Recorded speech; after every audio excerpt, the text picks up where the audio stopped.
started. Chapter 101. Yeon-woo's eyes suddenly became bigger. The gods and demons of the 98th floor are interested in me. The 98th floor was an unknown territory that many players targeted for thousands of years to no avail. After Al-Foroni settled on the 77th floor for unknown reasons, no one has ever been able to climb higher than that floor. The Red Dragon clan endlessly gathered on the 76th floor to bring Al-Foroni down from his position, but they never succeeded. However, although the floors above the 77th remained a mystery, there were clues to guess what was on those floors. One of these clues was the 98th floor. The Masters of the Apostles, who were a large portion of the Rankers. The base where gods and demons resided. Gods and demons used a secret method to see what happened beneath the 77th floor. And if there was a player that caught their eye, they would present the player with more power, or the position of an apostle. But none of these higher beings completely left the 98th floor. Players thought it was because if they descended, their spiritual pressure would destroy the lower floors, so the gods and demons stayed on the 98th floor.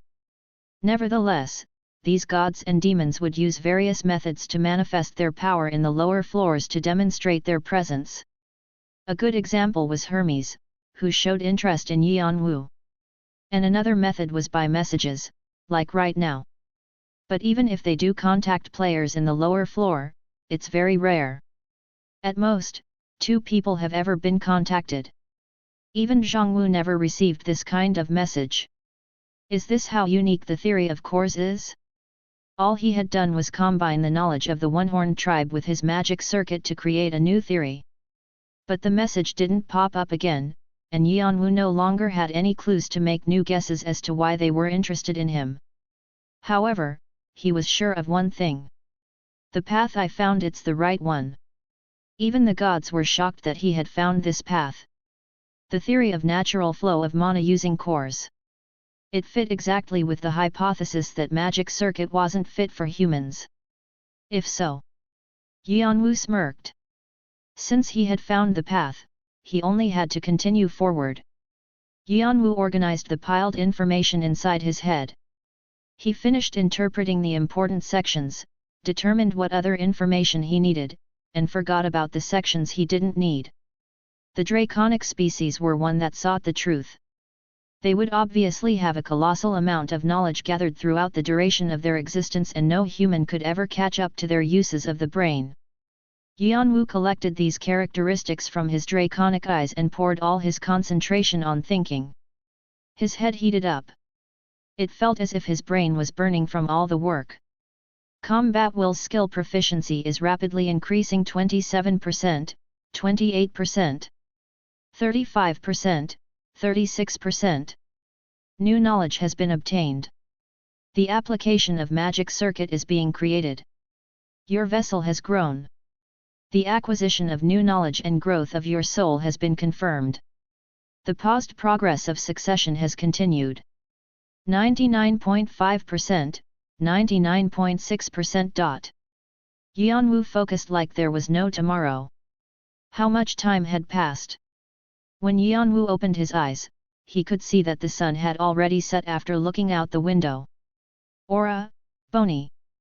Eudora thought she might be a nuisance to Yeon-woo, so she had been quietly looking on for several hours. She followed him up as he stood up. He seemed to be in a dangerous state, like he would collapse any moment. But his eyes. Eudora held her breath the moment she looked into Yeon-woo's eyes. Right now, Yeon-woo didn't seem like Yeon-woo. She felt she would get hurt if she got closer. As Eudora wondered why she was feeling so anxious, she realized where she had seen those eyes before. When father saw his enemies, that's how his eyes were like.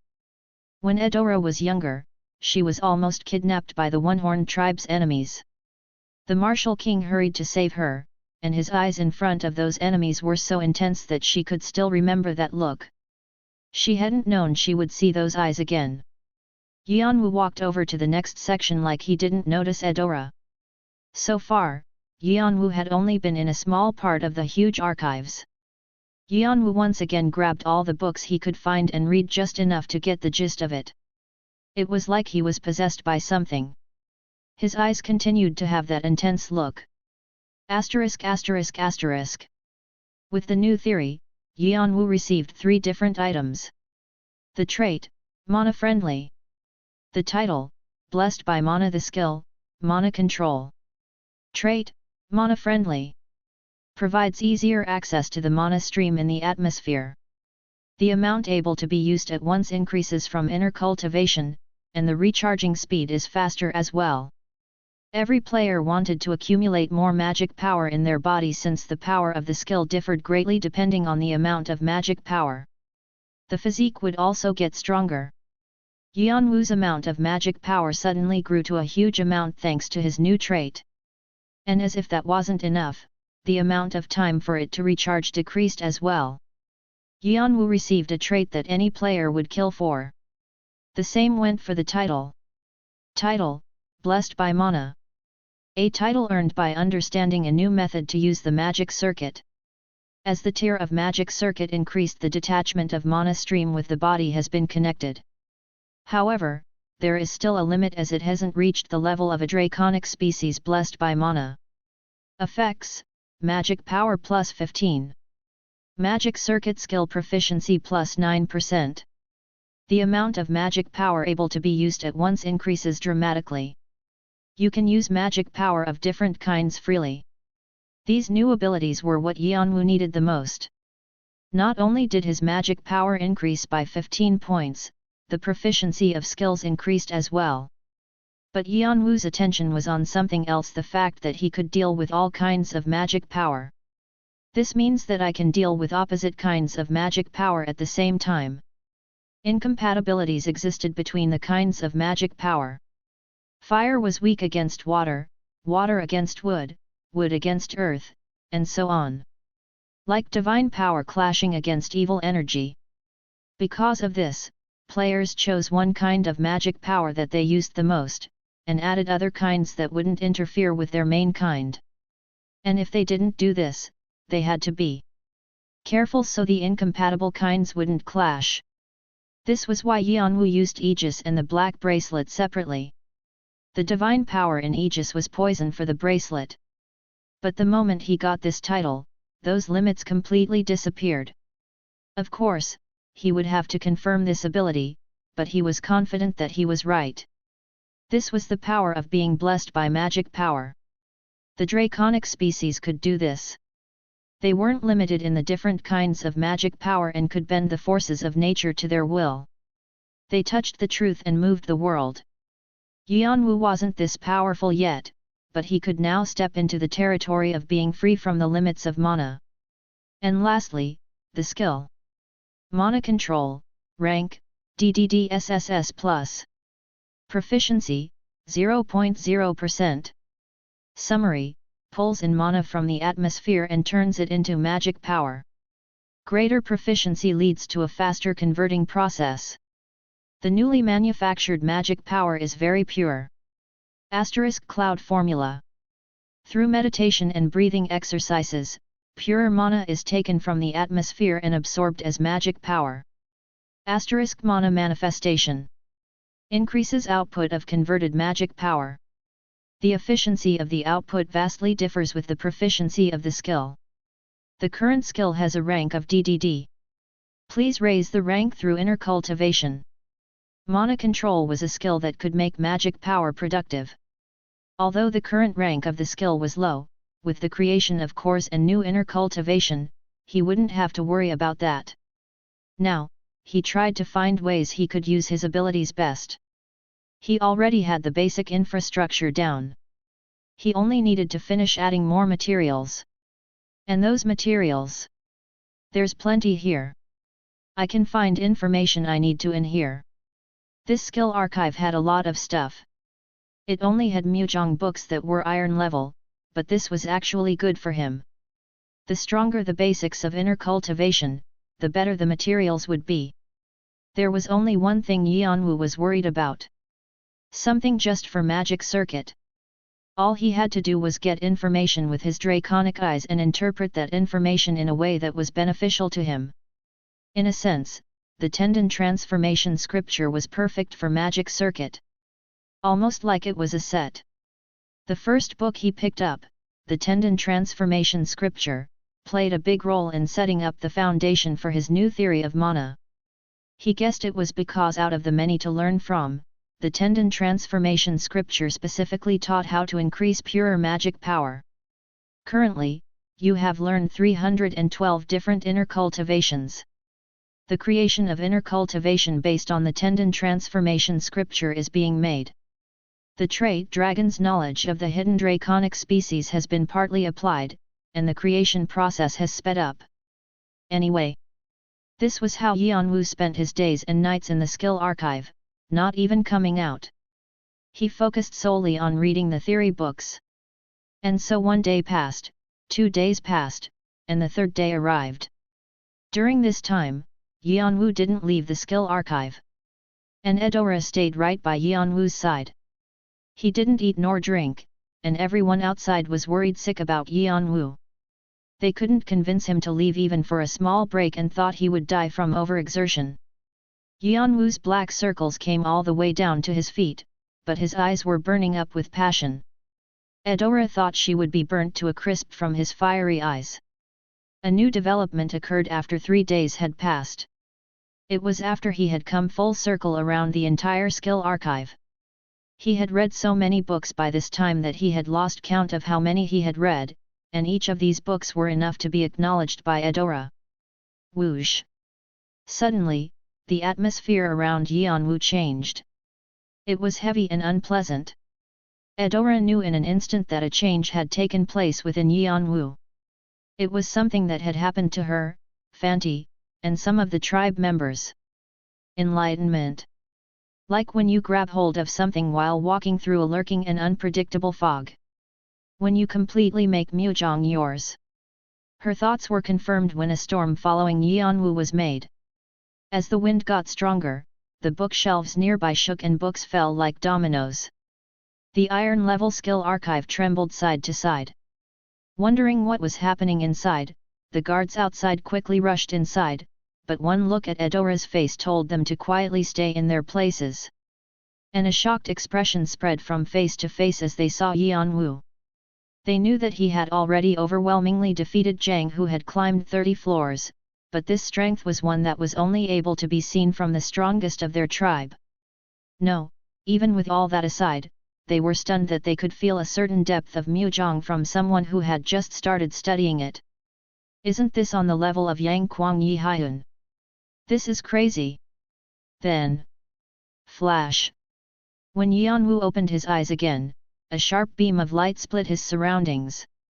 The gusts of winds around him settled down. And a horrid stench spread all around. The clothes Yeon-woo were wearing turned dark like the abyss of a black hole. This was because as his body conformed to his new enlightenment, all the waste inside his body had been emitted outside. His mana vein and 12 meridians have been opened. Hey! It's only been 3 days and already, the eliminal cleanse. And while a quiet shock was spreading throughout the onlookers, Yeon-woo's gaze slowly became subdued. After he pulled in his aura, he almost looked relieved. It was impossible to see his face because of his mask, but his eyes that were once overflowing with fire were now extremely calm. Eudora. Yes. His voice was raspy after speaking for the first time in a long while.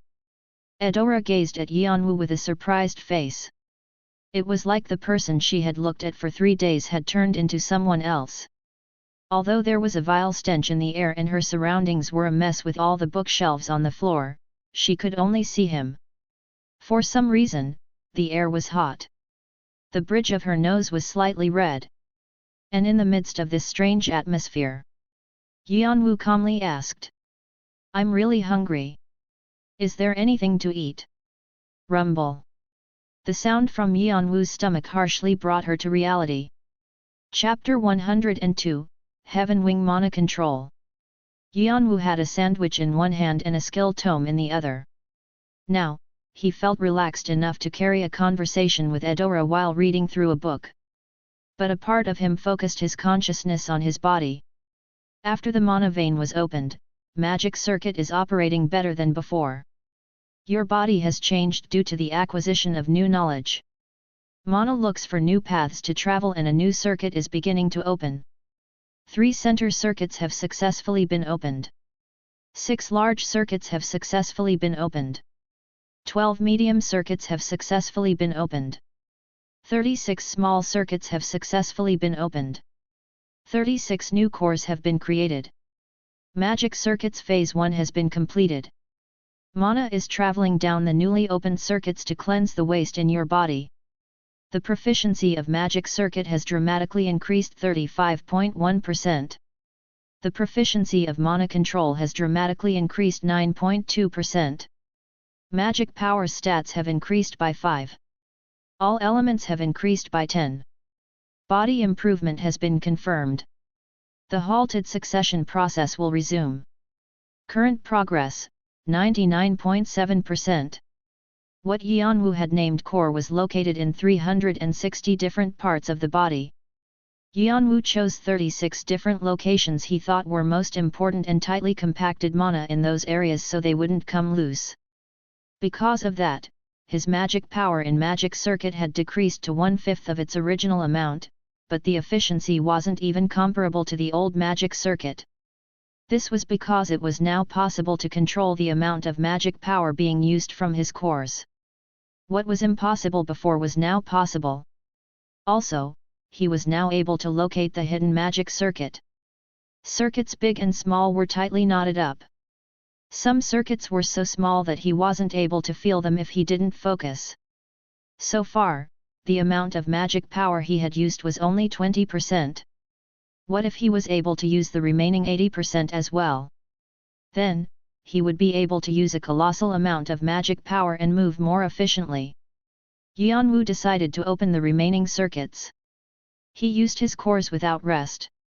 Mana knocked on the doors of the hidden circuits, and slowly began to open these paths. It knocked down obstacles and paved the roads. At first, it was extremely difficult. It wasn't easy to pave new roads. Also, some of Yeon-woo's consciousness was focused on the books he was reading. But as time passed, the procession sped up. As he acquired more knowledge, the mana also moved more powerfully, so the growth of the circuits was much smoother. Then at one point, there was a sudden explosion. Out of the 8 medium circuits that the One-Horn tribe called Mana Vein, 3 had opened. 6 large circuits connected to the 12 meridians, and the rest of the mana channels opened one by one. 45% of the mana circuits in Yeon-woo's body were opened. Eliminal cleanse naturally followed, emitting the rest of the waste in his body. Thanks to that, he had to take a 2-hour shower. But when he returned to the skill archive, he felt a lightness in his steps he hadn't felt before. Also, his judgment had improved, so he was able to read the books at a faster rate. Even though he had only set up his mana circuits, his physique changed too. Yeon-woo settled the hunger he felt from his physical changes with a sandwich while reading the rest of the books. The guards who had been observing Yeon-woo from the beginning were looking at him wearily.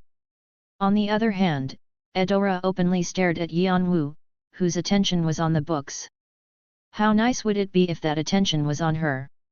Of course, she didn't show what she was thinking. Are you done with organizing? Done-ish. Yeon-woo replied, his attention still on the books. So.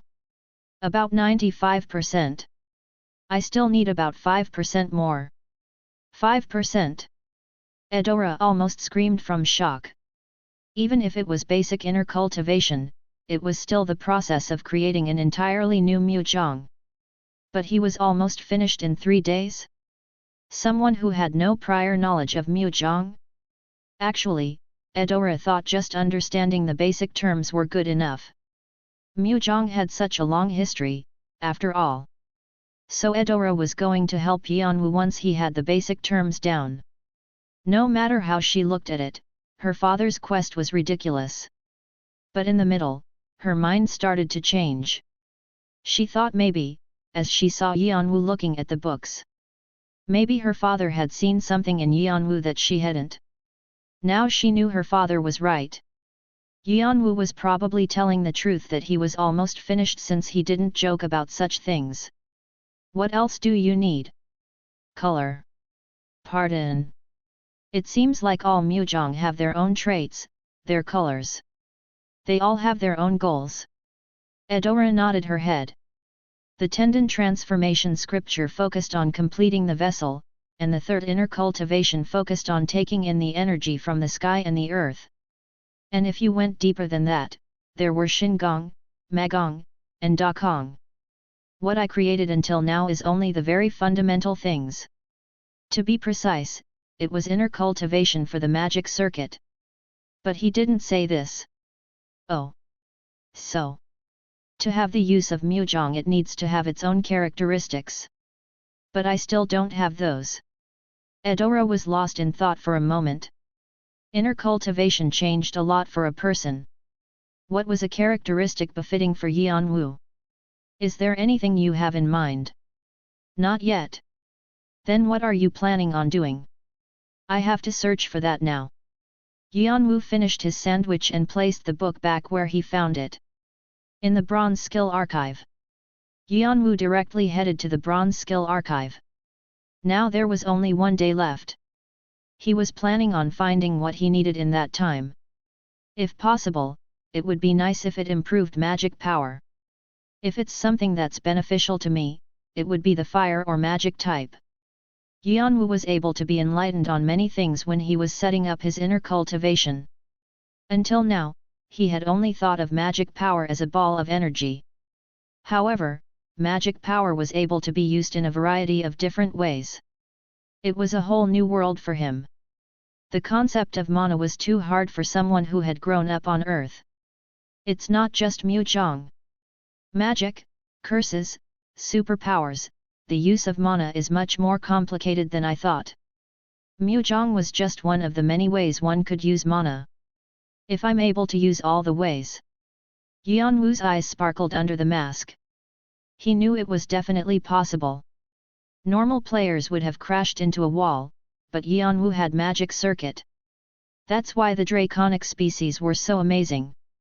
Not only did they use all those different ways, they were able to flip the laws of mana using just their will. How did such a species go extinct?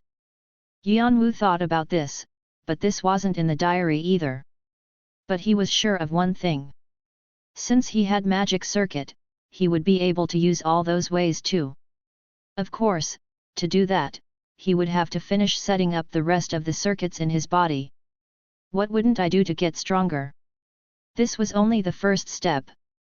Yeon-woo took a look around the entire archive and chose the books he wanted to read. The fire property books would be the most helpful, especially with his contract with the Phoenix.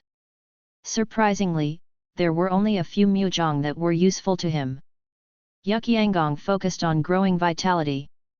Strong Hyol Magong was a destructive one, Nubaioxi was famous for being the most powerful one using the brain, and light inner cultivation didn't really have anything special about it. It was a quiet and soft strength. But there were two reasons why Yeon-woo chose light inner cultivation. It was something to smoothly connect the other Mujongs, and it would go well with the despair of the Black King. Yeon-woo absorbed all four of the Mujongs, rebuilding some as he went. Thankfully, it wasn't too hard. He had already understood the inner cultivation, and he had steadfast goals and things to compare it to. The martial king. The beast he saw in the eyes of the king.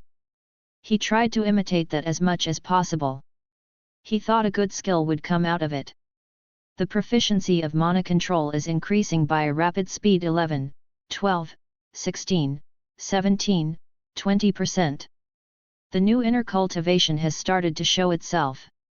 You have accomplished a great achievement. You will be rewarded with additional karma. You have earned 5,000 karma. You have earned an additional 3,000 karma. Magic power has increased by 5. The proficiency of magic circuit has increased 40.1%. Magic power is.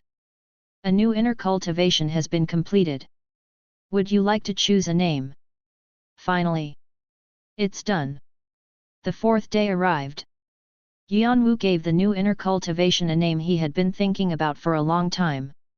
Heaven Wing Mana Control.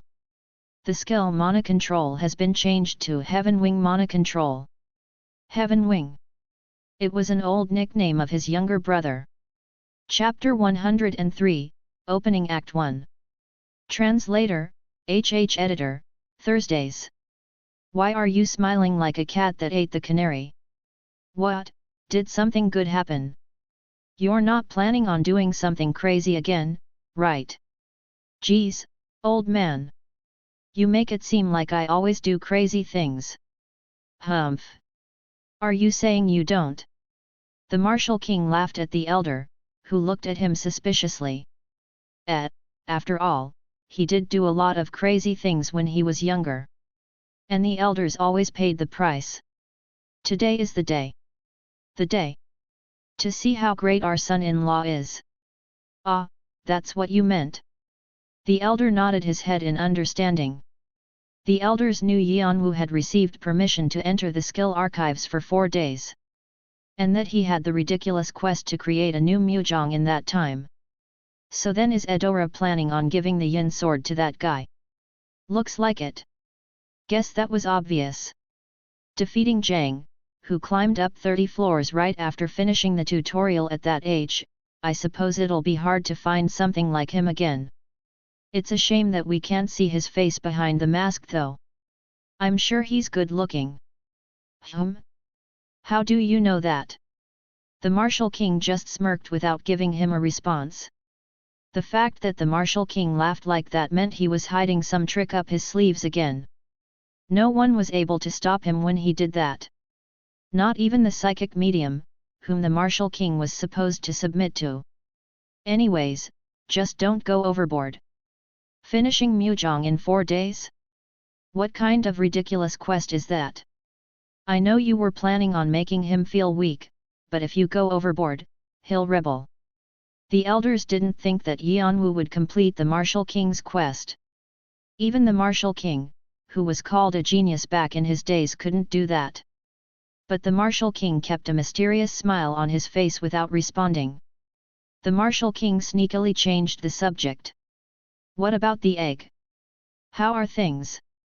The further we go on, the less we understand. So a legendary beast? Well. The elder organized his thoughts because he didn't know what to say, and then he spoke in a serious tone. It's definitely on that level, but we'll tell you the details later. We can't say anything for sure right now. Seems like it's a big deal. All right. The Martial King steadily got up. It was time to go check up on Yeon-woo. Now, shall we see how our son-in-law is faring? Dang! This kid shrunk to half his size. Eudora, what have you been doing, not feeding the guy? The Martial King let out a surprised laugh at how much weight Yeon-woo had lost. Even though his face was covered by the mask, it was obvious to see that his entire body had lost some weight. There were black circles under his eyes beneath the mask as well. But his eyes were sharper than ever. The Martial King was able to understand after seeing those eyes. This fella, he's achieved more than I expected.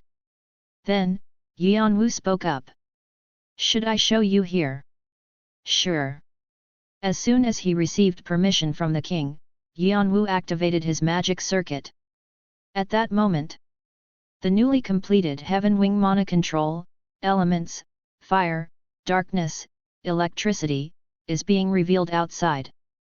The proficiency of Heaven Wing Mana Control increased 12.9%. Flash! A hot wind with Yeon-woo at its center spread out in a circle around its surroundings. A shocked Eudora quickly jumped back. The wind tickled her chest. This was clearly a warning. If you got closer, you would be in danger. As if to prove that, the grass in areas where the wind passed turned golden brown. The air heated up and the earth cracked, as if a drought had occurred. Then, sparks flew out, causing a fire to spread all around. The column of fire grew taller while hugging Yeon-woo. Then through that column, she was able to see a figure wrapped in fire. He looked like a divine being with armor made out of fire, or an angel, with wings of blazing flames. No, a devil. Together, the black armor he originally wore and the red flames made him look all the more threatening. The heat that was warming up the air was also pushing down the people around him. With the tendon transformation scripture as its foundation and adorned with the Yukyang Gong, it was the perfect completed inner cultivation. It was a great show of martial power. Eudora was tongue-tied at this spectacle. Her eyes, looking on with insight, shook rapidly. More than 2 times the original amount. No. 3 times. She checked Yeon-woo's magic power and was shocked. She couldn't believe the creation of a new inner cultivation had led to this result. What exactly did he create? On the other hand, she had this thought. Then how inefficient was his magic power beforehand? No, he was still that powerful when his magic power was inefficient? Then how much stronger did he get after the use of Muzhong? Even with his inefficient magic power, he was able to exert the power he did before. Now, with the beginner's inner cultivation that he started, he was already showing that much potential. If he furthered his inner cultivation, if the martial king upheld his promise of Muzhong lessons, his power would grow exponentially. It was impossible to predict how powerful Yeon-woo would be. Hey, this kiddo's a monster. The martial king looked at Yeon-woo and sniggered. He expected Yeon-woo to complete the quest, but not to provide these shocking results. Of course, there were still some areas that could be improved, but it was still an amazing feat. But this. The martial king thought Eudora and Fanti had brought an amazing person. Also, he couldn't help but feel his blood pulsing wildly. After the rise of the 9 kings, he had gotten so strong that it was hard to find a rival. For the first time in a long while, he felt sincere curiosity about someone. The guy in front of him was a beast. Like him. So? The martial king asked, not knowing he was baring his teeth. Me, you copied me, right? When Yeon-woo used mana control, the martial king saw who Yeon-woo had modeled his Muzhong after. It was so similar to the supreme god's grace he himself mastered. Yeon-woo didn't bother denying the fact. Because you're the most powerful person out of everyone I know. Haha. You don't have to flatter me like that, eh? Even if it's true. The martial king smirked and looked Yeon-woo up and down. His shining eyes were observing Yeon-woo's mana control. Looks like using the tendon transformation scripture as the base, you combined it with the 3rd inner cultivation. And you added 1000 dragon gong for the balance. For the color, is it Yukyang Gong, strong Hyol Magong, Nubaioxi, and light inner cultivation? Yeon-woo clicked his tongue as the king named all the Muzhong's details. He thought no one would be able to recognize it. The martial king was the martial king for a reason. Seems like you focused on increasing attack power and destructive power. But you added light inner cultivation to the mix to even it out. But I think if you fix this a little bit like this, it would be better. Yeon-woo realized the martial king was giving him advice and stood up taller. The amount of information he read from books wasn't comparable to the advice the king was giving him. Can I ask why? The martial king snickered. Just cause. What? Yeon-woo accidentally said what he was thinking. The martial king spoke in a joking tone. Because it seems like that. Why are you looking at me like that? It really just seems like that. How do I explain that? Geniuses like me know right away after they see something. This novel is translated by woopread.com. Yeon-woo really wanted to curse. When he had first started learning about the concept about mana, his annoyance really reached the limit because of how his little brother Enyel explained it. Did all geniuses have a passive skill called arrogance? But this is enough to pass. Congratulations! You passed my test. You're the 3rd person to do so. You have completed a high level of Muzhong. The quest, the martial king's test, has been finished with the highest conditions. You have accomplished something that isn't easy to achieve. Additional karma will be rewarded. You have received 2000 karma. You have received 1000 additional karma. You have received the qualification to learn from the Martial King. Please learn from the Martial King to move to a higher tier. You have received the skill book. Request it from the Martial King. You have received the succession of the. For more details, please discuss it with the Martial King. You can ask for more rewards. All stats have increased by 15. The proficiency of Heaven Wing Mana Control has increased by 5%, 26.1%. Feel-good messages rose up in front of Yeon-woo's eyes, signaling the completion of a quest. Take it. The Martial King threw something in front of Yeon-woo before he finished reading all the messages. Yeon-woo lightly caught it. It was a book, and on the cover, it said 8 extreme fists. With his draconic eyes, he was able to see that there were a lot of densely packed flaws. It means it's of superior rank. What was the identity of this Mujong? It seemed like it was a type of book on fighting just by looking at the title.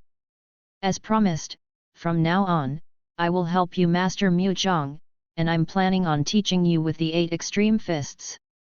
Of course, you can't say no. The Martial King joked and explained further. As you already know, we have to participate in a war soon. So for a while, follow me as my assistant while I teach you. I won't teach the same thing twice. Yeon-woo's eyes twinkled. If he was able to stick by the Martial King's side, he would be able to see the Martial King's performance in the war.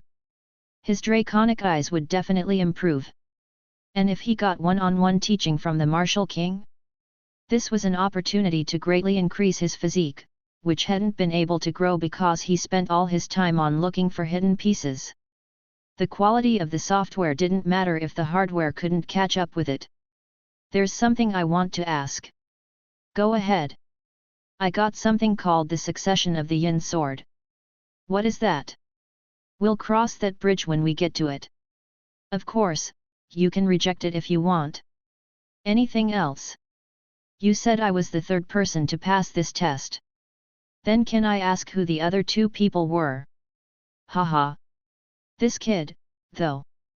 You're already curious about them? You've probably heard about one of them before. He's quite famous. Who is it? The Sword God. Yeon-woo's eyes widened. The Sword God was the leader of Jeong-woo's 5 martial gods. When dealing with swords, no one could compare to him. Even Al-Foroni acknowledged his skills. That kind of person was the first person to pass the test? That guy was originally my disciple. The Martial King casually said shocking words like he was talking about the weather. Yeon-woo became more surprised. It was something his brother hadn't known either. The relationship between Jeong-woo and the One-Horned tribe. They're closer than I realized.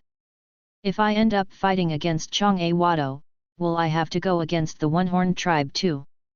Yeon-woo gulped. Well, now it's been a while since he's been excommunicated. Anyways, what I'm trying to say is, that's how amazing of a teacher you have. So you should try to be genuinely thankful. And respect this teacher more. Got it. The Martial King continued to praise himself. Then who's the second? It's a secret. Not because I don't want to tell you, but because you won't know even if I tell you. Yeon-woo thought it might be a skilled player that wasn't very well known. As the tower was overflowing with talented players, there were many players who wished to conceal their strength as well. Those people usually like to climb the tower by themselves. And I would like to make one more request. What is it? At that moment, Yeon-woo's eyes under the mask shined. I would like to see the real strength of the Martial King. Chapter 104, Opening Act, 2. Translator, HH Editor, Thursday's My Strength. His brother's journal didn't contain anything about the high ranker's skills. But Yeon-woo wanted to check it out with his own eyes. Especially the strength of the Martial King, who was at peak of the 9 kings. Geez. Being a teacher really isn't easy. What should I show you? Rather than thinking Yeon-woo was annoying for asking so many things of him, he thought Yeon-woo was quite confident. The Martial King decided to show something very fancy and strong while he was at it. Once upon a time, he was called a walking archive because he knew many different mujongs and mastered quite a few of them. Then the Martial King thought. Since the mujong he was planning on teaching Yeon-woo was the 8 extreme fists, he would show him a part of it. I don't usually show this to other people. Today, I'm doing this just for you, so watch closely. This is a part of the 8 extreme fists called Break Heaven. The Martial King started to get in position. Suddenly, the atmosphere around the king changed and became heavier. Crash! Yeon-woo's eyes were fixed on the Martial King to see everything with his draconic eyes. His breathing, mana circulation, muscle movement, and the angles of his actions. A goal that he had for the future was right in front of him. And during this time, the beast that was lying dormant inside the Martial King started to show itself. His fighting spirit crashed like a storm. The presence of the Martial King grew like a giant, and it was as if the Martial King was the only thing to exist in the world. Eudora grew pale and stepped back. She planted her sword in the ground to somehow protect herself. Even for Yeon-woo, it was hard to stay steady. The magic circuit spun in his body like crazy, but he was only barely able to keep his balance. His gaze was still on the Martial King amidst all this. Everything about the Martial King appeared to him like an illusion. It was more than what he felt when looking at the Martial King so far. It was an entirely new world. All the concepts he had organized in his head exploded like fireworks, and when he tried to rebuild them, they fell like Jenga blocks. It was a strength that exceeded Mujong. It was a strength of someone who had completed Mujong and trained their magic power to the fullest. The summit that he had to reach was right there. The Martial King pulled up the edge of his hands. His hand emitted a bluish light and drew a line in the air, cutting the sun in the sky. And then, swish! The sunday split into two. Yeon-woo widened his eyes at the unbelievable sight. Eudora covered her mouth with her hand. A soundless scream echoed. The sun that had been split into pieces, and a darkness came down. The world was drowning in darkness. There wasn't a single light. And like a magic trick, the sun returned to its spot and the world was able to have light again. It was an event that had happened so fast that people wondered if they had imagined it. But while experiencing these things, Yeon-woo was shocked beyond words. Those things are possible. He thought that he had created a footstool to become somewhat powerful with the mana control he had made in 4 days. But there was such a gap in power between him and the Martial King that he didn't even want to attempt catching up to him. The gap was so big that even his draconic eyes couldn't keep up. Woo! My shoulder hurts a bit from using my strength. You saw, right? The Martial King spoke while rotating his shoulder. We're leaving tonight, so don't be late. Eudora, you give this kid some food. Everyone's gonna underestimate him when they see how thin he is. Okay? I'm off now. After that baffling event had taken place, the Martial King quietly disappeared. Yeon-woo gathered his wits long after he left. Someday. His fists were so clenched that you see the veins popping out, and a new kind of passion set his heart on fire. Someday I will go beyond that. For the first time, a milestone that he had to overcome was created in Yeon-woo's mind. Ugh! I almost died. In a spot that Yeon-woo and Eudora couldn't see. When the Martial King thought he was alone, he massaged his right arm. He had suffered a lot of muscle damage from pulling up his magic power to its fullest. My point exactly.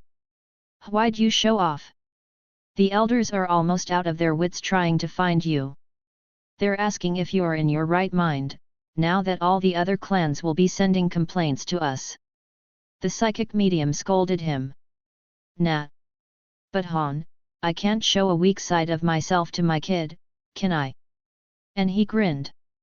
Also, a teacher is supposed to be someone that isn't able to be overshadowed. He has to be a wall, as well as a goal, for the student to work harder.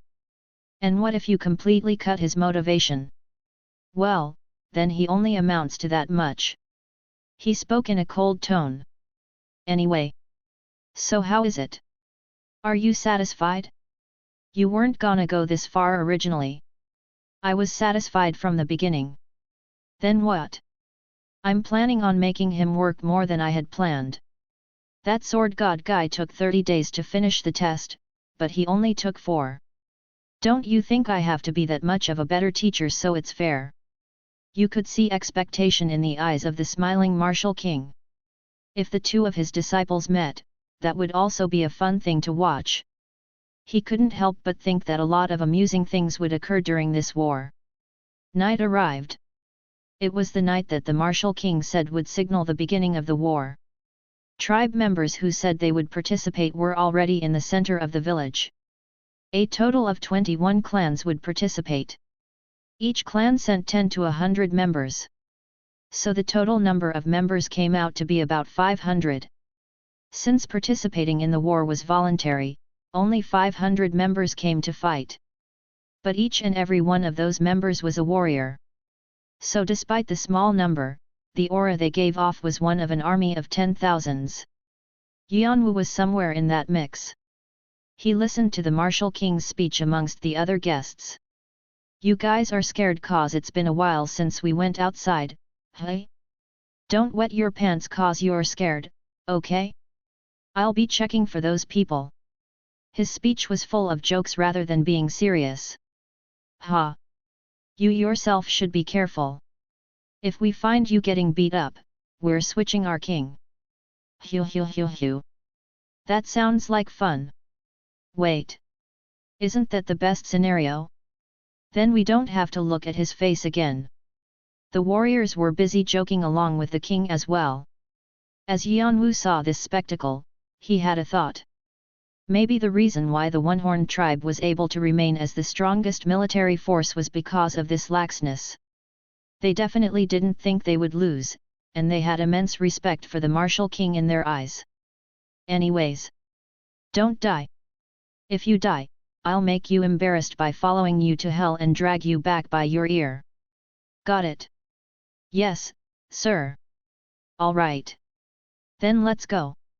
It's time to play.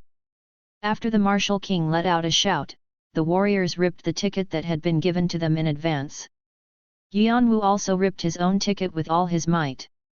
Under his mask, his eyes flared up like will-o'-the-wisps. The Red Dragon and the Jeong-woo. The opening act of war had begun. This is the 11th floor, the world inside of dreams. Before the message could even disappear, Yeon-woo and the One-Horned tribe began to move as one. From the start zone to the city Karam. They planned to travel without rest. It began to get dark because the sun had set. Only the moonlight shone for them. Getting to fight together like this is fate. Why don't we introduce ourselves? I'm Cylon. Suddenly, something approached in front of Yeon-woo. Unexpectedly, the owner of the beautiful voice used a hammer. He raised the hammer high above Yeon-woo's head. Under the hammer, there was a small halfling a little shorter than Hanova. Cylon. He was a famous ranker, widely known as the Singing Hammer. For a while, he had gained fame for being able to exert a great amount of strength compared to his small body.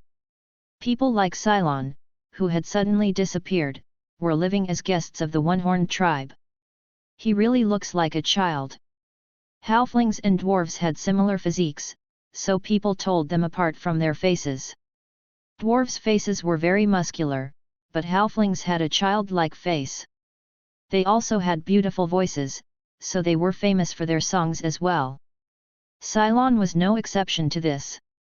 On the outside, he had a childlike appearance, but he was actually of vigorous old age who had gone through all kinds of things. Kane. Yeon-woo glanced at Cylon and looked straight forward again. It meant he didn't want to continue the conversation. Cylon looked at Yeon-woo with a baffled expression. Even when he heard the newest guest of the tribe was the person who had caused all the commotion in the tribe, the hoarder, he wasn't that interested. He didn't care about the ongoings of the tower, but when he heard that this person might be a new disciple of the Martial King, that changed. That rude Martial King took a new disciple. During the entirety of his stay as a guest, he had only ever seen two of the Martial King's disciples. One of them was the sword god, and the other one was equally powerful as well. To be taught by the Martial King meant that you had potential, but it also meant you had something extremely special about you.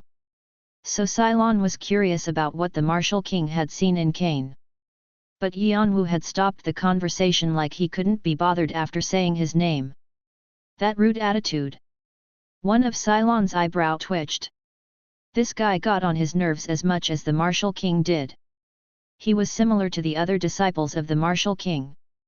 Was being rude something common all powerful people had? Cylon had almost never received this kind of attitude during his time as a ranker. He tried to suppress his anger. He wondered if it was because this guy was a newbie who had just climbed the tower so he didn't know who Cylon was. So Cylon forced out laughter. You're really quiet and blunt for your age. Have you met the other guests? Actually, we were gonna throw a party to welcome you, but you stayed in that archive for over 3 days. Cylon wanted to get along with Cain because he thought he would be able to see what the Martial King saw if he stayed by his side longer.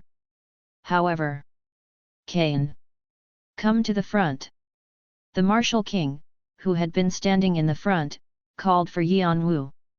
Yeon-woo nodded his head at Cylon and disappeared off to where the Martial King was. Cylon frowned. He stopped walking when he thought about how such a young child ignored him like that. Are you all right? Trivia, who had been quietly following Cylon, laughed. It was hard to tell who he was because his face was covered in a hood, but his wrinkles showed that he was an old person. Trivia was also a ranker staying as a guest of the tribe. He was famous as the electrician. Did you just ask me if I'm all right? Are all the fellas like the Martial King like that? They could be. They're all people not used to social interaction. Trivia rubbed his chin. But it's said that the Martial King will be giving lessons to him during the war. Then won't we be able to see something? Anyway. Cylon's eyes were squinted in annoyance. We'll see if he can afford to have that kind of attitude or not after seeing his performance. Chapter 105, Opening Act 3. Translator, HH Editor, HH. Did you call for me? Yeon-woo went to the Martial King's side. It's hard dealing with all those oldies, right? No, I'm fine. Well. Seemed like it. People like us don't care about what other people think of us. The Martial King chortled, as if he had been told a funny joke. The reason why I called you is so I can teach you about 8 extreme fists before we start our siege on Karam. Starting from today, I'll be teaching you one movement at a time. I said it before, but I won't teach you the same movement twice. Yeon-woo's eyes shined. It seemed like he would be able to learn faster than he had expected, since he thought the Martial King's lessons would start after the battle had ended. First, before you actually start learning. Why do you think I am trying to teach you this? You're already a pretty good fighter. Do you know the reason? Yeon-woo answered without hesitation. Isn't it to increase the efficiency of the release magic power? Oh ho! You've already thought about that. The Martial King satisfyingly nodded. You're correct. In addition, Mujong is a word that combines mu, to fight, and gong, to build up. To build up fight. Meaning, to build up fighting skills. The concept of building up entails a lot of things as well. Yeon-woo nodded his head. It was something he already knew from making Heaven Wing mana control. Mujong wasn't something you could learn from inner cultivation. You had to have a vessel, a body, that could endure the accumulation of magic power. But recently, he had been thinking that Mujong was also about releasing magic power. Mujong consists of 3 things, Shim, Gi, and Chet. Shim, Gi, and Chet. Shim is Nagong, it's what you guys call mana. Cha is the vessel. Gi is the string that connects the two, and allows Mujong to be used properly. The martial king grinned. Sword skills, spear skills, well, it means those things. The 8 extreme fists I'm trying to teach is one of the most superior Gi. Why? Day. Since I made it. The martial king was busy laughing and trying to show off. So that means you should be really thankful. Only 2 people have ever learned 8 extreme fists. And with you, it's 3. Yeon-woo thought of the people who were the martial king's disciples. That meant that people who learned 8 extreme fists were people to carry on the martial king's powers. Anyways, if I explain the theory of 8 extreme fists. The 8 extreme fists isn't a simple fist skill. It works with any kind of weapon. Because I don't like to be choosy about the weapons I use. The martial king bragged once more. And it means that the 8 extremes are all focused on me. Senses are thrown away, and regardless of if your opponent is many or few, it is a skill that works every time. That is the goal of the 8 extreme fists. Yeon-woo nodded his head. From now on, I'll show you one step at a time, so look carefully. First, gunbow. Tack. The martial king took a big step forward. It appeared as if it was just a step, but at that moment, his aura suddenly increased. Yeon-woo clenched his fists. It was similar to the movement before he split the sun into 2. Next is Taegok, League 1. He moved slowly so Yeon-woo could see the steps. Yeon-woo used draconic eyes to follow the movements. And he was suddenly struck with the thought that the king's movements were similar to something. Flaws. Yeon-woo's eyes became bigger once he realized what it was. Was it a simple coincidence? The martial king was moving along the flaws. From everywhere his feet landed and where his arms spread out, it was along the stream of flaws. Yeon-woo realized the reason why. Flaws signified the center of objects. Then surely, the best out of all the Mujongs would follow the stream of flaws. You have understood the significance of flaws. The proficiency of draconic eyes has increased 27.6%. Once he understood, he started to understand what the martial king was showing him. There. So this is the first step out of the 32 total steps of the first section of 8 extreme fists. It's called Gung-gon-jin-jin. Do you think you can do it? The martial king smiled devilishly. Even if it was the first step, it was composed of 64 different smaller steps. Obviously, a beginner would never be able to memorize just by looking at it once. When he had said that he would only show it once, it was just a joke. If Yeon-woo wasn't able to memorize the steps right away, he was planning on using that to show his greatness to Yeon-woo. However, yes. I have memorized it all. What? Yeon-woo confidently nodded his head. As the martial king let out baffled words, Yeon-woo copied the movements the martial king had done. They were exactly the same. It was perfect. What is this nonsense? Usually, it was easy to copy the basic steps, but it was hard to copy it down to the tiny details. But that didn't affect Yeon-woo. It was like he copy and pasted the martial king. For the martial king, who didn't know that Yeon-woo had used his draconic eyes, it was a mind-blowing sight. He's more of a monster than I thought. Of course, he didn't let Yeon-woo read his thoughts. Instead he feigned a laugh like everything was normal. Good job. You wouldn't be my disciple if you already got confused, right? Now, moving on to the next step. It's called Ganashung-san. The martial king was curious if Yeon-woo could copy the movements again. Ding! You have started training the Mujong 8 extreme fists. With draconic eyes supporting you, you are able to learn at a fast pace. You have perfectly learned the form. You have perfectly learned the style. You have realized the move. Congratulations! You have successfully completely learned the 8 extreme fists. A skill is being created. The skill 8 extreme fists, superior, has been created 0.0%. 8 extreme fists, superior. Proficiency, 0.0%. Descriptions, an art that has confronted the 8 points of the compass and the 8 trigrams for divination. It can be used with swords and spears. It is a high-ranking mujang. Asterisk step of the 8 trigrams of divination.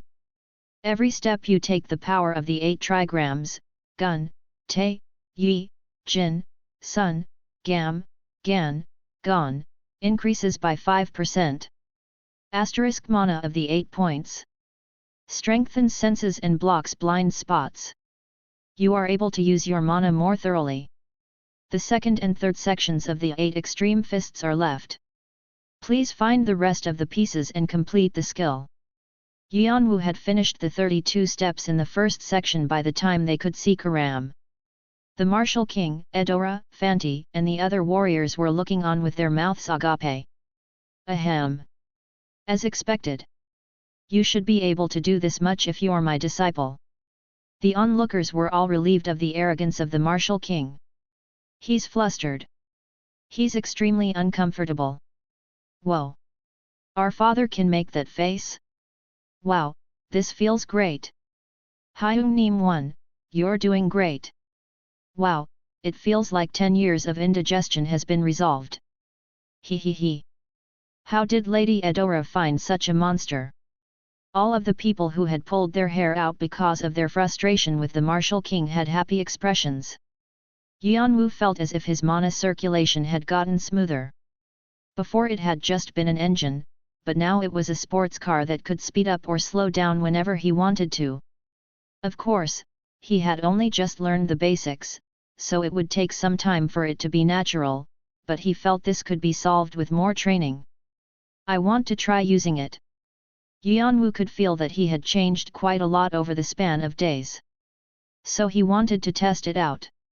How much he had changed. He lifted his head. He could see the outline of Karam. A city unaware of the disaster that would soon befall them. Your Majesty. Sseong Nim. Call me Sseong Nim 2. To Yeon-woo, the concept of teacher was awkward, but since the martial king was indeed someone who taught him things, it was probably right to address him that way. But he was still embarrassed. Okay. Sseong Nim. What? Is there something else you want? Yeon-woo seriously looked at the martial king. This battle at Karam, can you leave it to me? What? Who? The martial king wasn't even surprised anymore. How far did this child's greed reach?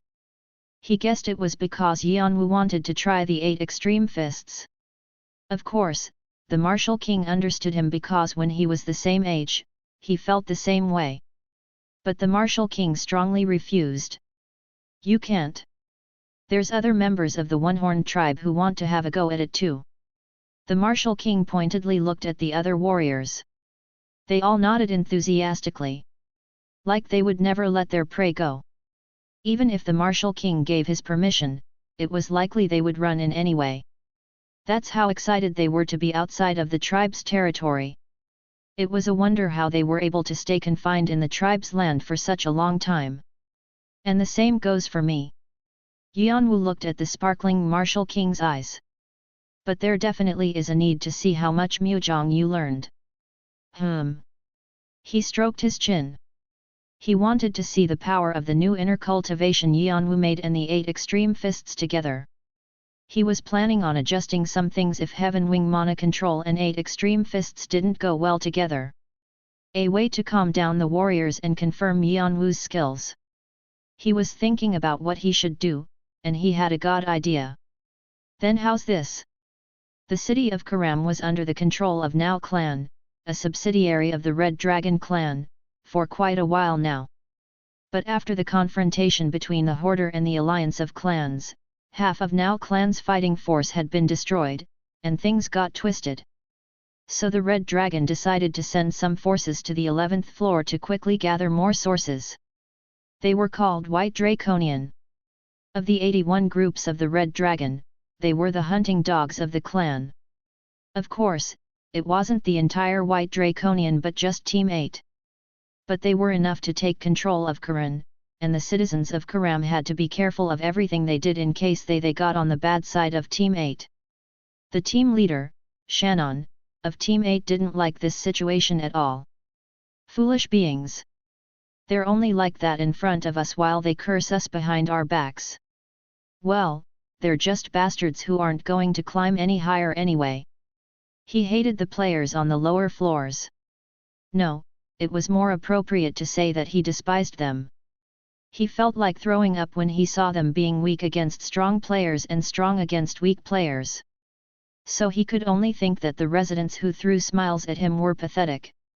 And he was very interested in the hoarder, who the Now clan said would kill the next time they saw him. He's someone who messed with them despite knowing we're behind them. Someone with that much confidence is deserving to be with us. Even Bahul Nim said he was interested in the hoarder. Shannon respected Bahul, and wanted to be in Flame Beast one day. So his passion to find the hoarder grew. But he had suddenly disappeared without a trace. He didn't know if he had cleared the stage and gone on to the 12th floor or if he was still on the 11th floor. Many people were trying to find his tail, but they couldn't find anything. Thanks to his disappearance, the rumors about the hoarder were only growing. No one knew what he was planning to do next. It would be nice if I could see him before the war starts. Shannon wet his lips. Crash! There was a loud sound that almost made his ears fall off.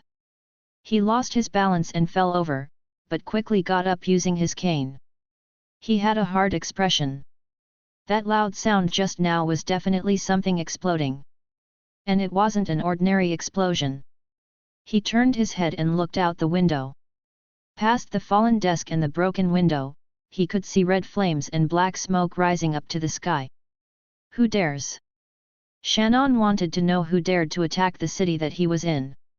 Then, the door burst open and his assistant came in. He said in an urgent voice. Bad news, sir. Our enemies have attacked. But who is it? Jeong-woo. It's the One-Horned Tribe. What? Shannon's face hardened at the unexpected words. Chapter 106, Opening Act, 4. Translator, HH Editor, HH. Shannon didn't let his assistant finish and darted outside. His head was only filled with one question. Why? Those brutes don't interfere in other clans' businesses. All thoughts about the hoarder were long gone. He also forgot about strategizing for the war. That was how shocking the arrival of the One-Horned Tribe was. If they arrived, all of the plans for the war so far would fly out the window. Especially since not a single ranker to support them were here yet. Most of all, if Karam fell into their hands, Red Dragon would definitely lose the war before they even started. And Shannon would have to be responsible for everything since he was the overseer. No, he could face the backlash. But he wouldn't be able to avoid disciplinary action, because Red Dragon placed a lot of importance on honor. So Shannon hoped there wouldn't be any rankers among the people that had just arrived. Then, they would have a chance of turning the tide. If there was, he hoped it was only 1 to 2 rankers. At the very least, he hoped the Martial King wasn't there. But once he arrived outside, Shannon had to experience the world being destroyed. Let's go. Fire. Fiery. Let's blow it up. Boom boom. In the moonlit night, enemies were falling like meteorites. And each of them laughed like a maniac. And when they landed with a literal bang. If they landed on a building, the building collapsed, and if they landed on a temple, the temple fell. And as they spread out, they took over every nook and cranny of the castle. They broke everything that was in their way. Whether it was a building or a player, they knocked everything down. It was like a giant tornado had whipped by, and the residents of Karam didn't know what to do.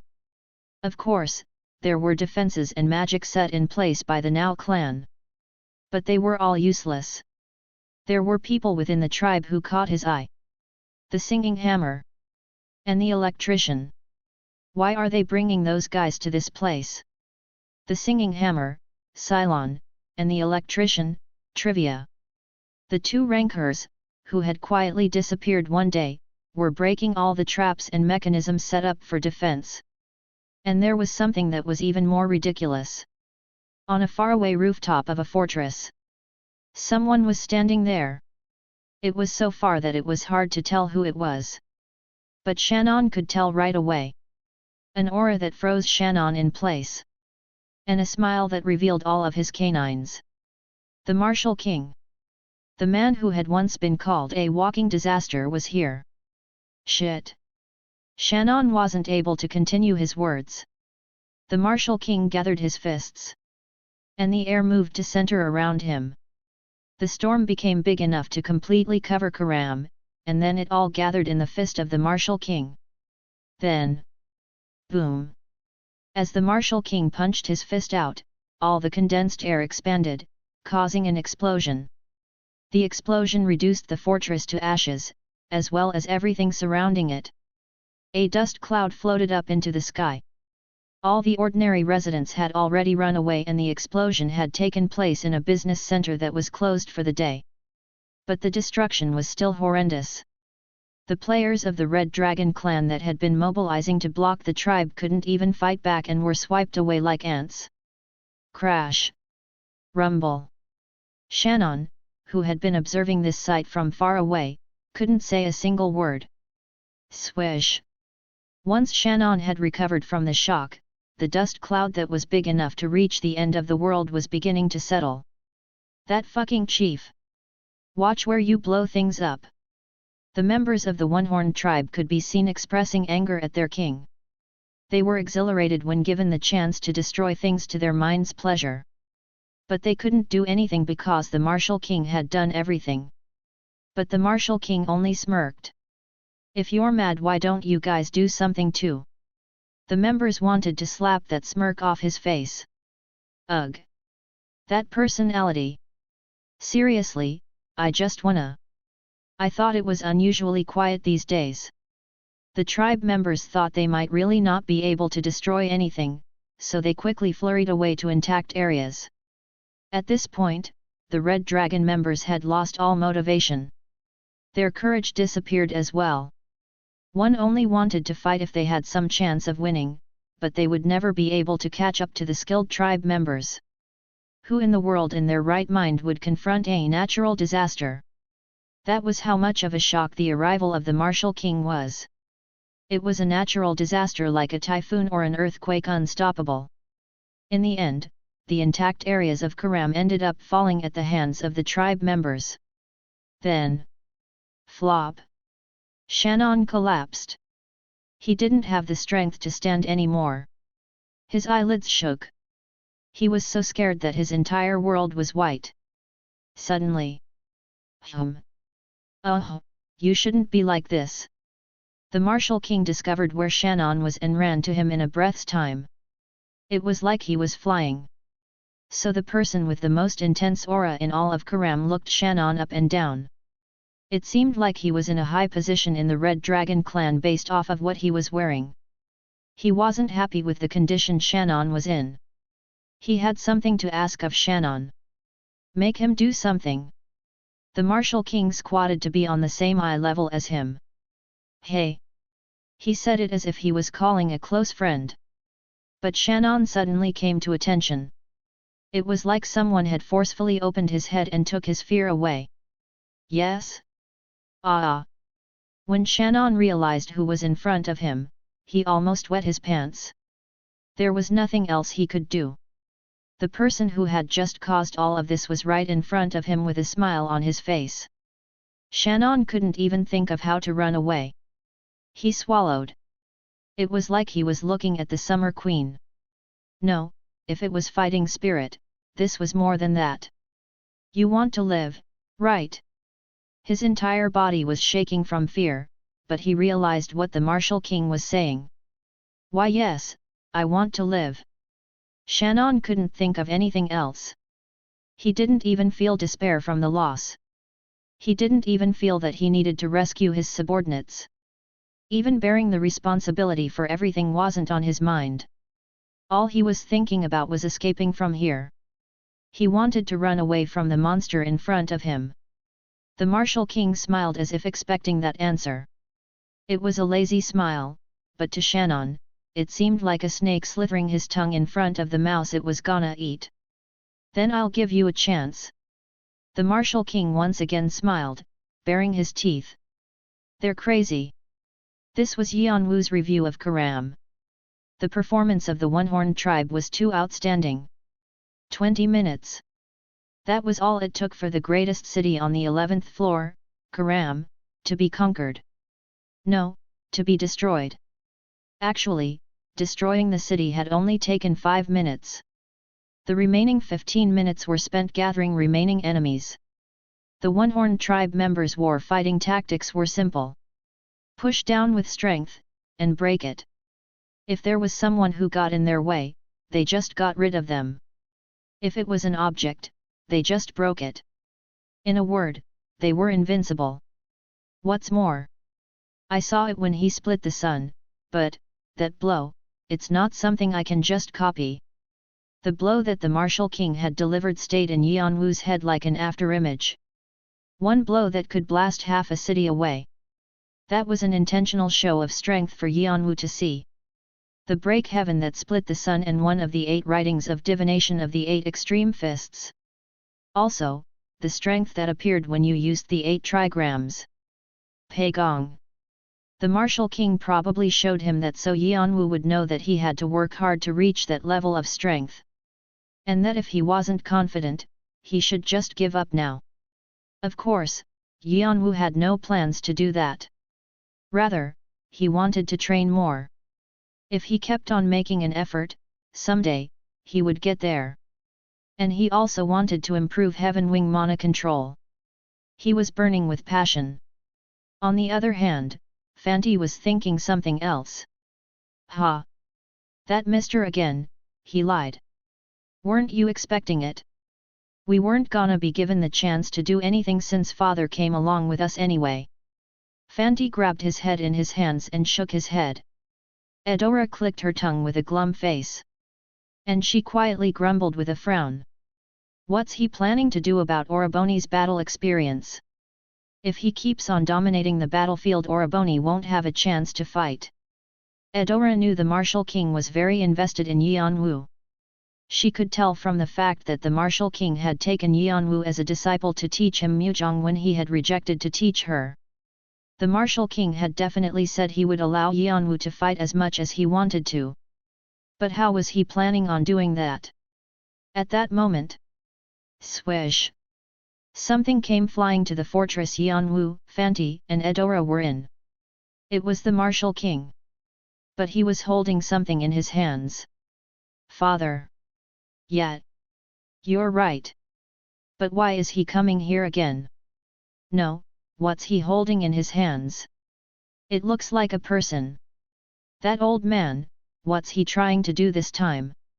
Fanti and Eudora had strange looks on their faces. Yeon-woo's eyes became bigger too. Then, the Martial King landed. He looked as if he had just took a stroll around the neighborhood. The Martial King threw what he had in his hands to the ground. There were 5 players, including Shannon. They were the top-ranking players from that Red Dragon clan that he had collected. But of course, in front of the Martial King, they looked like dogs with their tails in their legs. They all looked confusedly at the Martial King. They had come with him because he had said he would let them live. But he hadn't stated any conditions. One side of the Martial King's mouth lifted in a grin as he crossed his arms. And he pointed towards Yeon-woo with his chin. Fight! Excuse me. What? All of their gazes turned towards Yeon-woo. Under the mask, Yeon-woo had an unreadable expression. The Martial King laughed like he was extremely amused. Fight with that guy. I'll let you go if you beat him. How's that? In the midst of the bombshell that the Martial King just threw, Fanti shook his head as he looked at his father, who was doing something ridiculous again. Geez! That old man! Chapter 107, Opening Act, 5. Translator, HH Editor, HH. Yeon-woo lightly clicked his tongue. He never would have imagined that this was what the Martial King meant when he said he would provide opportunities to fight. However, but I have no reason to refuse. He could tell at a glance that the people the Martial King had brought were skilled. They were only in their current condition because they were scared of the Martial King, but they were skilled enough for Yeon-woo to fight them on an even playing field. It was clear one of them was a team leader within the Red Dragon clan. They were players that he never would have met on the 11th if not for the war. He probably wouldn't win if they all ganged up against him, but fighting one-on-one was definitely possible, and it was a good chance to try out his Heaven Wing Mana Control and 8 Extreme Fists. I'll do it. The Martial King nodded his head as if he had expected it. Fanti mumbled quietly from behind. Yet, I forgot for a moment that Hyung Nim is also one of those personalities. Cough. Pack. Fanti rolled on the floor in pain after the Martial King flicked his forehead. My dearest son, you can move your pie hole however you want, but you should always think about the consequences. The Martial King lightly warned his son while smirking at him, and he stared at Shannon's back.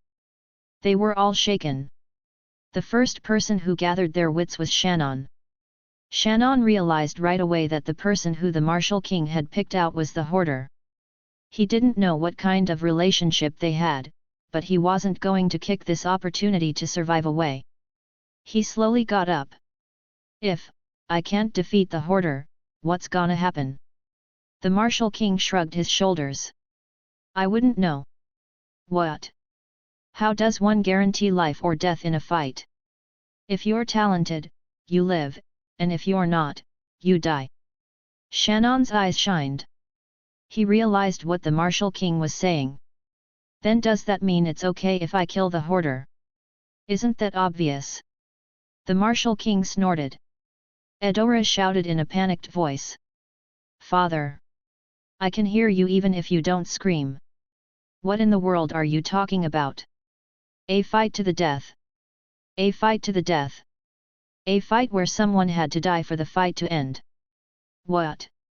Then do you want them to arm wrestle like this is some kind of friendly neighborhood competition? And what good would that do? But...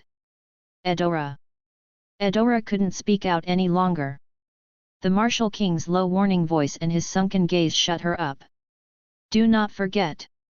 This is war. Once we show our backs, our heads will be blown off right away. Were you planning on taking a vacation? If you're having those kinds of rotten thoughts, just go back. Eudora clenched her fists and bit her lower lip. Here, the Martial King's words were correct. She was indeed whining. This place was a war zone. It wasn't weird if someone were to die, whether it be her, Fanti, Yeon-woo, or even the invincible Martial King. The Martial King confirmed that Eudora wouldn't complain any longer and shook his head. Always like that whenever it's related to Kane. Fanti, do you have anything to say? Fanti just had a frowning face. He wasn't going to try to stop this, and it's not like the Martial King would listen to him anyway. I think father is right this time. Good boy. You don't deserve to say anything about my personality. Do you know why? Fanti pouted like he couldn't care less.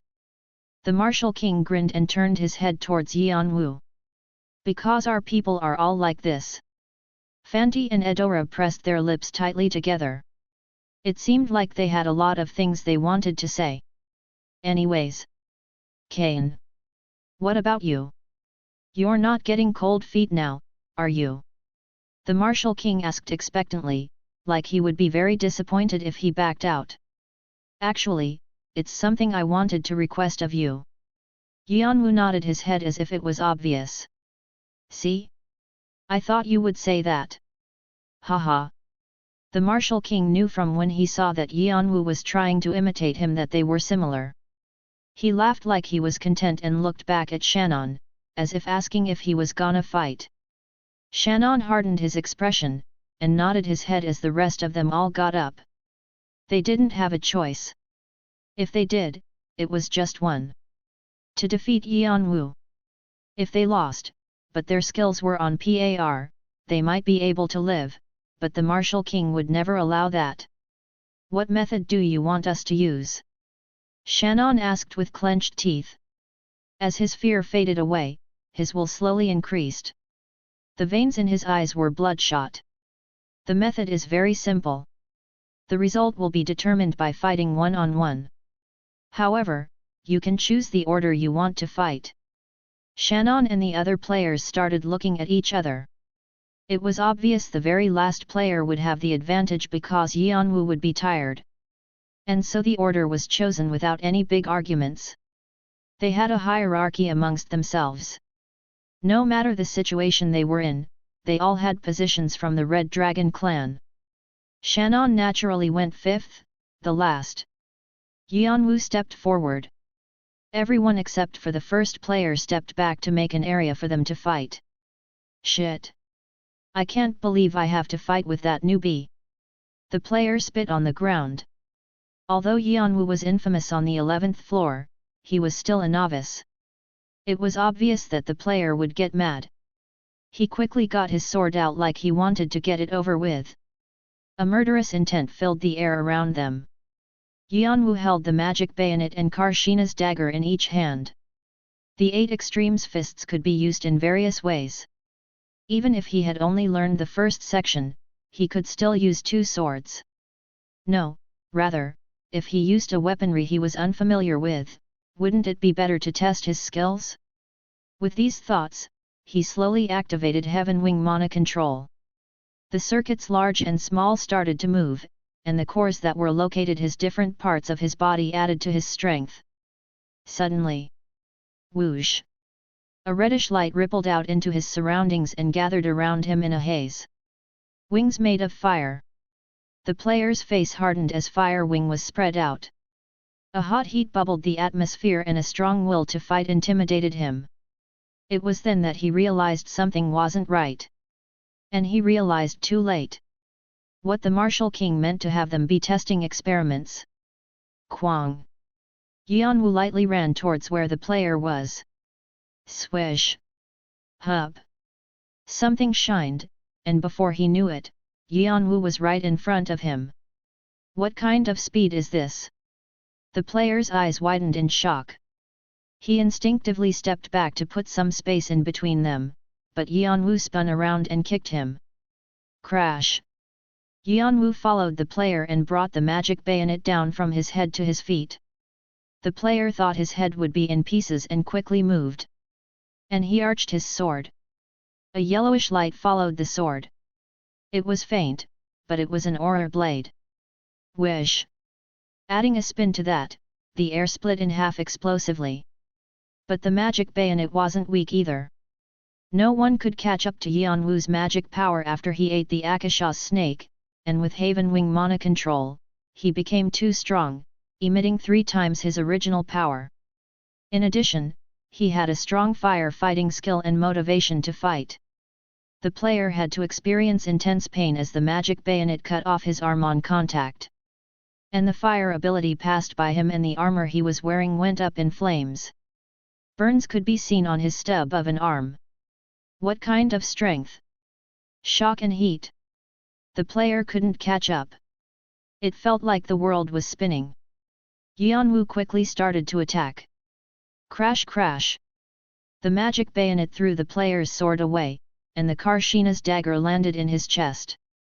When the player barely managed to escape, Yeon-woo would follow him with no time for rest.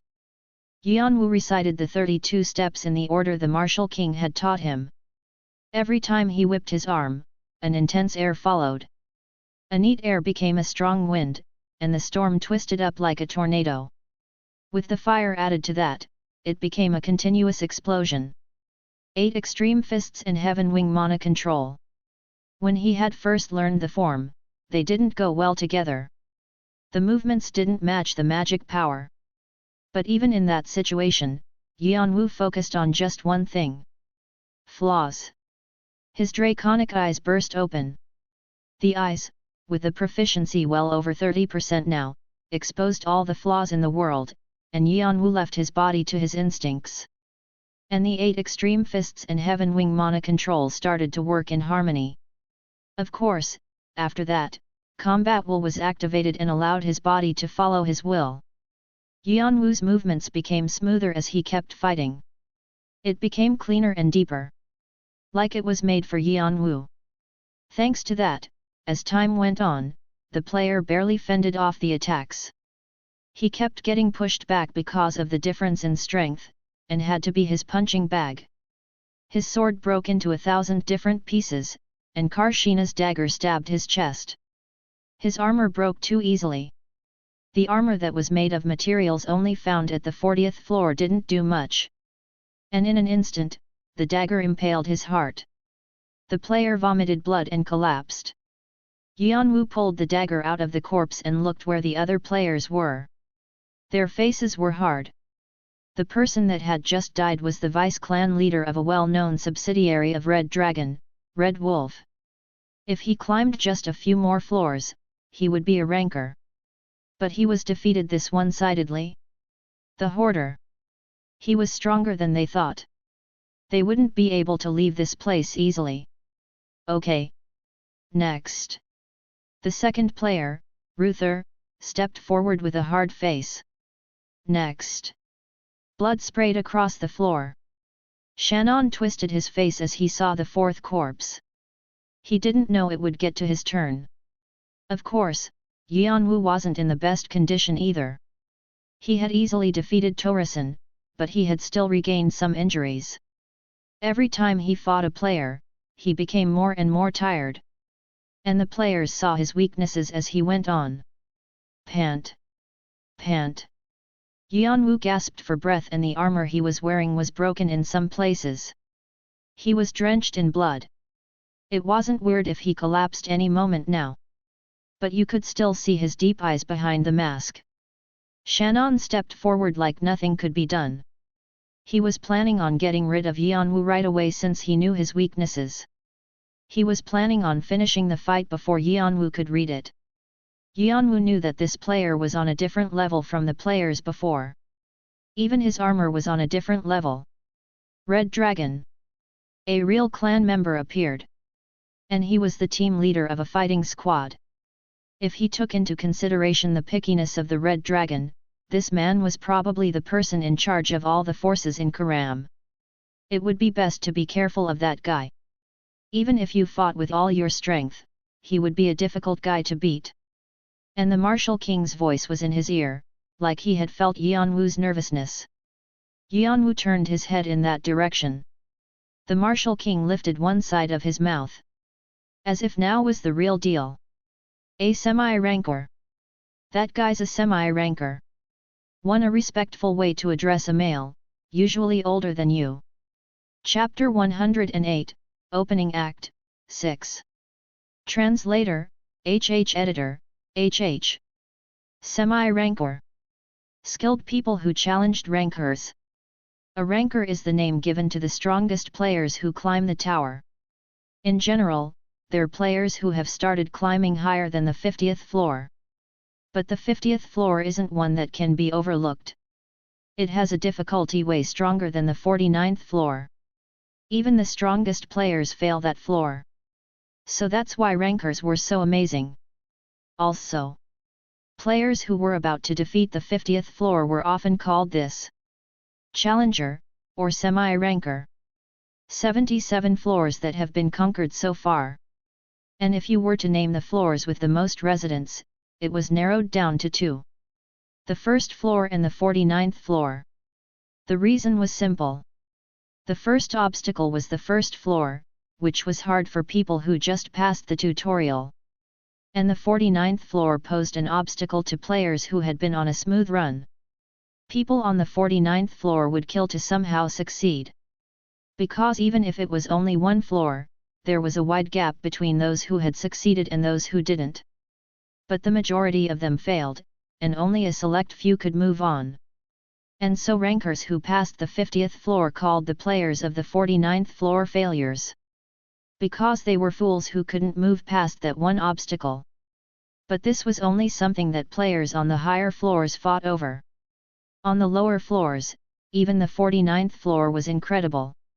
To pass the magic gateway that was the 50th floor, you had to be extremely strong and make a huge effort. So the players staying on the 49th floors were called something else out of respect. Semi-rankers. People who dreamt of being a ranker. And in reality, semi-rankers were already plenty strong. Some even said a few of them were stronger than actual rankers. And there was a semi-ranker right in front of him. Yeon-woo let out a laugh in disbelief. Even if he was at his full strength, the chances were slim. But he was trying to do this while he was both mentally and physically exhausted. It was like committing suicide. But this is fun. Yeon-woo weirdly felt more of a stronger will to fight. He laughed. This time it wasn't because of disbelief, but in amusement. Yeon-woo was going to defeat all the 8 clans single-handedly. And if he wanted to do that, he needed to grow stronger from defeating players like this. No, he had to defeat the 9 kings who were all high rankers. He needed to be able to be on the level of the Marshal KNG at the very least to start his revenge. From that perspective, defeating a semi-ranker was only a way to get stronger. Yeon-woo was able to learn a lot of things from the past 4 battles. He had gotten rid of all unnecessities. He had successfully linked the Heaven Wing Mana Control and 8 Extreme Fists, and he could control the intensity of the cores. Pushing himself to the extreme, he was able to find all the weaknesses. The Marital King probably did this for that reason. So he could improve. Of course, if he was to make a slight mistake, his life would be in danger. I already put my life on the line by entering the tower anyway. There's nothing to worry about. The Marshal King probably felt the same way. In some ways, he was extremely dispassionate. Yeon-woo lightly waved his hand. The black bracelet made a slight ringing noise and it locked the souls in the collection.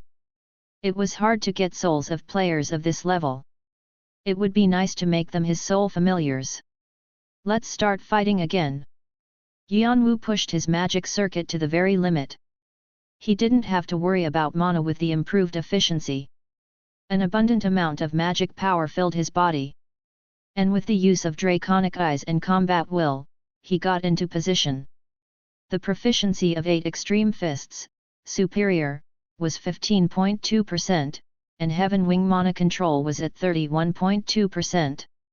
He had completely mastered the first section, so he didn't have to worry anymore. Shannon knew that Yeon-woo was gathering all his strength for this fight and gripped his knife. Whether it be a human or a beast, a creature that was fighting with everything it could was dangerous. Also, the Yeon-woo that Shannon observed was that kind of being. A beast drenched in blood. One that wouldn't fall even when it was tired. And it was one that kept growling, baring all its teeth. Shannon lifted his knife.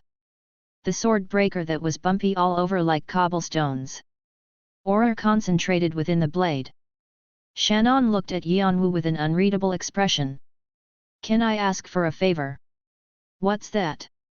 Regardless of the result of this battle, I'd like it if my subordinates could be saved. What? Yeon-woo squinted his eyes at the unexpected request. Up until now, all the players he had seen were more concerned with saving their own lives, not saving others. But Shannon smiled sourly. To be honest, on the way here, I was so scared that I wasn't able to think of my subordinates. I just remembered them. I know we met as enemies, but you're not cold-hearted enough to kill those who surrendered too, right? Yeon-woo read Shannon's mind. He's not planning on winning this battle. It was strange. This situation was obviously favorable toward Shannon, and up until just now, Shannon had a strong will to live. He was observing everything about the situation, figuring out how to attack and where Yeon-woo's weaknesses were. But how it was different. He was half given up, and half curious about Yeon-woo. Yeon-woo didn't know why Shannon was suddenly feeling this way and felt heavy. Like he had met a strong wall. I'll break it at once. Yeon-woo summoned his fire. He was planning on finishing the fight as quickly as possible. Wings made of fire soared higher than ever into the sky. He wrapped the wings around him and stomped his foot in the ground. as the heat whipped around Shannon like hail. Shannon lashed Sword Breaker out, and a strong wind pushed the fire away. Yeon-woo focused his magic power in his feet and caught in balance mid-air. And as he turned, he struck Shannon's neck with Karshina's dagger. Shannon responded by using his aura. As the aura exploded like fireworks, they defended against the attacks.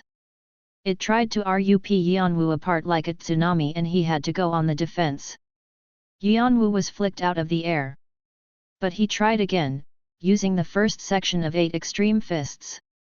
Shannon swung Sword Breaker in wide movements, and with every swing, aura spiked out like thorns. Yeon-woo and Shannon fought a tight battle to never show their weaknesses. Yeon-woo was rough. He didn't even care about his body that was bleeding by the second. On the other hand, Shannon was steady. He tried to push Yeon-woo into a hole by using his aura. Every time Yeon-woo tried to attack Shannon to find his weakness, he was met with a wall. Yeon-woo realized why his opponent was called a semi-ranker. He was really on a different level as him. No matter how hard he tried to look for a weakness, the guy never showed a single one. But still, Yeon-woo didn't give up. Rather, he turned on all the cores onto their full power. Thanks to that, he kept getting warnings that his magic circuit was overloading, but he ignored them. He didn't use Vigrid or the Black Bracelet, and not even Aegis. This was a fight of his strength and his strength only. He didn't want to input another variable, even at the risk of his life. Clang! Every time he swung his sword, there was an explosion and sparks flew out. He could feel blood coming up in his mouth, but he swallowed it back. From some moment, draconic eyes had started to show all the flaws. They were all knotted together like string, all led to one place. Updated from Nouvelle Bien, c.om. Above his left elbow. The first weakness. Yeon-woo quickly stabbed Karshina's dagger because he thought the weakness might disappear. He could hear all the 36 cores in motion. But what? The moment the dagger made contact, the left elbow that should have been there disappeared. Like an illusion. An illusion. He moved his body to the side thinking something was wrong. But Shannon was already swinging Sword Breaker down on Yeon-woo's neck. It was an attack like lightning. He barely summoned his wings of fire back, but his body flew away like a kite without a string. He turned his body mid-air and narrowly landed. But he still couldn't and was pushed back. Where he passed, the ground left tracks in the shape of his jeet. Yeon-woo clenched his teeth. What happened? He was sure he had stabbed the flaw. How did it suddenly disappear? He raised the question, but he ignored it for the time being. He thought he might have missed something, so he once again left his body to draconic eyes and chased the flaws. He didn't have any leftover strength. He saw the flaws again. This time, there were 2. He mustered all his power and stabbed again. But again, it disappeared, and instead, aura flecks poured like rain. Yeon-woo didn't try to attack and instead created a large gap between them. Over there, in front of him, Shannon was still standing. Like a wall.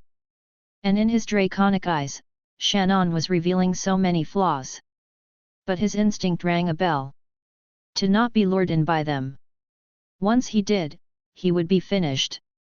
If he was lured again, he had a sense that he wouldn't be able to get out. What's this? He had never failed to attack using flaws. Yeon-woo's face crumbled. He was frustrated because he couldn't figure out what was wrong. Then, I see. Shannon smirked as if he realized something. You don't know what a focal point is.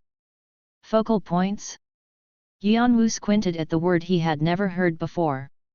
He was still holding his weapons, but his head was riddled with calculations.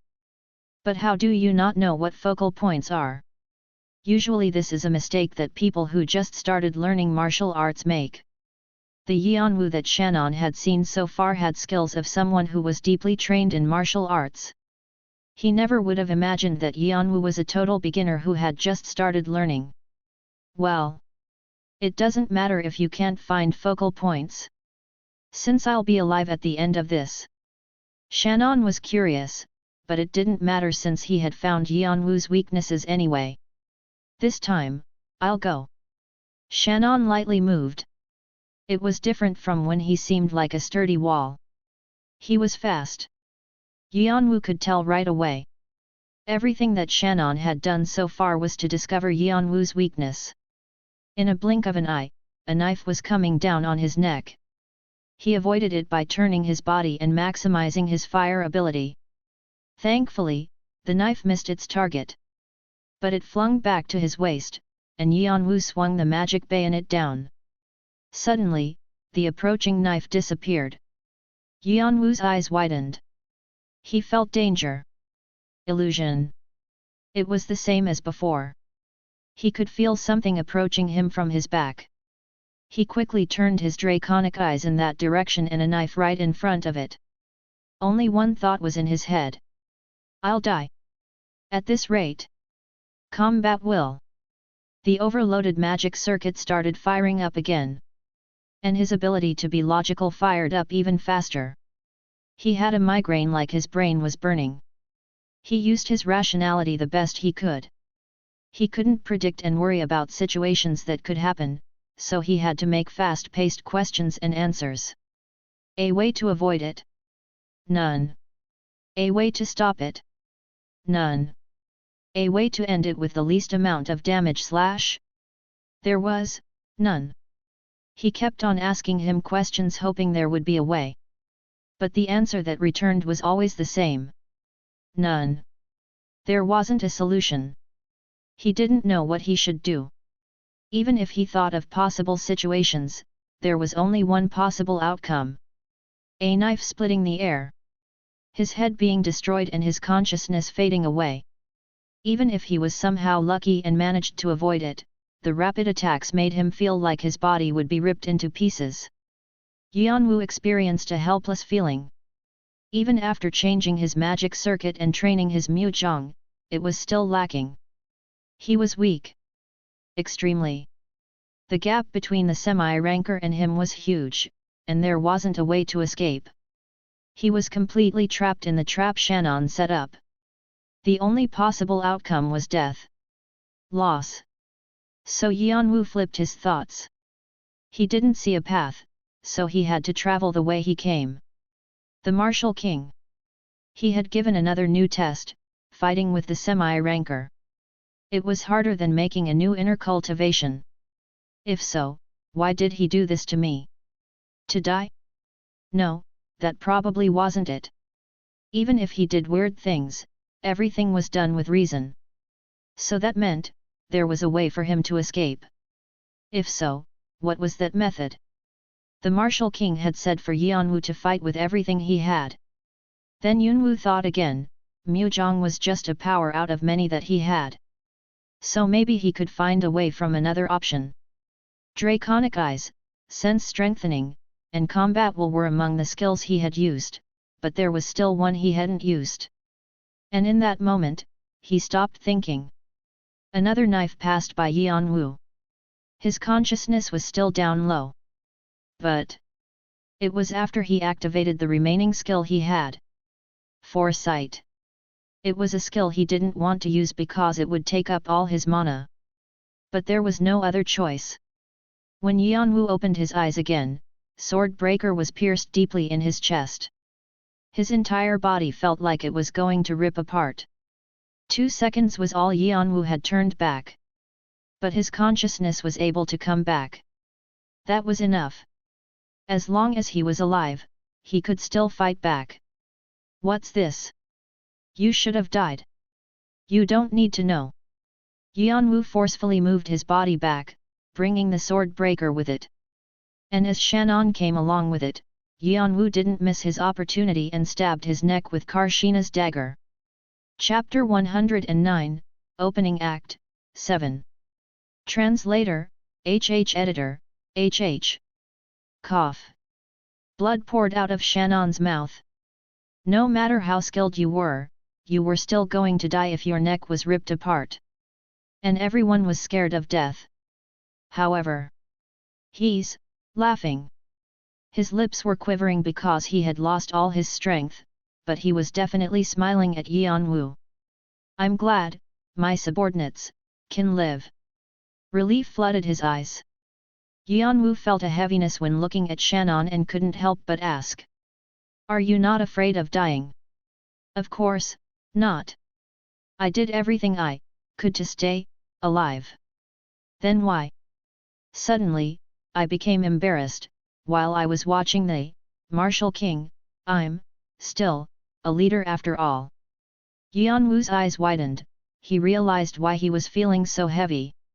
Shannon didn't know how much longer he would live, but he still wanted to take care of his subordinates. From the beginning, he didn't care about his life. No, rather, he used to care, but he still changed his mind to save his subordinates. Now, he might have been embarrassed of his past self for doing anything to survive. It was so different from his brother's situation, who was killed by his friends who would stop at nothing for their own lives. If only there was someone like Shannon back in Jeong-woo's life. Shannon made a satisfied expression and he fell to his knees. Blood created a lake around him. Yeon-woo looked at himself in the blood and stepped back. Suddenly, he felt tired. But worse than that, a pain spread all over his body. His overloaded cores and empty magic circuit caused him the pain. The pain was this intense because it was passed down from the draconic species magic circuit. Oraboni. Edora ran over and supported him. She let out the breath she'd been holding while watching him fight all those battles. Fanti followed thinking, a monster has become an even bigger monster. Beating a semi-ranker was that meaningful. Also, Fanti knew that Yeon-woo hid his most important card. The black sword from Section G he had seen back in the tutorial, and all the other artifacts that he had earned weren't used. But he still managed to beat a semi-ranker. You've worked hard. It was fun to watch. Seems like you can fight better than you look. Yeon-woo caught the bottle the martial king threw at him and drank from it. The pain gradually disappeared and his magic power slowly regenerated. It was a potion. Yeon-woo had a lot of questions to ask once he was feeling better. What are focal points? Yeon-woo had definitely stabbed the flaws, but they had disappeared, and appeared somewhere else. Because of that, he had suffered because he had no way to know what was real or not. A fake? No, it was a lot different than faking emotion. No. It's of the same notion. The only difference is whether it's a possibility or reality. The martial king thought of how he should explain. It's nice to explain this way. When this guy's sword almost touched you, the sword had many possibilities. Whether it be used for offense or defense. And of those, it could lead to a greater amount of possibilities. Right. Yeon-woo nodded his head. So when picking from those many possibilities, how do you pick? Do you have a standard? Whatever suits the situation. That's right, suiting the situation. But focal points add one or more possibilities to the mix. Yeon-woo could somewhat understand. A trap. You can see it like that. If you get trapped, you can cancel it and choose another possibility. Focal points are the power to choose possibilities. Possibilities. Yeon-woo quietly mumbled. It was similar to foresight. But foresight predicted the moves of the enemy using many different calculations, while focal points were a method to pick out of many possibilities the one that fit that situation. That's possible. He did it, right? That was a joke. Actually, it's not that easy. Every time you swing your sword, you have to see the different possibilities. If you do it wrong, your brain might even get knotted up. The martial king grinned. But if you can successfully do it, there's no better fighting method than this. But it's only for players who have trained their mana to the extreme. And focal points actually aren't that perfect either. And once you're at a certain level and your sixth sense improves, it gets easier to tell. That's why Shannon had asked. Yeon-woo's fighting skills were on the level of someone who should be able to discern between focal points, but he couldn't. However, with this Yeon-woo find two things he could improve on: focal point and sixth sense. But both had to be attained through extreme training. I guess the only thing I can do is training and more training. He clenched his fists. He wanted to have the sensitive senses Shannon had shown. If his physique couldn't keep up, there was no point in having good artifacts. He had to push his body to the extreme several times for that. And after that, I have to finish the succession process. There were so many things to do. He could have felt burdened, but he felt happy that there were so many ways to get stronger. If I'm not talented, I just have to work for it. Yeon-woo pushed his heavy body up and added Shannon to his soul collection. There was something he wanted to confirm. And sir. Yeon-woo turned to face the Martial King with Eudora supporting him. The Martial King waved him away like he knew what Yeon-woo was gonna say. I'm not that evil to hit weak people, okay? Don't worry. That meant he would leave Shannon's subordinates alone. Yeon-woo nodded his head. After using his full strength for the first time in a while, he just wanted to rest. And the first battle between Jeong-woo and Red Dragon ended like that. The news of Karam spread all over the tower, making people tremble in fear. The unexpected participation of the One-Horned tribe. And with the spread of the news, Jeong-woo pulled their sword out as well.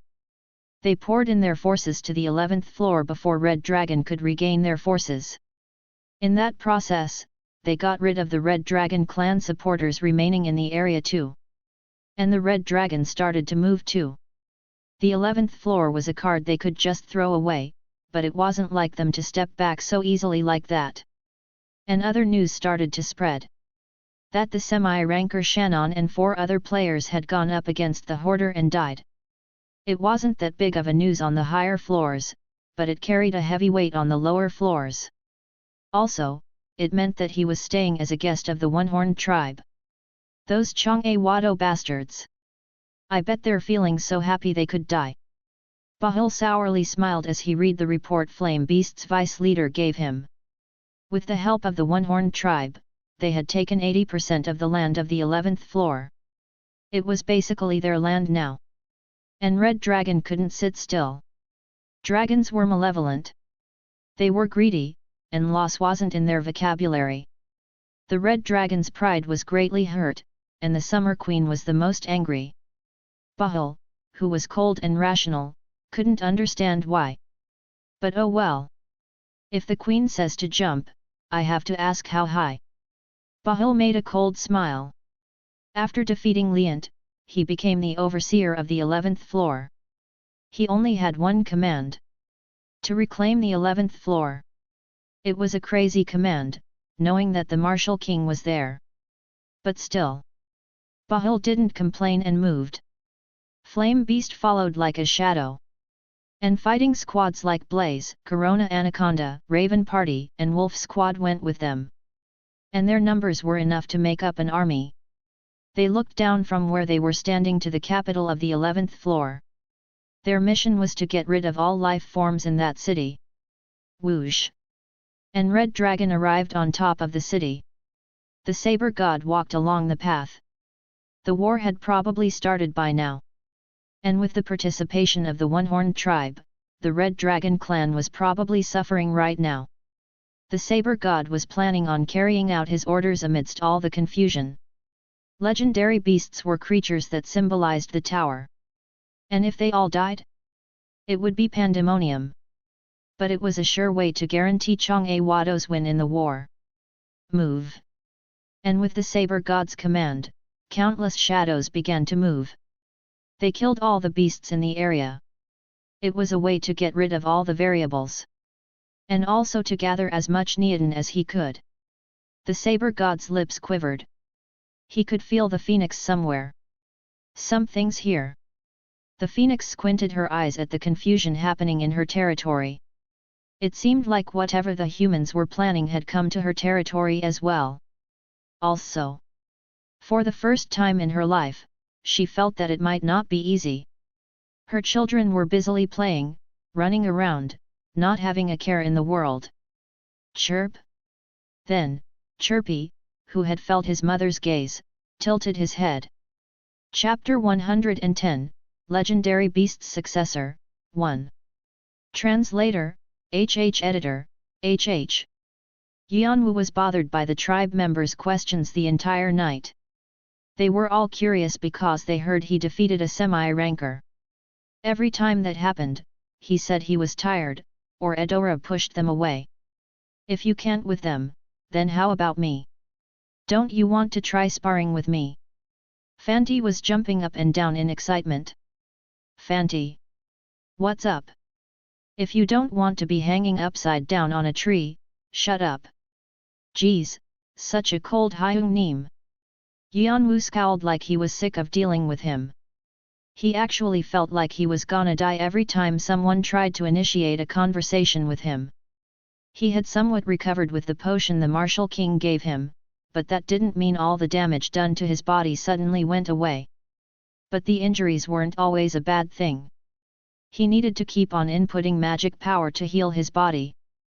So Yeon-woo circulated his mana without rest. He was able to feel the most thorough places with his Heaven Wing mana control. As the waste was emitted from his body, new circuits opened, and the circuits that were already there became sturdier. Yeon-woo healed his body while reviewing his fight with Shannon.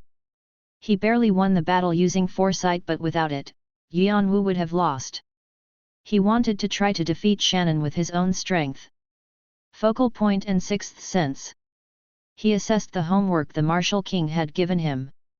And he mulled over how to completely master 8 extreme fists and Heaven Wing mana control. Fanti and Eudora knew that Yeon-woo was in deep thought and quietly left the room. They knew how important this time was to a martialist. And through this, he would experience growth. I've heard that I was pretty single-minded growing up, but I can't even compare to that guy. Fanti shook his head as he walked down the hall. He felt that every time he looked at Yeon-woo, he was able to grow in such a short amount of time because he was so determined. He even thought it was a bit dangerous, because he kept on trying to overcome his limits. It was weird that his body was still functioning. It was like he was being chased by something. What was his goal? Oh yeah. Is today the day Flank is supposed to come? Yeah. We sent someone this morning. They're going to join us with more people. Eudora answered while nodding her head. Updated from Nouvelle Bien, com. Fanti lightly clicked his tongue. Dang. It's not like he's gonna be that welcome here. Flank was the younger brother of the Martial King. He wasn't one of the many step-siblings the Martial King had, but they actually had the same mother. And he was better known by another name, Spear God. He was one of the martial gods who oversaw Jeong-woo. Also, he was the person who pulled the One-Horned tribe into this war. He sent a message this morning that he would visit. One-Horned tribe was staying in Karam. Because of the performance of the Martial King, half of it had disappeared, but the city was so big that the tribe members could easily find places to stay. And surprising, the city was peaceful. The Red Dragon saw no reason to bring the tribe back into the war and make things complicated again. Also, they wanted to know what the tribe would do next. If they had only participated in that one battle, or if they would continue helping Jeong-woo. They were going to set up a defense plan based on what the tribe did. Normally, they wouldn't have let their enemies live so peacefully, but the tribe got away with what they did. That was the weight of the One-Horned tribe. Also, it was the weight of the Martial King. The Spear God, Flank, knew this, and used this to his benefit.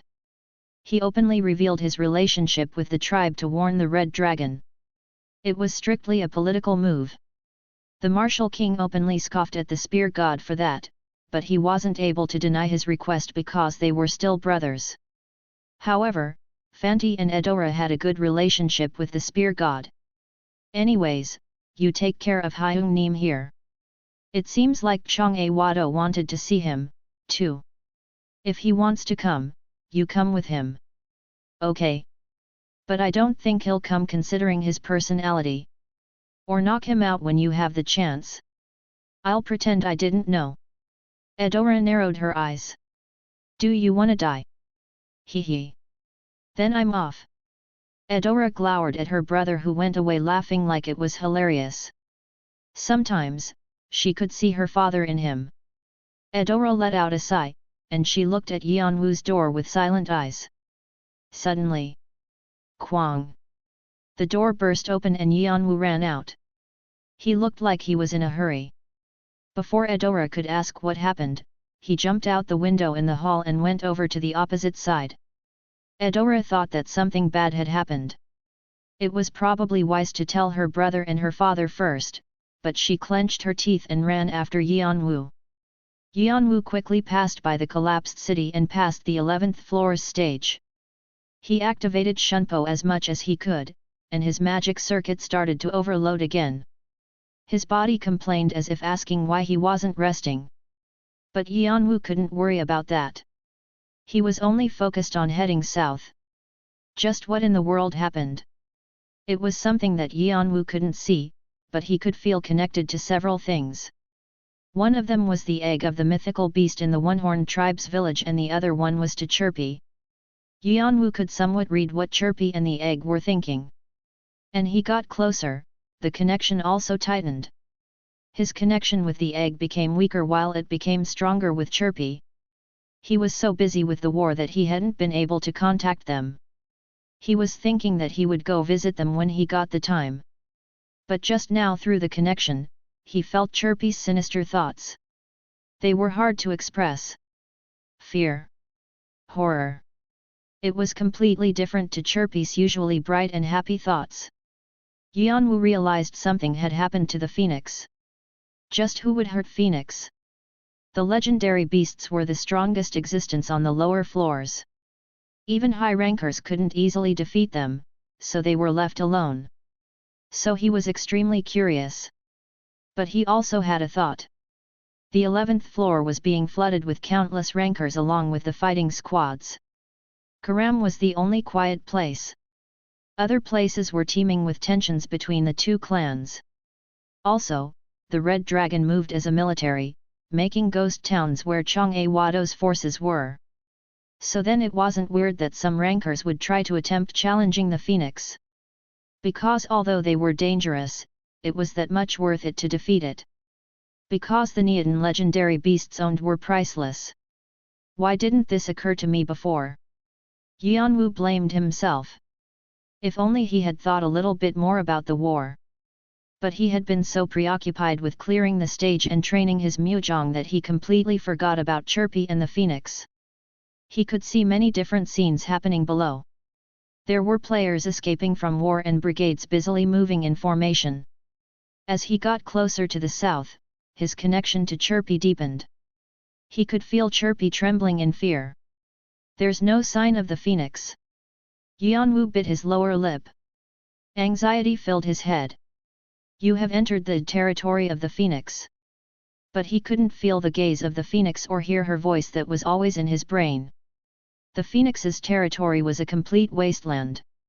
Trees were knocked down, and corpses of mythical beasts were lying everywhere.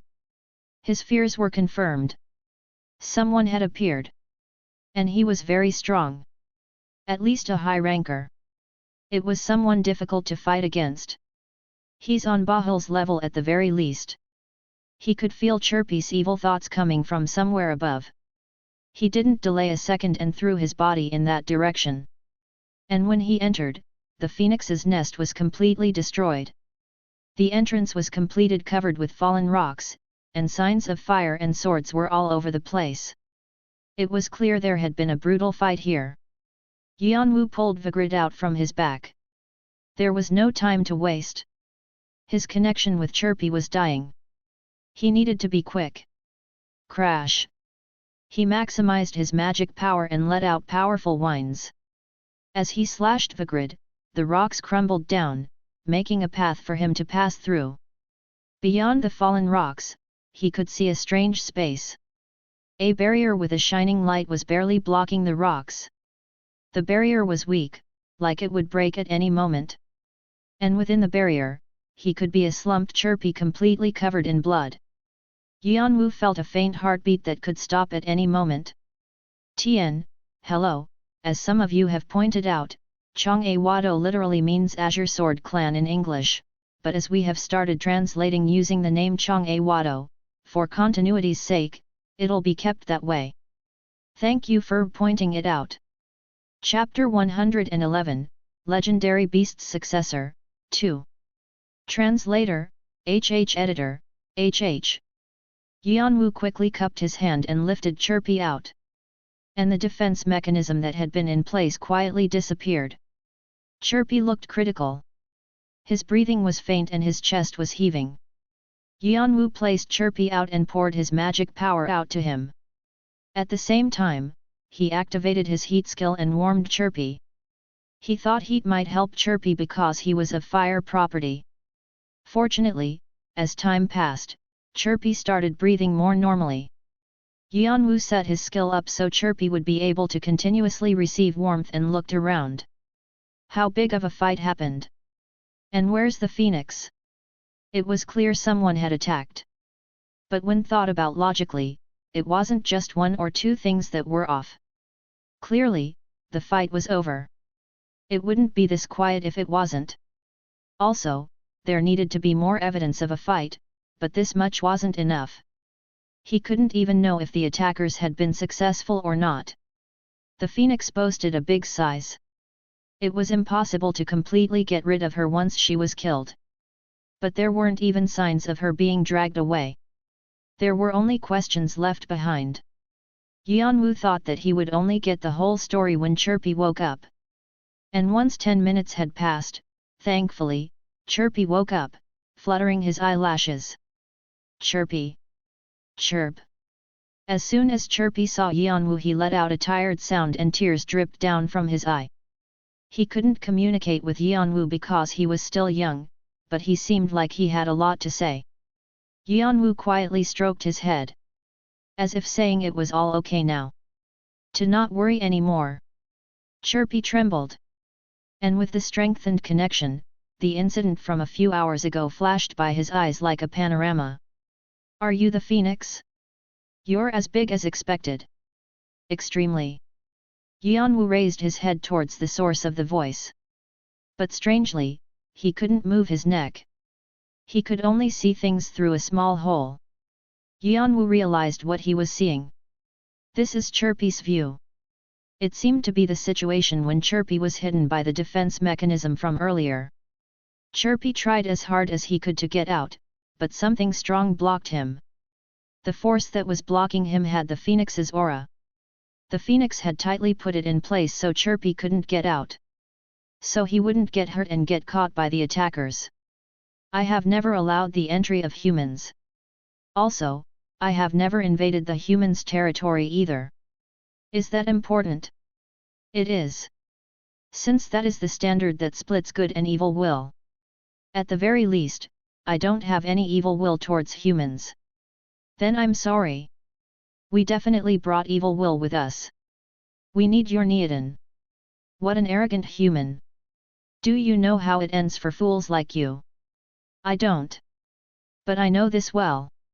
Someone stepped forward while scoffing. In the darkness, the phoenix's eyes could be seen, filled with annoyance. That the ending will be different this time. And a large sword was pulled out. The space to see outside was too small to see the face of the attacker, but Yeon-woo recognized the pattern on the blade. There was only one person who used that in the entire tower. The Saber God. Jeong-woo was an island of people who dedicated their lives to martial arts.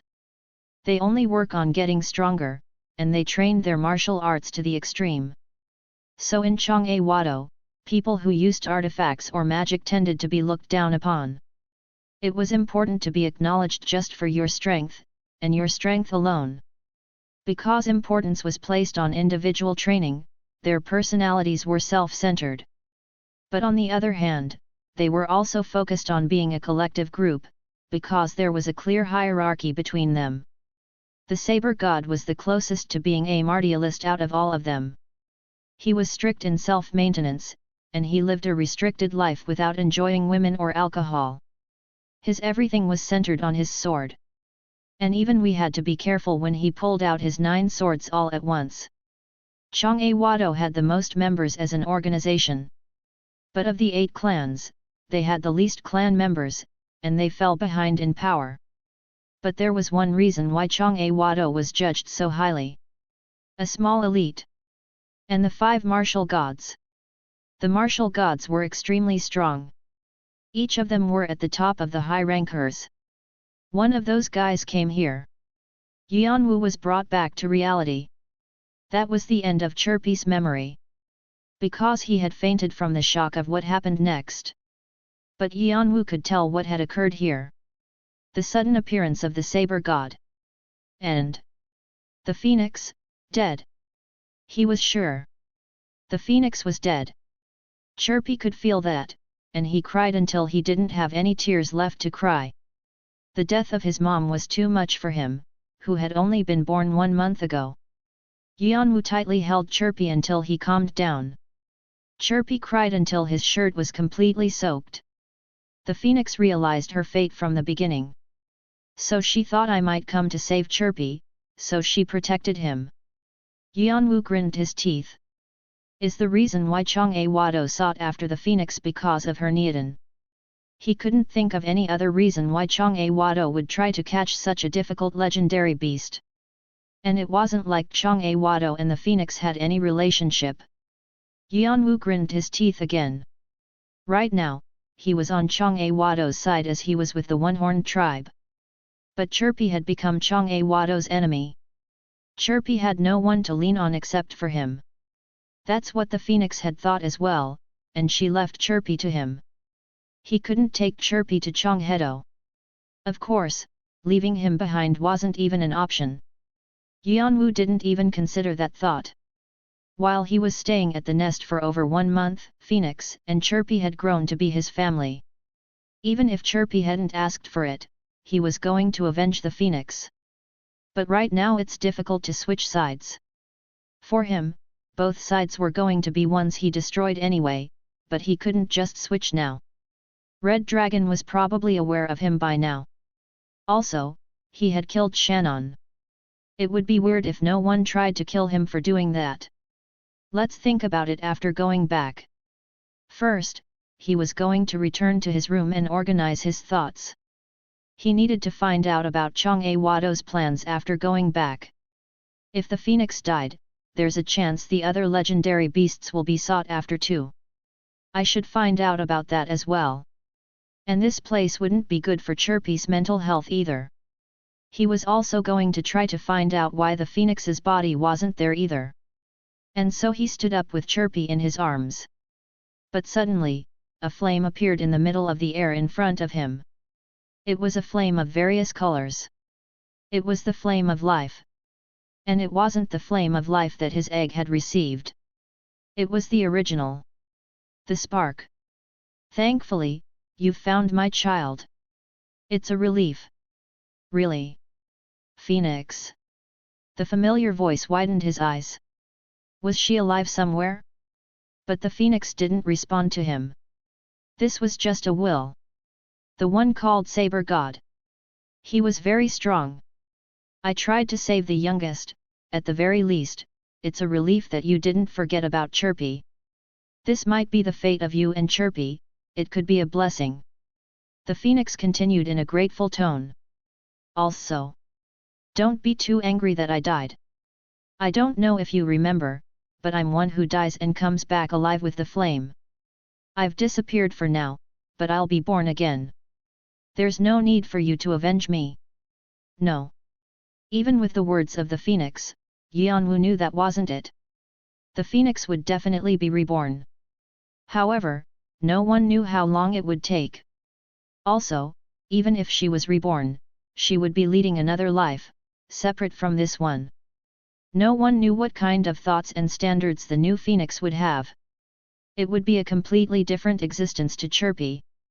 Death was death. And that was it. But the reason for Phoenix's words were simple. To console Yeon-woo, so he wouldn't do anything foolish. Also, Chirpy needed someone to lean on. So don't be too angry, and take care of my child until I return. If it takes some time, just take care of him until he can survive on his own. I'm asking you for a favor. The phoenix worried about her children until her very last breath. Of course, I won't just ask you to take care of him. And at that moment, the flame suddenly soared up. And it split into pieces and wrapped Yeon-woo. It's very weak, but it'll help you and the youngest going forward. The flames started to blend into his skin. The phoenix has chosen you as her heir. According to her will, the flame of life, original, is being given to you. The former contract with the legendary beast has strengthened. It is reacting with Heaven Wing Mana control. The skill Flame Infusion is reacting to the flame of life. Magic circuit is preparing to accept the flame of life. Your body has opened. The succession process is being started. Yeon-woo felt like all the cells in his body were opening up. He didn't try to fight against it. He knew this was the last present the phoenix was giving him. The flames were absorbed through his open pores to his magic circuit, cores, and his bones. He couldn't explain the feeling in words. At first, it was warm, like being hugged by his mom. But then, an intense pain followed. Because of the pain, his muscles burned. But Yeon-woo didn't let out a sound. He knew from studying inner cultivation that if he opened his mouth, energy would leave his body. Yeon-woo wasn't planning on wasting anything the phoenix had given him. And even when he became dizzy, he held on. The proficiency of Heaven Wing Mana control is increasing 27, 28, 29, 33%. The proficiency of Flame Infusion is dramatically increasing 57, 58, 71, 72, 91%. The flames dug into all the circuits he hadn't found before. It burned away all the obstacles and paved its own path. The occasional explosions occurring in his body shook his body. The remaining center circuits 3 and 5 are opening. The remaining large circuits. Status messages popped up continuously. One would have thought this breaking up of the circuits would destroy his body, but because holy power was also included in it, his body healed faster than ever. Crash! And at that moment, Yeon-woo felt something different than the expected pain. It was joy. Joy from his tear increasing. All magic circuits have been opened. The succession process had been finished. The title Phoenix's successor has been earned. Strength has increased by 5. Dexterity has increased by 5. Affinity with fire property has increased by 30. You have gained a part of the qualification of fire property. Congratulations! The proficiency of the skill Flame Infusion has reached 100%, and a superior skill Heat Wave has been unlocked. Your title is being applied to Heat Wave, and it is being replaced with another skill. The qualification of fire property is being applied and the skill is being evolved to a superior skill. The skill Holy Fire, numbering 050, has been created. Chapter 112, Legendary Beast's Successor, 3. The growth of your body has been confirmed. Spirit tier has increased and the paused succession process will resume. Current progress, 99.8%. Yeon-woo felt the joy gradually disappearing from his body and opened his eyes. And at the moment, the emotion he felt wasn't a happy feeling like joy or pride. Emptiness. It felt like his entire body was his body. He felt unsated. The vessel is bigger. It wasn't because the magic power had left, or anything like that. His magic power had actually increased, with the magic power the phoenix left him. But even with the overall increase, his vessel had grown to a size that made him feel empty inside. The opening of all the magic circuits. Not only did the circuits he didn't even try opening, but all the tiny little circuits had opened. It was because the phoenix's fire had made a ruckus breaking all the obstacles in its way to open the circuits. And since holy power had been added to the mix, healing him at the same time, magic circuit became larger and sturdier than before. The process that would have taken him forever was finished in a single moment. Also, Yeon-woo could feel the holy fire left in his body. It was right next to his heart. Where the stone was. Why did it go there? The stone that Leon had tried to create, but failed. He had ignored it because he couldn't do anything to it no matter how hard he tried. But why did the phoenix's spark go there? He focused all his will on there, but the stone remained still. Instead, the fire that had been absorbed in the flame came out along the magic circuit and arrived at his hand. A blue fire shot up from Yeon-woo's hand. It turned into a variety of colors, red, gold, and purple. The flame that the phoenix had been maintaining. It was a holy fire that controlled regeneration and resurrection. It was also the origin of the flame of life he received. That was what the phoenix had left for him. And befitting of its owner, its power was amazing. Holy fire. Numbering 050. Proficiency, 0.0%. Description, the flame that defines the phoenix, who is the symbol of resurrection and regeneration. Some say it is the first fire to ever have existed. It's a pure fire that many gods desire. Asterisk purification. It burns demons and curses. It shows a great immunity and resistance to devil property. The strength of this power grows with the proficiency of the skill, and heals a part of the body. Asterisk blessing of fire. Holy fire is known as the first fire to exist. It has authority over all other fire properties and high resistance to them. It can show a control of fire. Numbering 50. It was the first numbering skill he had received after Bathory's vampiric sword. Holy fire was the absolute enemy of any evil-related properties, since it was a power that pushed away darkness and purified curses and demons. It would have been impossible to use it with the black bracelet under normal conditions, but good thing I have that trait. He thought it was a relief that he had the mana-friendly trait. With it, it was definitely possible to use holy fire and the black bracelet at the same time. Yeon-woo was able to realize just how powerful his trait was with this new development. Aegis is strongly reacting. The purification of Vigrid is speeding up. He could feel Aegis and Vigrid slightly shaking on his back. It seemed they were glad he received a skill that was compatible with them. But he didn't really understand what the control of fire meant. Did it mean he could move fire any way he wanted to? He knew it wasn't something that you could receive from a mere skill. And on top of that, it was hard to say exactly what defined fire. He would need to test a few things to find out what it meant. Anyway, Yeon-woo once again thanked the phoenix in his mind. She had fast-forwarded his growth by a few years. Even opening all the magic circuits was a huge development for him. And holy fire was a skill of the phoenix and the phoenix alone, so it wasn't something he could have gotten. It was uncomparable to Lizard King Hargan's heat wave. But actually, this wasn't just simply an act of kindness from the phoenix like Yeon-woo thought. Conditions needed to be fulfilled to receive this skill. If he had neglected Chirpy and left him alone despite knowing the situation he was in, the succession process would never have taken place. Only with concern for Chirpy and pity for the phoenix was he able to receive this skill. And also, it was the desperate last wish of a mother who wanted their child to be taken care of. At that moment, Chirp. Chirpy quietly opened his eyes. "How's your body?" Chirp. Chirpy nodded his head. He had gotten better from receiving fire from Yeon-woo. "But you should still rest. This place is messy, so let's leave first." Chirp chirp. Suddenly, Chirpy shot up and urgently shook his head. He was still tired, but he seemed to want to say something. "We have to save the other legendary beasts." Chirp. "But you." Chirp chirp. Chirpy jumped up and down in his spot.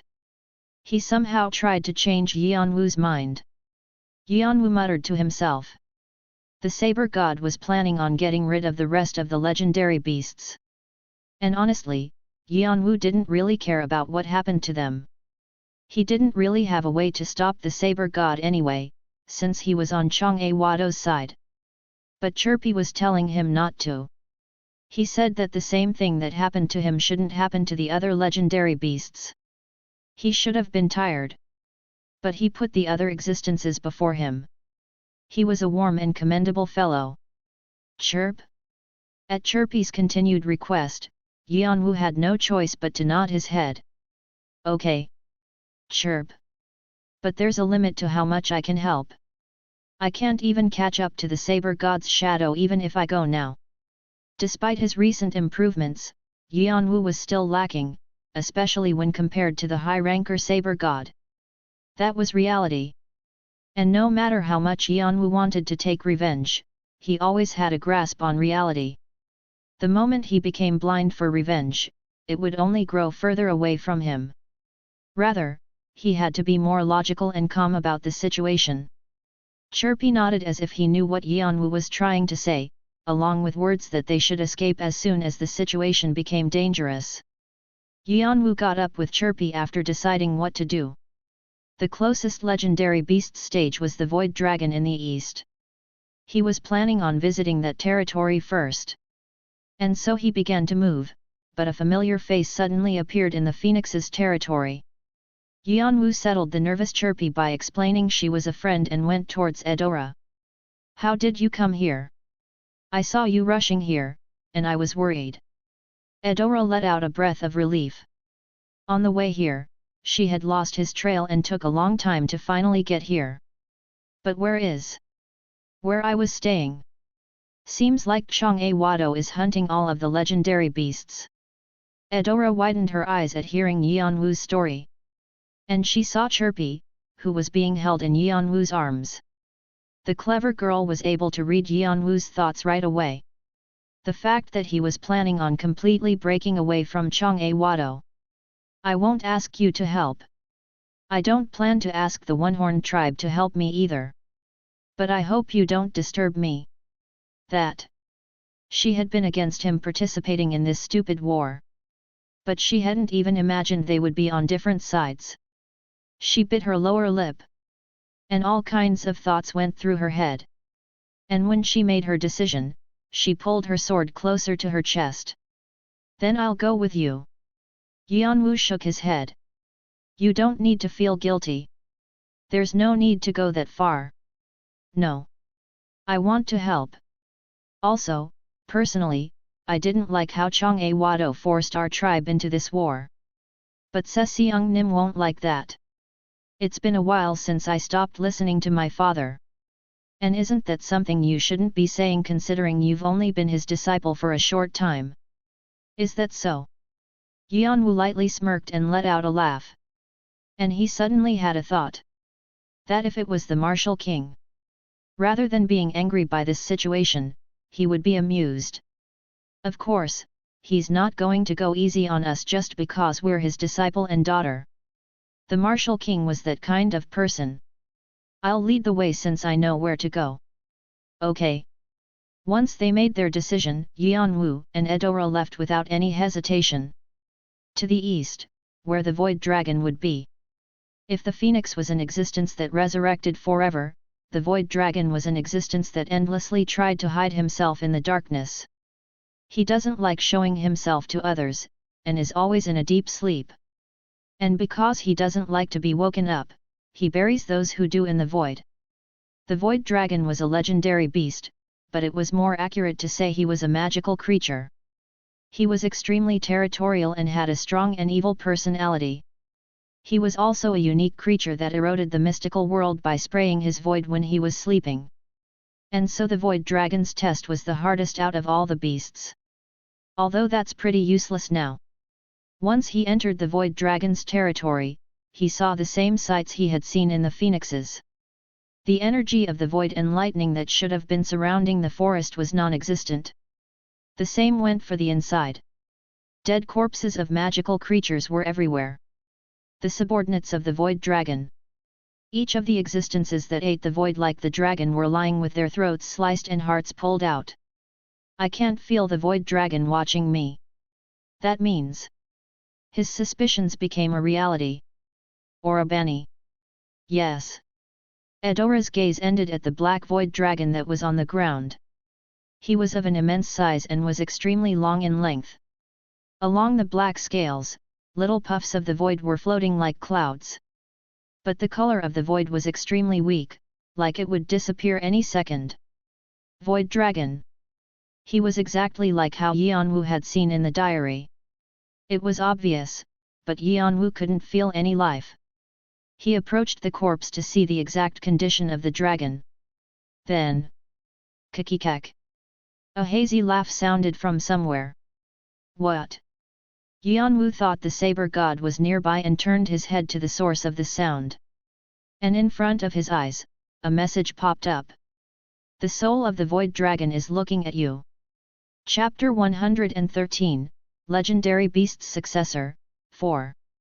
What? Didn't the void dragon die?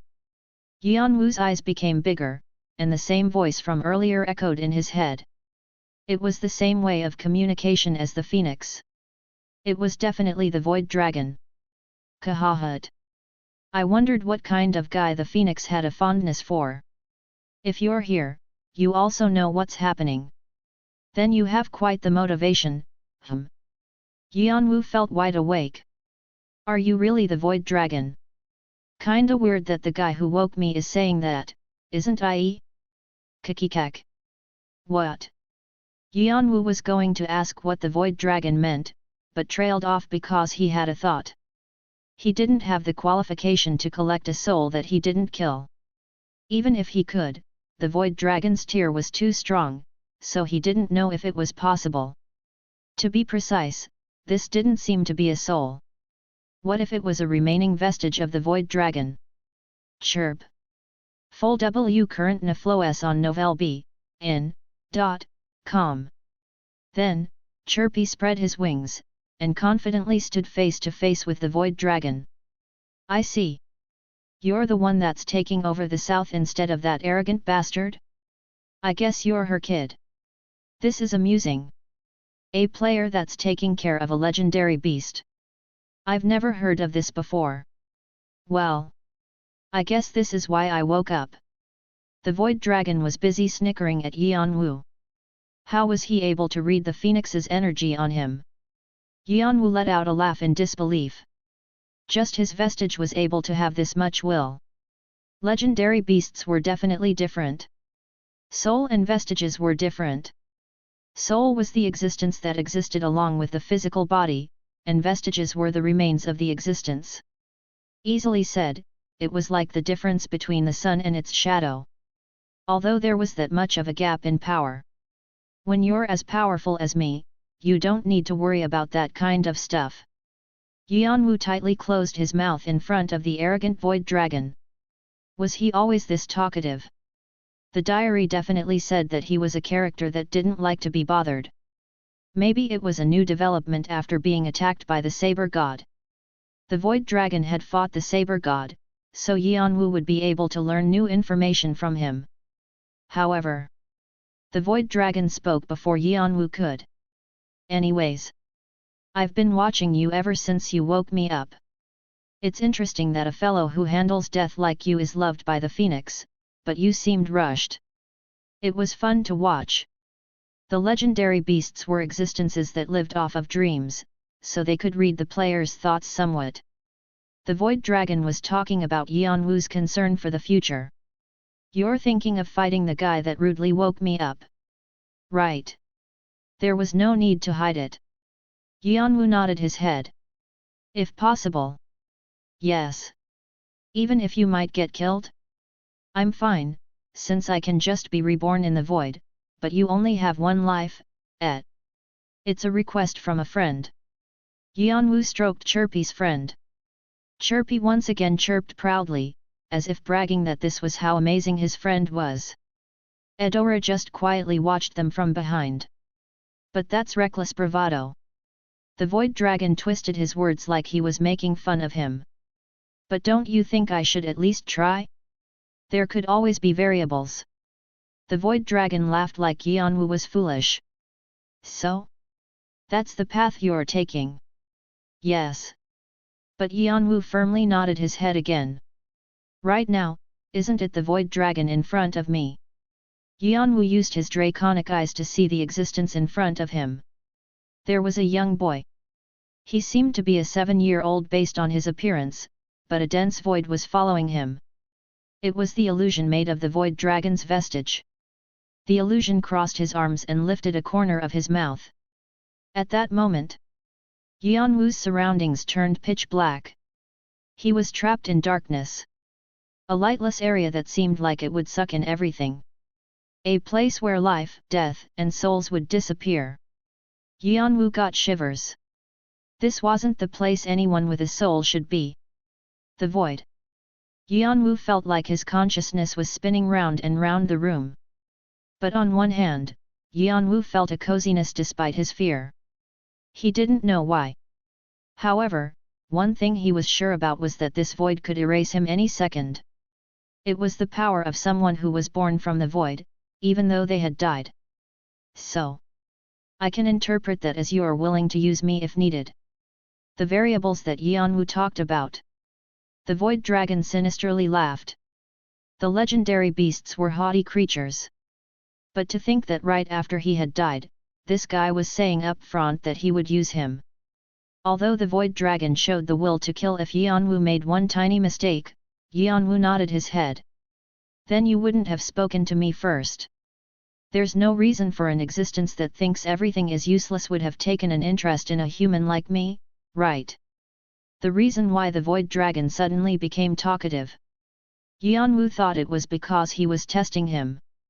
A drop of sweat slid down his face. As fear crept in, his body screamed like it was going to go crazy. And when the sweat dripped off his face disappeared into the void. Pwahahahut. This guy is better than I thought. The void dragon chortled. Yeon-woo's thoughts were right. The void around him went away like it had never been there, and he was back in the forest again. Yeon-woo let out a big breath. He felt like the void that had been creeping against him was still there. Chirp chirp. Chirpy protested like he realized what the void dragon did. Of course, it wasn't like the void dragon was gonna listen to him. He snorted and spoke to Yeon-woo. Okay. Fine. You have to have at least that much confidence to get something done. I hate guys who bark and don't bite. The void dragon continued, twisting his lower lip.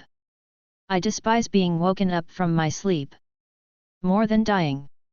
That guy not only woke me up, but he took my Neoden and heart. Anger could be heard in his voice. I'm not strong enough to leave this territory in this condition, and I'm not patient enough to wait around being reborn in the void again. But then you appeared. The void dragon wanted to test Yeon-woo.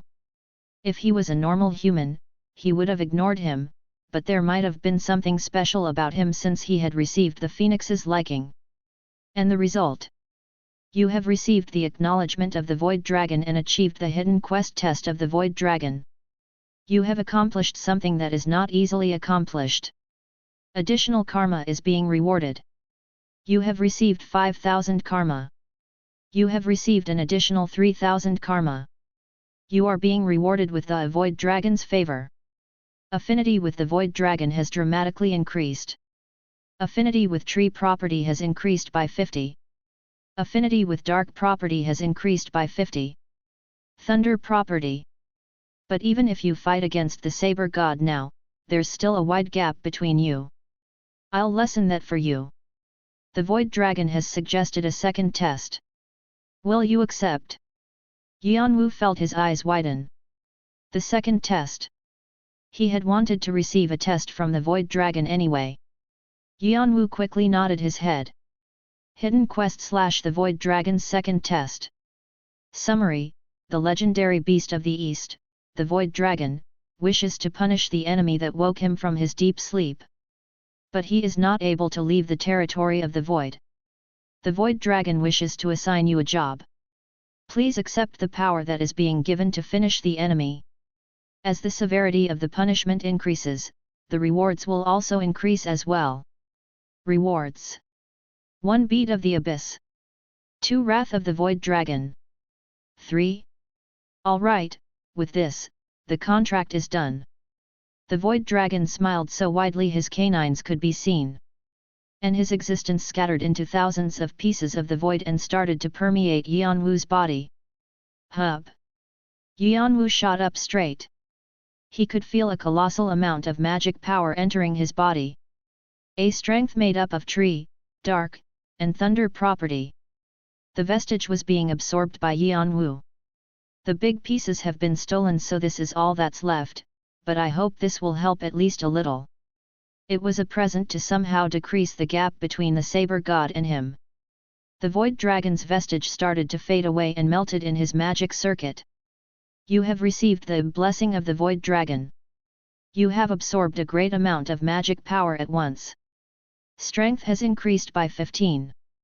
Dexterity has increased by 10. You have earned the title Contractor with the Void Dragon. Some time passed before Yeon-woo opened his eyes again. The Void Dragon had said it wasn't much, but it was a big amount to Yeon-woo. It made him feel like he had eaten another Akasha's snake. Thanks to that, he was able to fill a part of his magic circuit, which had grown because of holy fire. However, he was still lacking in magic power. But if comparing just the total amount, his magic circuit had increased by about 1.5 times the original amount. Unlike the Phoenix's inheritance, it's a lower-leveled blessing, but this is still pretty impressive. The Void Dragon's vestige was gone now. It seemed like it had only remained here to give the power. Yeon-woo turned around to look at Eudora. To Eudora, it looked like Yeon-woo had swallowed a legendary beast whole, so she is staring blankly at him, and then she nodded her head. They needed to quickly catch up to the moving saber god. The next location was the north. The abyss turtle. Boom! A big shape fell to the ground.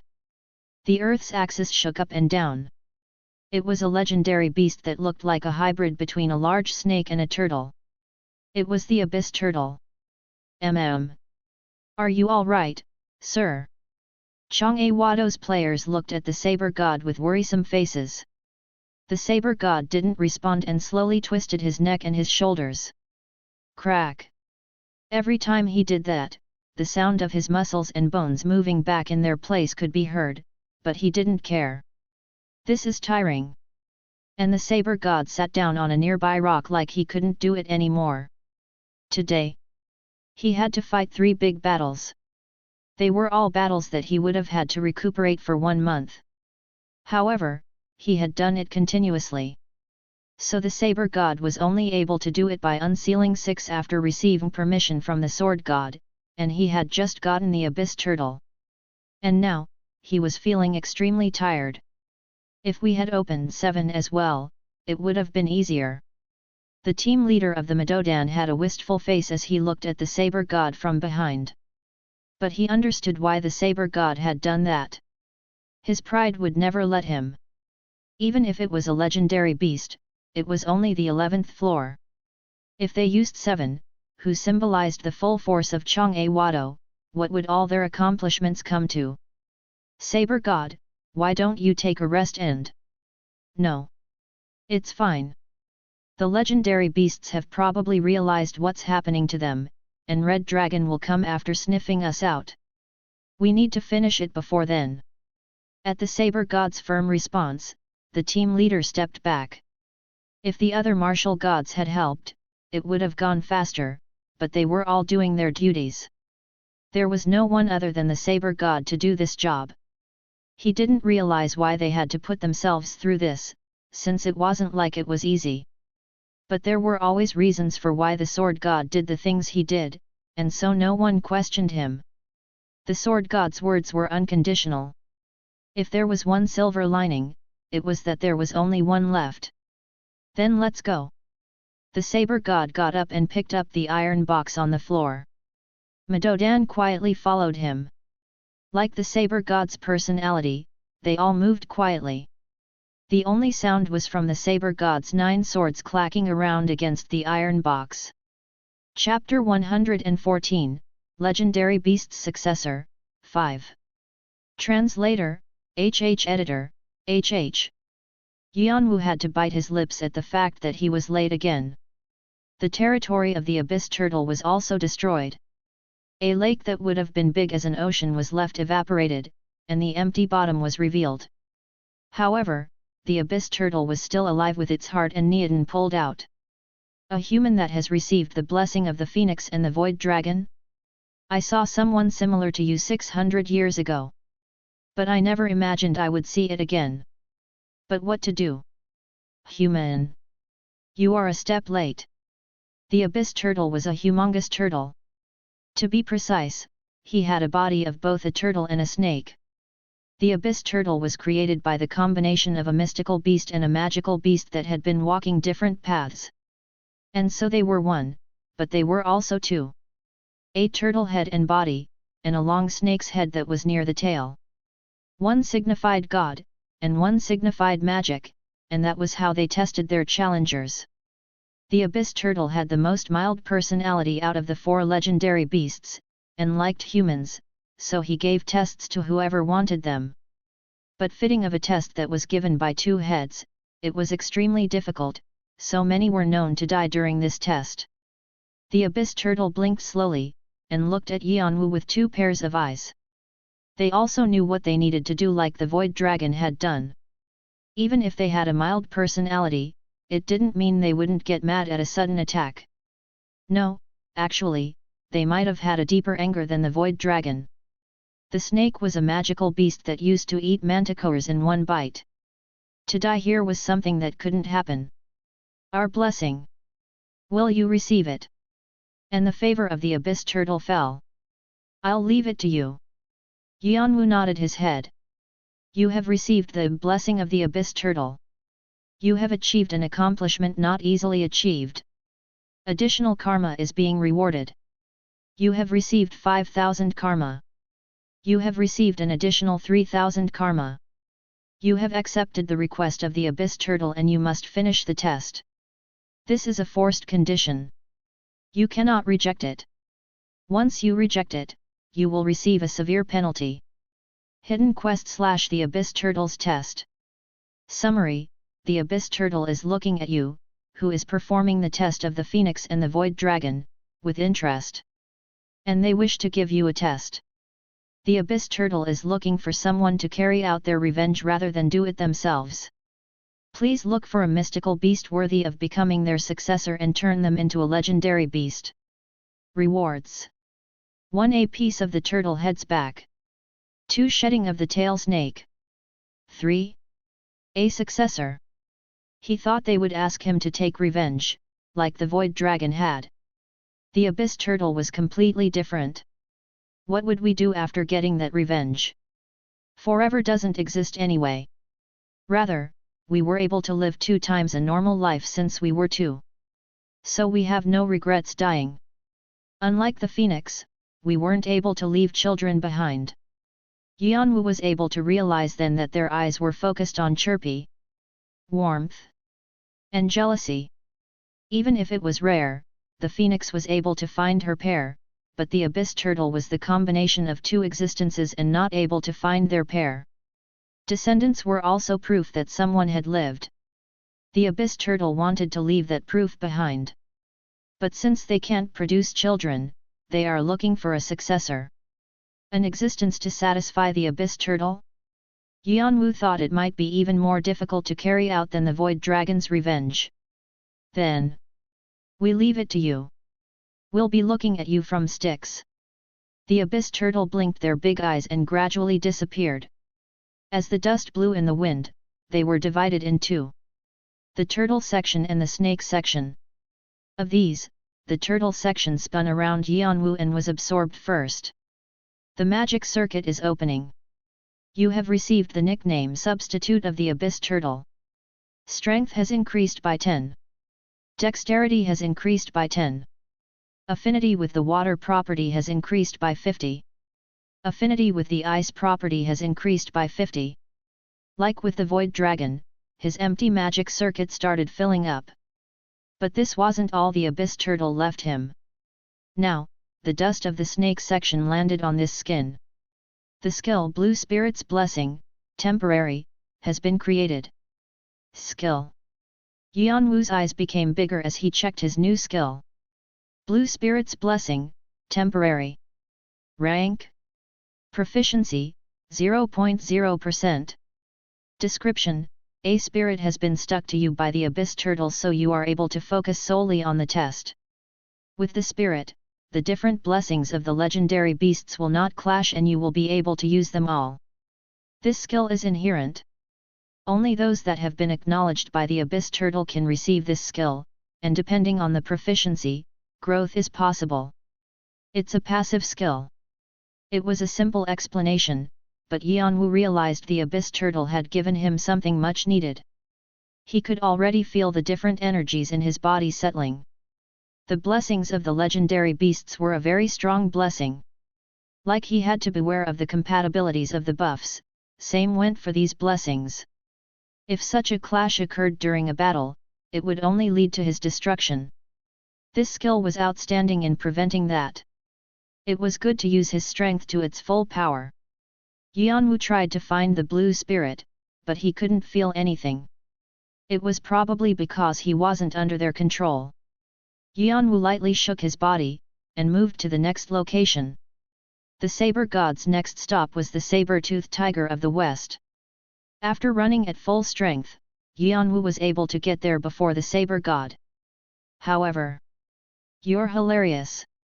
You're telling me to leave? Me? Me, who has been here since the beginning of the tower." Yeon-woo told everything he had seen to the saber-toothed tiger.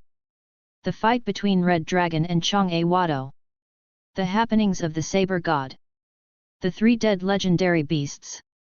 He warned to leave because it would become dangerous here. However, the saber-toothed tiger snorted.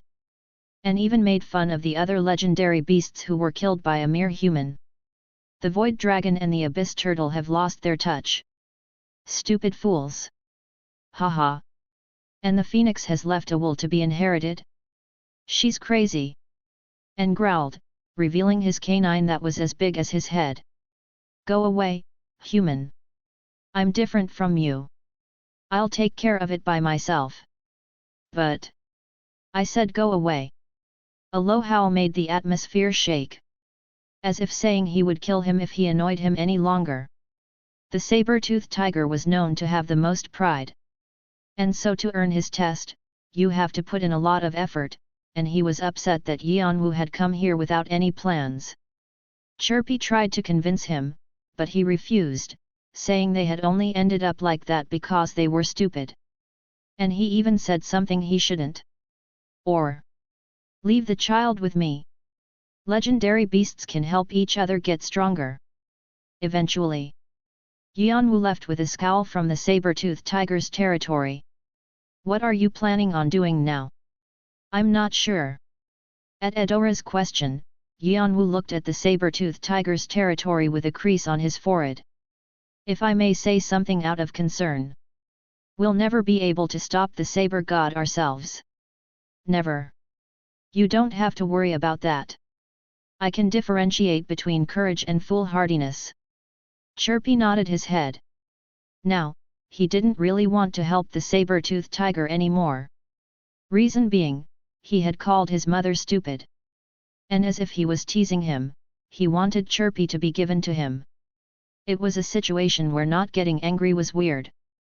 But still, a small part of his mind wanted to help the saber-toothed tiger. He only needed to leave for a second. But why was he being so stubborn? Yeon-woo kind of understood the tiger. Even if he knows it's dangerous, his pride won't let him. He had lived a long time as a legendary beast. To leave his territory would be extremely painful for his confidence. So there was nothing Yeon-woo could do. The tiger had shut his ears. No amount of convincing would work. And he couldn't wait here and help fight against the saber god once he arrived.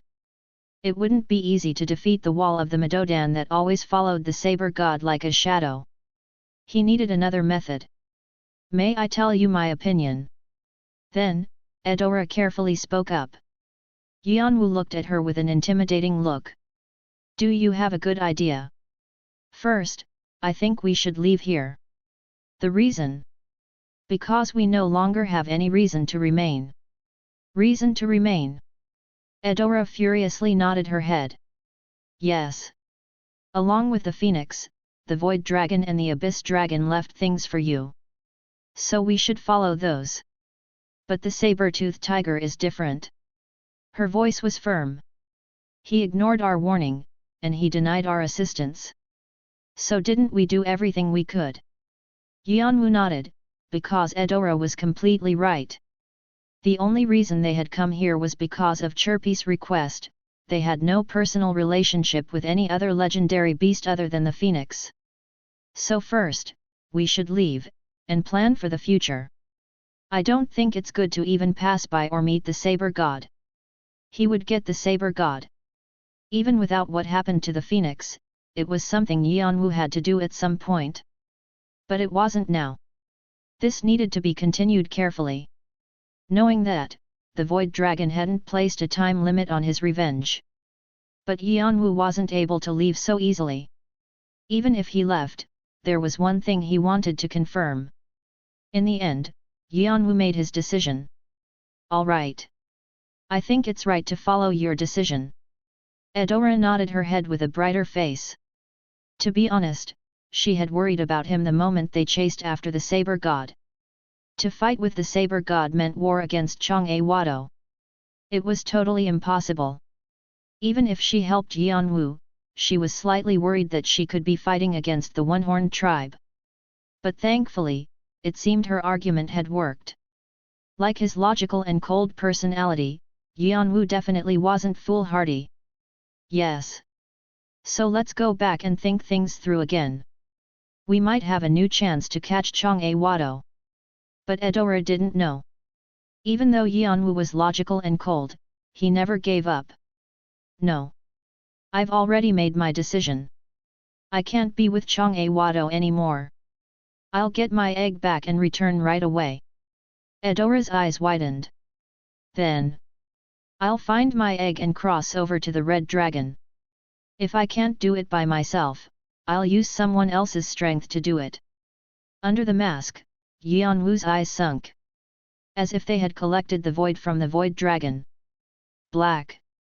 If I could lead Red Dragon and Jeong-woo to their end. Plans flashed by Yeon-woo's head. But before that, I should get what I can.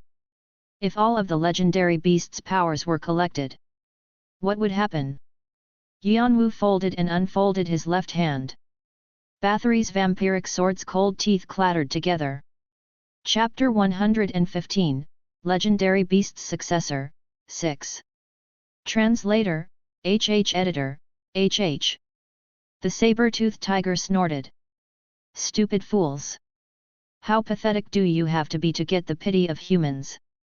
You don't even deserve to be called legendary beasts. The phoenix, abyss turtle, and the void dragon. He acknowledged them since they were called legendary beasts. But since they had died so easily he didn't know what to think of them. Maybe they had forgotten about what they were since they had lived so many years peacefully. Whatever the matter, the fact that they're stupid fools doesn't change. He especially disliked the one wearing a mask, the one protected by the phoenix. Legendary beasts were existences that were enlightened. But those existences relied on humans? The saber-toothed tiger no longer wanted to think about them, because the more he thought about them, the more angry he became. But he thought he should get ready for the humans that were going to come here. I'll have to use my strength for the first time in a while. The saber-toothed tiger let out a howl. It called all of the subordinates in his territory. His subordinates got in their places, ready to fight.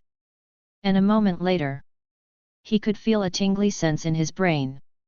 A heavy energy was approaching. A human that slowly came with hundreds of shadows. The iron box he had on his back was memorable. He's coming. The saber-toothed tiger pulled his lips back, showing his canines, and left his cave. He was going to show what happened to those who invaded his territory. And above where the saber god and the saber-toothed tiger were going to clash. The spirit familiar, Boo was looking down from the sky. Boom! It's begun! Eudora shouted, hurriedly looking back at Yeon-woo. Even if they were quite far away from the saber-toothed tiger's territory, they could hear large sounds as loud as thunder. The ground shook, and even Eudora could feel the tremors. Eudora's mouth felt dry. Strong. Extremely. With her eyes that could pierce the truth, she could see it clearly. Two tornadoes that sharply twisted like a knife was one-sidedly destroying the land. It was easy to tell whose it was. The martial king had destroyed half of Karam with one strike. But this was a strength different from that. One that only humans at the top of the pyramid could achieve. A wind like a knife blew everyone, and the entire stage of the 11th floor trembled. And the saber-toothed tiger wasn't able to fight back. To fight against someone like that? It was too much. It was impossible. Even if they were to fight against that person, it would have to much later in time. Only after they had steadily climbed more floors. No, even after that, they would still be a gap in strength. Eudora was actually grateful to the saber-toothed tiger for kicking them out.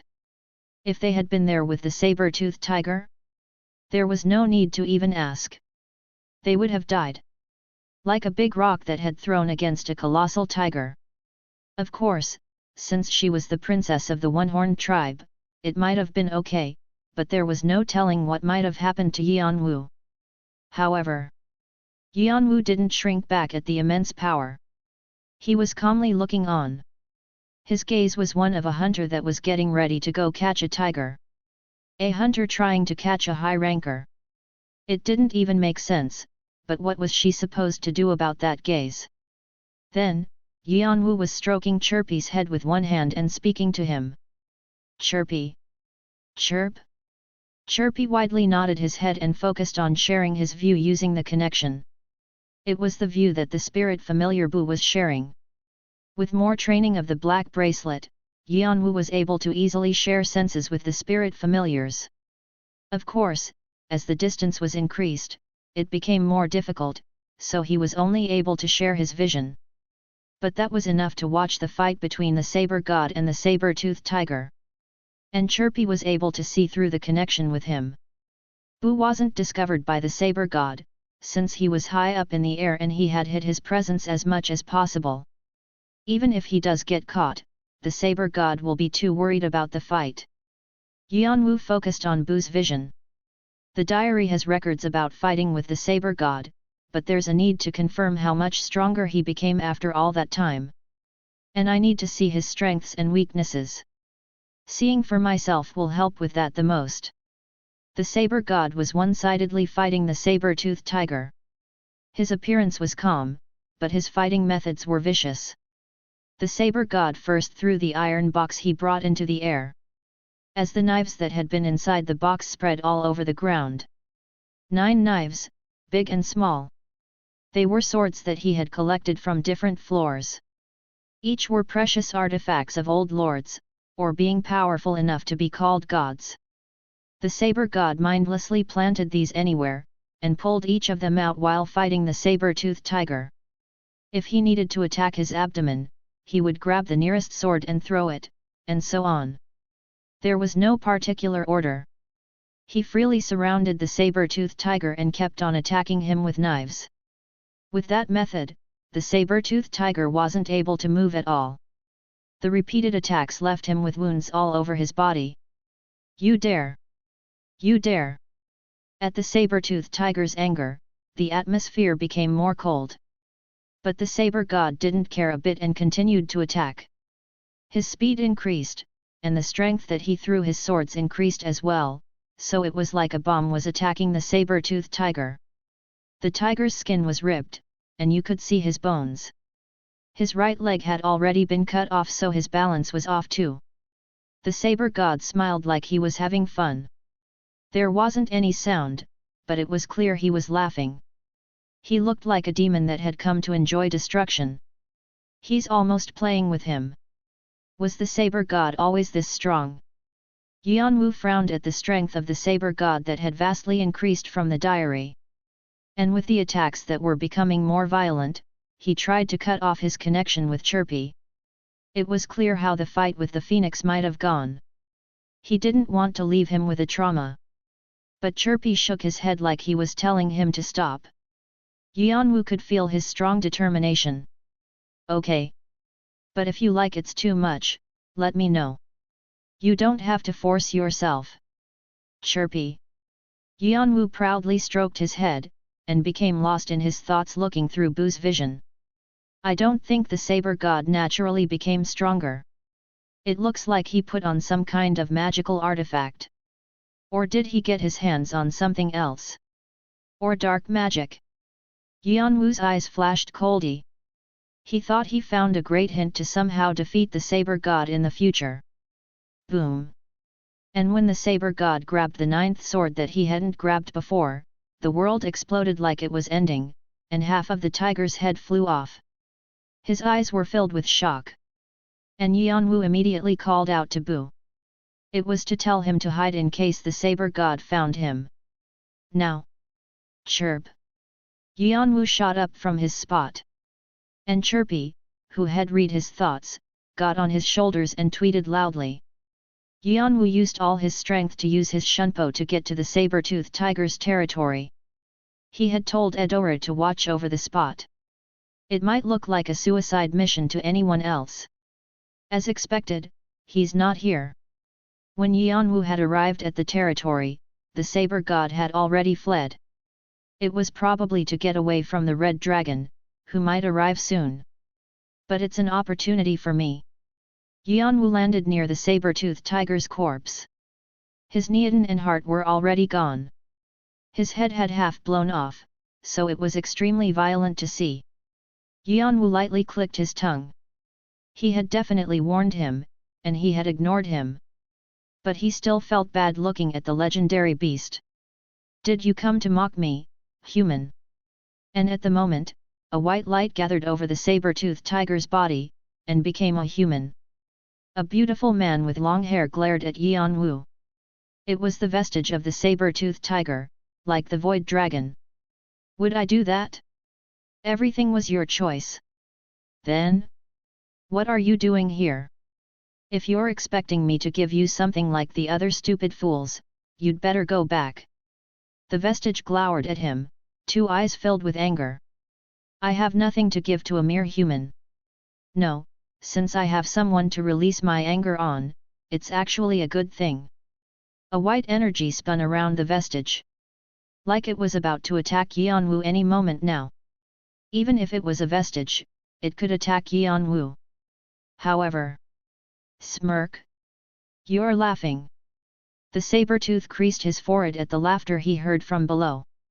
Yeon-woo was straight up laughing at him. Who said they were going to accept what you give? What? Yeon-woo didn't even bother being respectful to him, since there was no reason to do that to someone that showed an enmity to him. I can just take it myself. What? Before the vestige roared in anger. Yeon-woo spread out his left hand and took it to where the dead body of the saber-toothed tiger was. Visit No. V. Elb. I. N for the best novel reading experience. Eat up.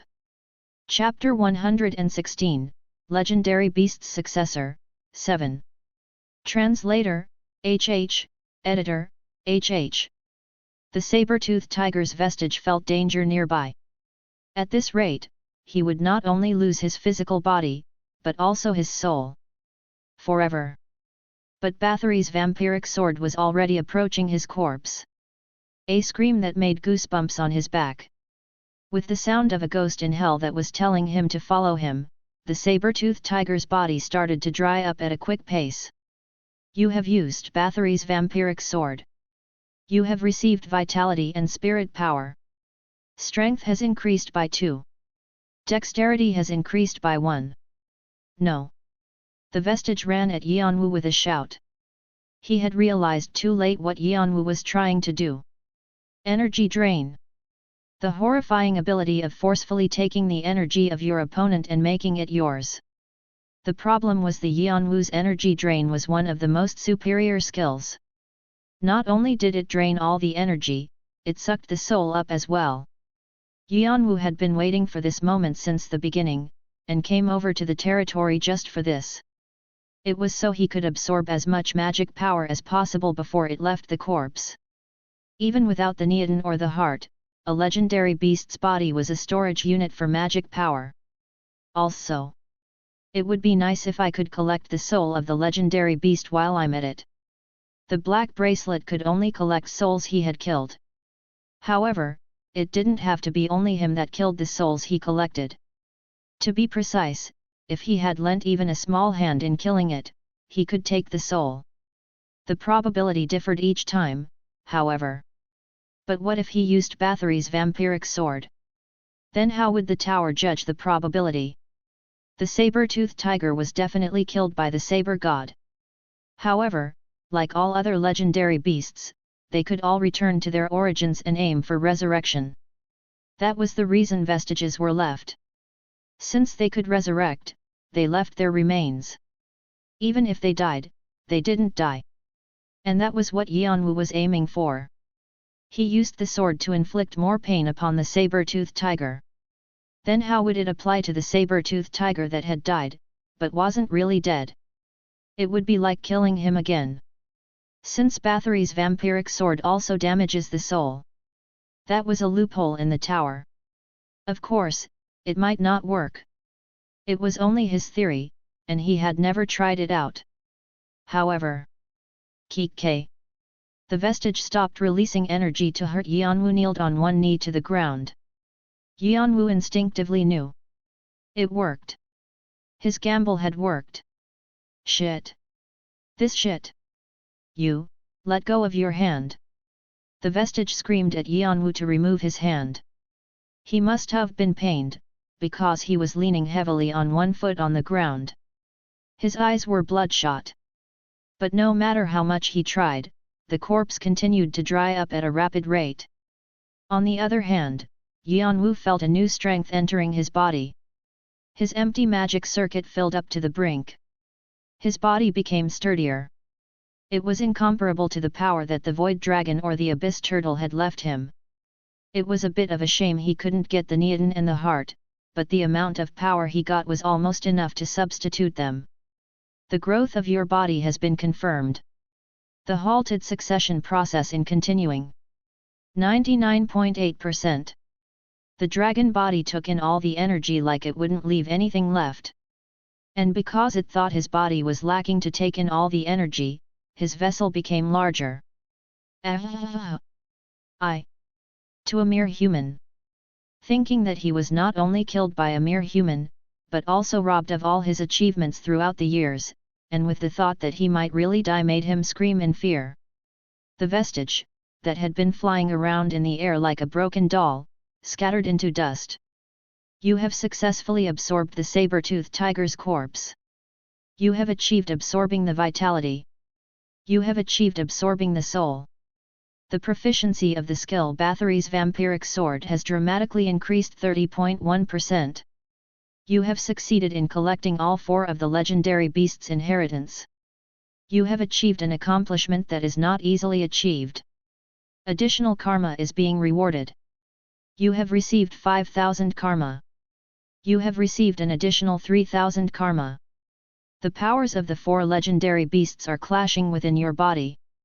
Blessing of the Blue Spirit, temporary, is combining all the powers. The combined power is being added to the magic circuit. The proficiency of the skill magic circuit has increased 52.1%. Strength has increased by 15. Dexterity has increased by 12. You have earned the title Plunderer of the Saber-Toothed Tiger. Titles Phoenix's Successor, Contractor of the Void Dragon, Abyss Turtle's Substitute, Plunderer of the Saber-Toothed Tiger are being combined into one. You have earned the new title Legendary Beast's Successor. Title, Legendary Beast's Successor. A title awarded to the player acknowledged by all the legendary beasts on the 11th floor. Effects, resistance against all properties by 15%. Control over magical creatures like mythical beasts dramatically increases. Also, with the blessing of the legendary beasts, your innate powers are being activated. Yeon-woo slowly opened his eyes. His face was full of smiles. It was something he felt every time, but he could never get used to the joy of growth. It's a shame that my dragon body still isn't finished with everything I did, though. The succession process has finished. Current progress, 99.9%. After he had reached 99%, the process had slowed down. Now, all he had to do was climb the mountain of 0.1%. But he was still happy. He now had a strength that was incomparable to before. Magic circuit was restlessly circulating. The cores started to activate again with the help of Heaven Wing Mana control. But Yeon-woo didn't stop there. He still had the saber-toothed tiger's soul. The black braceful was trembling like it was going to break, like the tear of the saber-toothed tiger hadn't decreased one bit since it had died. Chirp. Then, Chirpy spread his wings. As if saying not to eat it all by himself. Okay. Don't rush me. Yeon-woo smirked and spread out his hand in the middle of the air. There, the black bracelet was surrounded by a black light and the spirits that were inside were changed into dark energy. He did the same for all the souls except for Shannon's because he had somewhere to use it for. Who, man? Human. The saber-toothed tiger's soul could be heard sobbing, but it wasn't enough to beat the black bracelet. Eventually, even his soul was made into a spirit bead. The spirit bead was larger than other spirit beads. It looked like a jewel. He tossed it to Chirpy. It was a bit much for Chirpy to eat the bead that was as big as his head, but he pecked it into pieces to be able to swallow it. It was a bead that had the spirit of a legendary beast. It would be able to get sold for an astronomical amount. It was still less compared to the Neodon or the heart, but it was still a large amount. And Yeon-woo gave it to Chirpy without any hesitation. The more Chirpy grew, he felt like he would be able to grow with him. And when Chirpy finished the bead, a foggy light followed him. It turned into a blue flame, and it soared into the sky along with Chirpy, who had grown into the size of a falcon. And when the flame faded away, a sharp beak and sharp eyes. The top was shining with an ashy blue color, and the bottom was gold. Black patterns followed the path of a fire like it was going to burn the world. The size was a bit smaller than 50 centimeters, but when he spread his wings, it was a threatening meter wide. The baby phoenix, Chirpy, has been able to grow with the spirit bead. It is causing the appearance of discord. The dark energy has lifted some of the innate evil. And then, all tests have been finished. What? A sudden message. Yeon-woo widened his eyes at the unexpected message. What did it mean? The tests are finished? You have achieved an accomplishment not easily achieved. Additional karma is being awarded. You have received 5,000 karma. You have received an additional 3,000 karma. Health and magic power is being healed. All stats are being healed. All karma is being added together. Current karma, 11,500 point.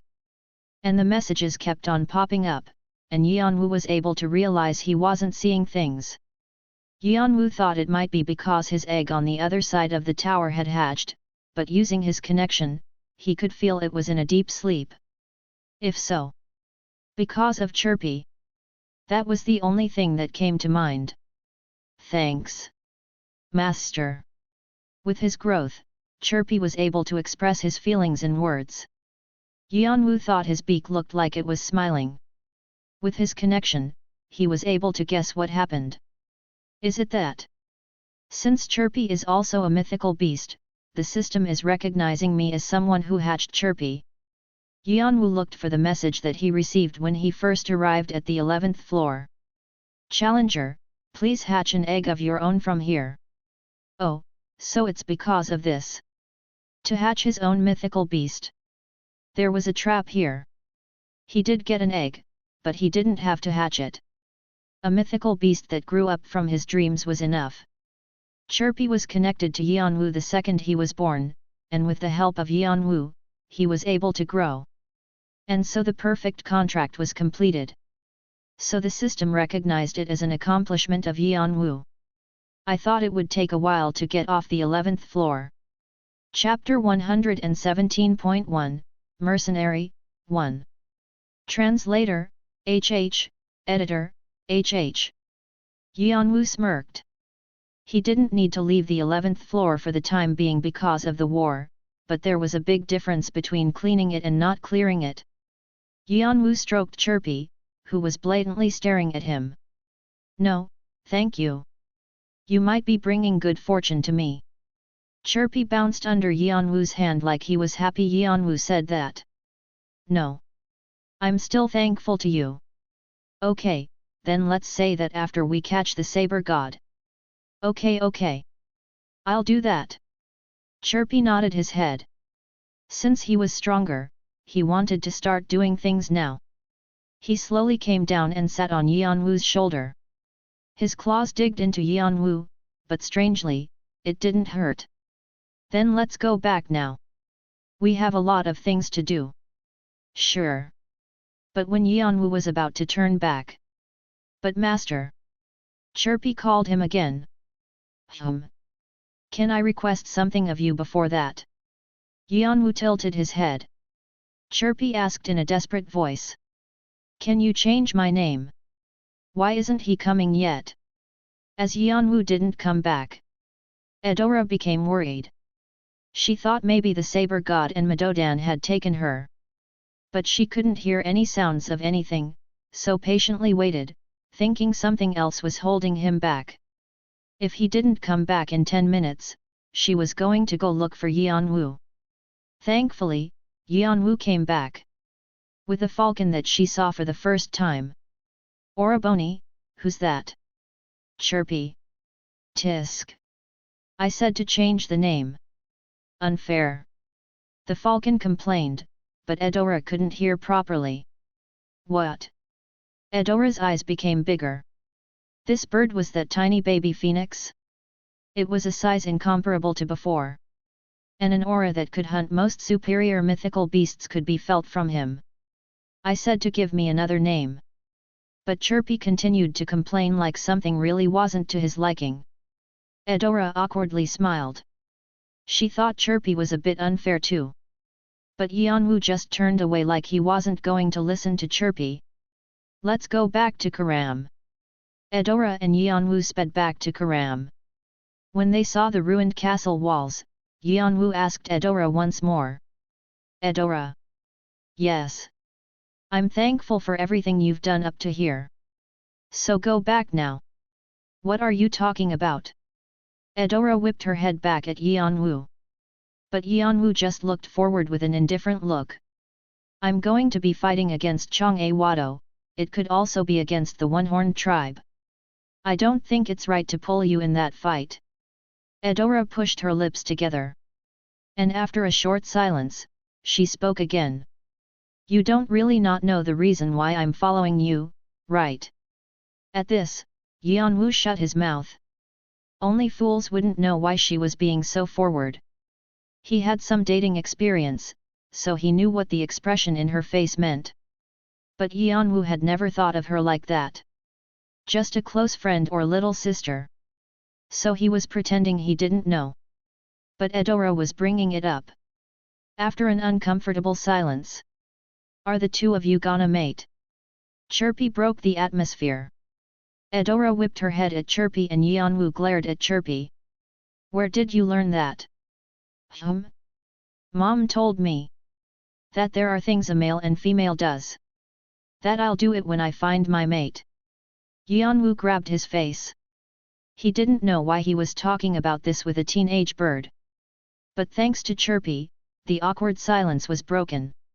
And once they arrived at Karam, Yeon-woo was able to see the crowds going into the ruined castle walls. A waving flag in the middle of it. Jeong-woo. Were we supposed to meet with Jeong-woo today? Yeon-woo frowned. Eudora realized something and nodded her head. They did say uncle was coming today. Sword God? Yes. Is that so? Yeon-woo nodded his head. It was weird that the One-Horned tribe didn't have that many meetings with Jeong-woo yet. Updated from Nouvelle Bien, com. If I could observe the Sword God before I leave, that'll be nice. Yeon-woo waved his arm at Eudora, who was looking at him with a worried look, and passed by the castle walls.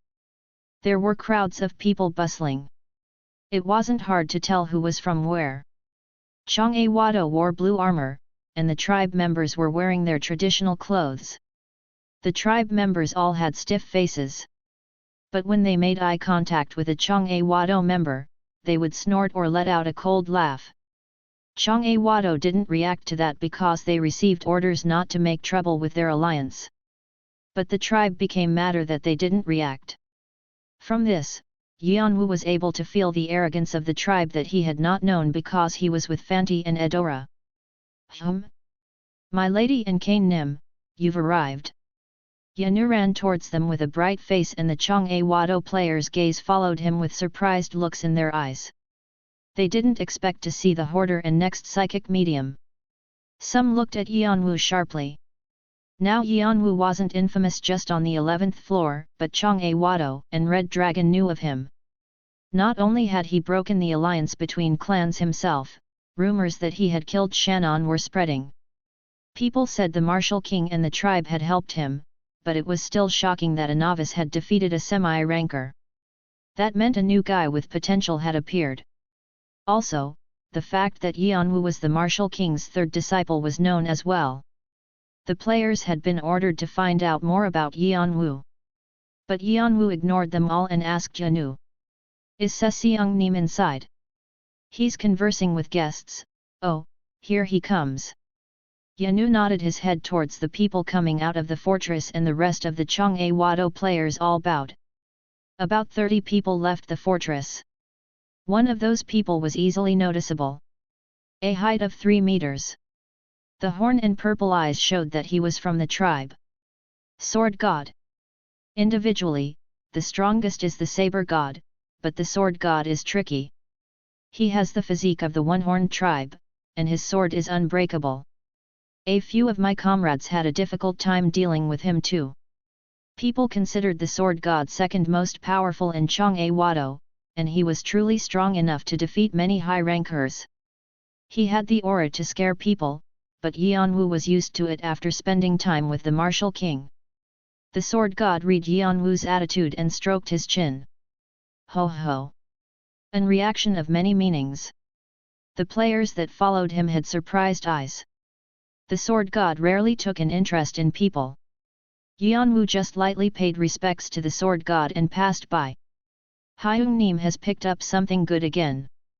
How he gets such people, it beats me. I'm jealous. Looking at Yeon-woo, who was disappearing inside the fortress, the sword god curled his lips up. The Martial King sniggered at Yeon-woo when he came in. Did you eat something good? Why? You don't offer it to your godly teacher and eat it yourself. Yeon-woo tried to hide it as much as possible, but the Martial King was still able to tell. He tsked his tongue. The Martial King truly was a person that you couldn't hide things from. But why do you have such a serious look? Like you're about to die. Do you have something to say? After his younger brother left with words like "We're able to relax a bit because of you and I hope you continue to help us in the future," he felt like punching him. But after seeing Yeon-woo, those feelings disappeared. He felt like he was about to do something mischievous again. He couldn't see Yeon-woo's face because of the mask, but his eyes were quite serious. It was the look he had when he first started learning Muzhong. "I've come to tell you I'm sorry." "Sorry? Did you do something?" "I want to stop being a guest of the one-horned tribe." At that, the Martial King's joking manner disappeared. His serious face made him seem like someone else. And as a corner of his lip twitcher, a murderous aura swept around Yeon-woo. Yeon-woo's eyes shook behind the mask. The Martial King bared his teeth like he was a dangerous beast.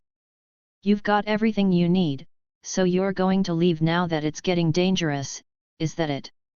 "No, sir." "Then what?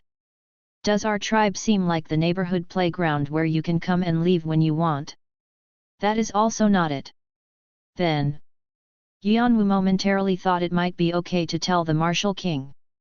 Unlike Edora or Fanti, there were so many things he didn't know about the Martial King.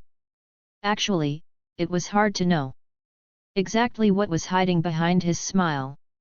It was too hard to read the Martial King's emotions. So he was hesitating. Chapter 117.2, Mercenary, 1. He thought it was right to say his goodbyes before he left, but the Martial King was looking at him like his mind was an open book. Yeon-woo didn't know how the Martial King would respond when he told him the truth. But his worries didn't last too long. It'll be hard to continue hiding it because of the psychic medium. Martial King aside, it made him uncomfortable that the psychic medium could read anyone's fate without lifting a finger. Also, the Martial King knew he came from the Phoenix's territory anyway. Since he would soon find out that the Saber God had hunted all the legendary beasts, it was probably best to face it head-on right now. So Yeon-woo told the Martial King everything that happened. Like when he had explained to Eudora the relationship he had with Phoenix and Chirpy, and the Saber God. But he didn't tell him that he had made contracts with the beasts, of the fact that he was the successor. There was no need to tell all his secrets. And that was enough. The aura that had been pressing Yeon-woo melted away like snow. The Martial King's face became strange. Like he was leery of something. This. He lightly cursed under his breath, and he pointed his chin at Chirpy, who was glaring at him. Is that the kid of the Phoenix you were talking about? Yes. Ha. The Jeong-woo bastards are going around doing weird things again? Geez. He muttered indecipherable words and reached out for a short pipe that was on a table. And crack. He brought it down on Yeon-woo's head before Yeon-woo could avoid it. Kook. Yeon-woo groaned and covered his head. His world was spinning. You little shit. Yeon-woo looked at him like he was asking what the meaning of this was. Are you gonna keep on looking at me like that? Do you wanna get beat up again? As the Martial King threatened him with the pipe again, Yeon-woo flinched back. His head still hurt from the shock from earlier. He was also annoyed, because he didn't know why he was hit. The Martial King glowered at Yeon-woo. And he sighed. What do you think the relationship between a teacher and a disciple is? They were unexpected words. Yeon-woo's eyes became bigger. What are you? I'm asking you what the relationship between a teacher and a disciple is, you damned disciple kid. Do you think it's nothing more than learning? For a second, Yeon-woo couldn't think of anything to say. He felt he was hit even harder than with the pipe. Even if it was for a few days. I taught you to the best of my abilities. With sincerity. Like it was a part of me. Like teaching my own kid. But I guess that's not how it was for you. I get that you're frustrated, but if you have urgent business, shouldn't you run back as quickly as possible to tell your godly teacher?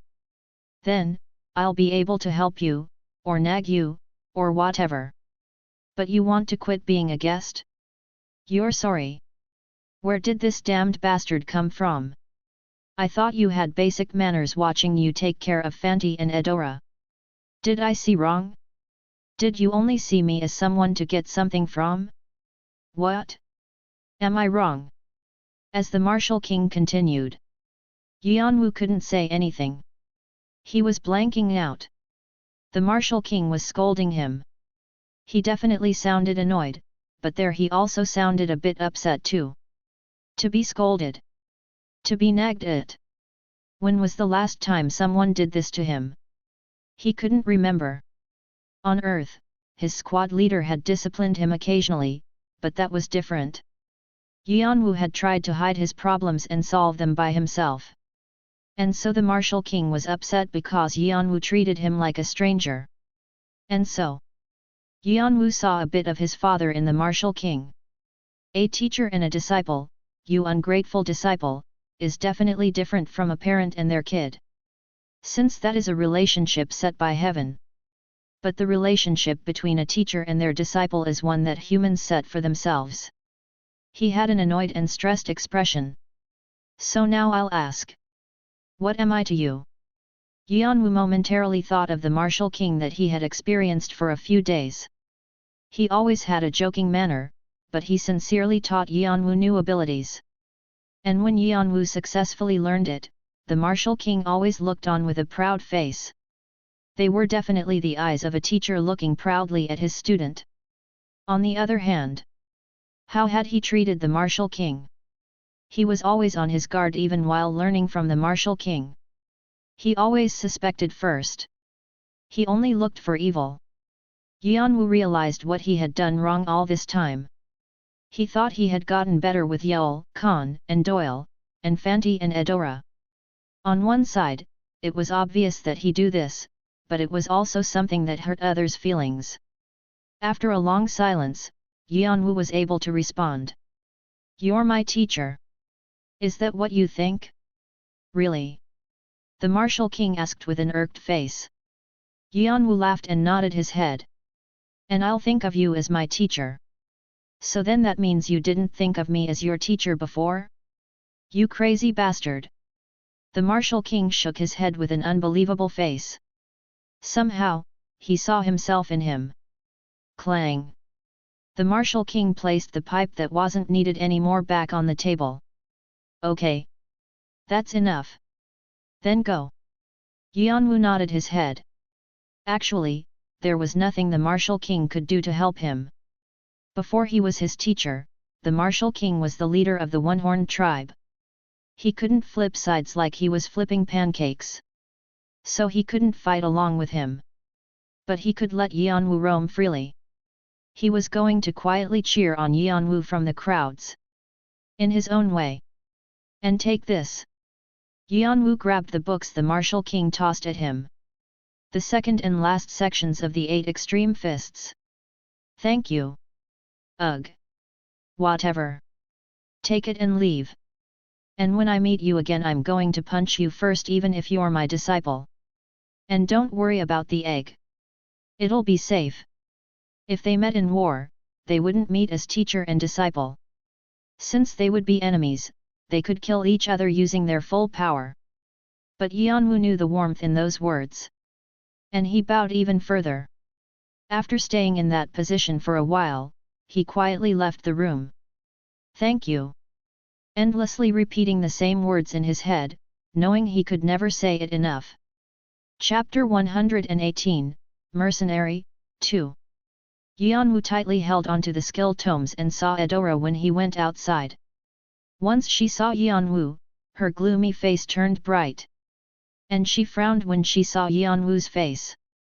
"Oraboni, your head." He reflexively touched his head and grinned. There was a slight bump. "It's nothing, so don't worry about it." Yeon-woo avoided her question and looked at her. "That aside, what about your thoughts? They didn't change?" "Yes. I'm going to follow you. Don't try to stop me." Yeon-woo also thought that he wasn't going to be able to stop Edora, since she had never once listened to him. It was quite Edora-like. In the end, she was a member of the one-horned tribe. No one could prevent them from doing something once they put their minds to it. But he still wanted to confirm one last time. "Even if you might meet your tribe as enemies. I'm prepared for that. I'll just be suffering because of a certain someone." Yeon-woo shook his head. "All right. You're not gonna listen to me anyway. Do whatever you want." Hee. Edora smiled like she had won. Full W current Nafloes on novelb.in.com. Yeon-woo couldn't help but laugh. Yeon-woo wanted to quietly leave Karam. He didn't need to publicly announce that he was switching sides, and he didn't need to get on the sword god's bad side either. And so when they were about to pass Karam's wells, an unexpected person was standing outside the walls with an irritated expression, arms crossed. It was Fanti. "Wow! Are you happy leaving your little brother behind? Is this something like a nighttime runaway?" "Oh, since it's during the day it's a daytime getaway I guess." Fanti glared at Edora, who was stuck right by Yeon-woo's side like a leech. He was annoyed that no one told him anything. Edora looked away. "Why? Are you gonna come with me? Do you think I'm standing here to get some tanning here then? Do you even know where I'm going? I know it'll be more fun than here. And, hee. Wherever you go, something big happens, Yeon-woo couldn't find the words to say. It was true that big incidents followed him. And I don't like being here anymore. The old geezers keep on ordering me around to do this and that. They keep on getting in my business. I feel like I'm going crazy. Anywhere is fine, so take me with you. Yeon-woo laughed. He understood why Fanti was annoyed. He was always in conferences and couldn't fight because it was dangerous. And whenever he wanted to protest, the Martial King was always there.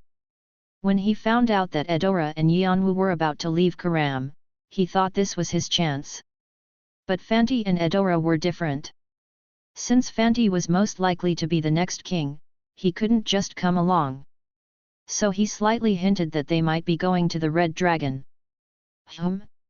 So you planned on going to do some fun things without even telling me? All this time. But Fanti actually had a smile. Yeon-woo realized his mistake. Fanti was the Martial King's son to the bone. Haha. I thought I was gonna barf from seeing all those Jeong-woo bastards the entire time. Now I can see them crumble. Yeon-woo eventually had to wave the white flag of surrender at the siblings. He let out a sigh of exasperation for the first time.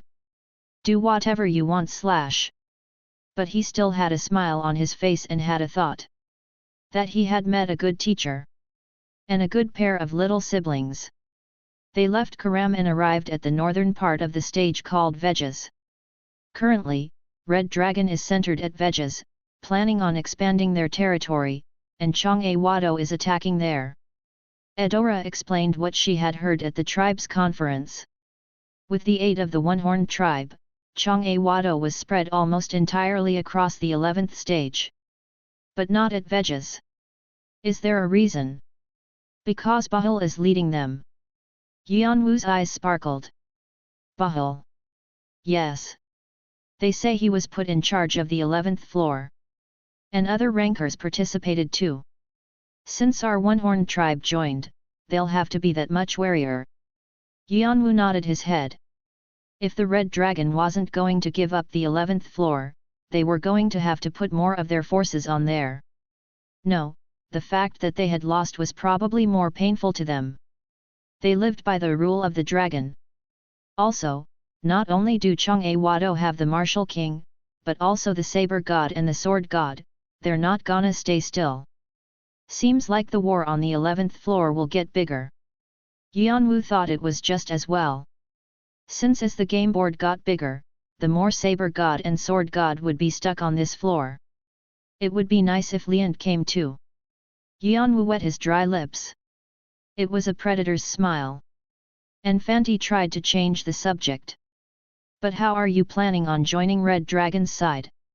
They're probably grinding their teeth at the thought of you. He was talking about how he fought Shannon. The Red Dragon was definitely on their guard against Yeon-woo. If we're talking about danger, it's probably you guys that are in more danger.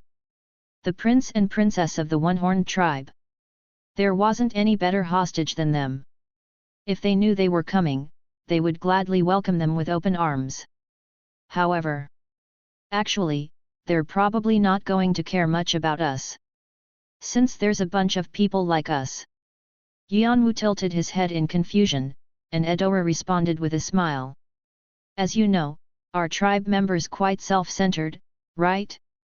So a bunch of us have probably participated on their side as mercenaries. Oh.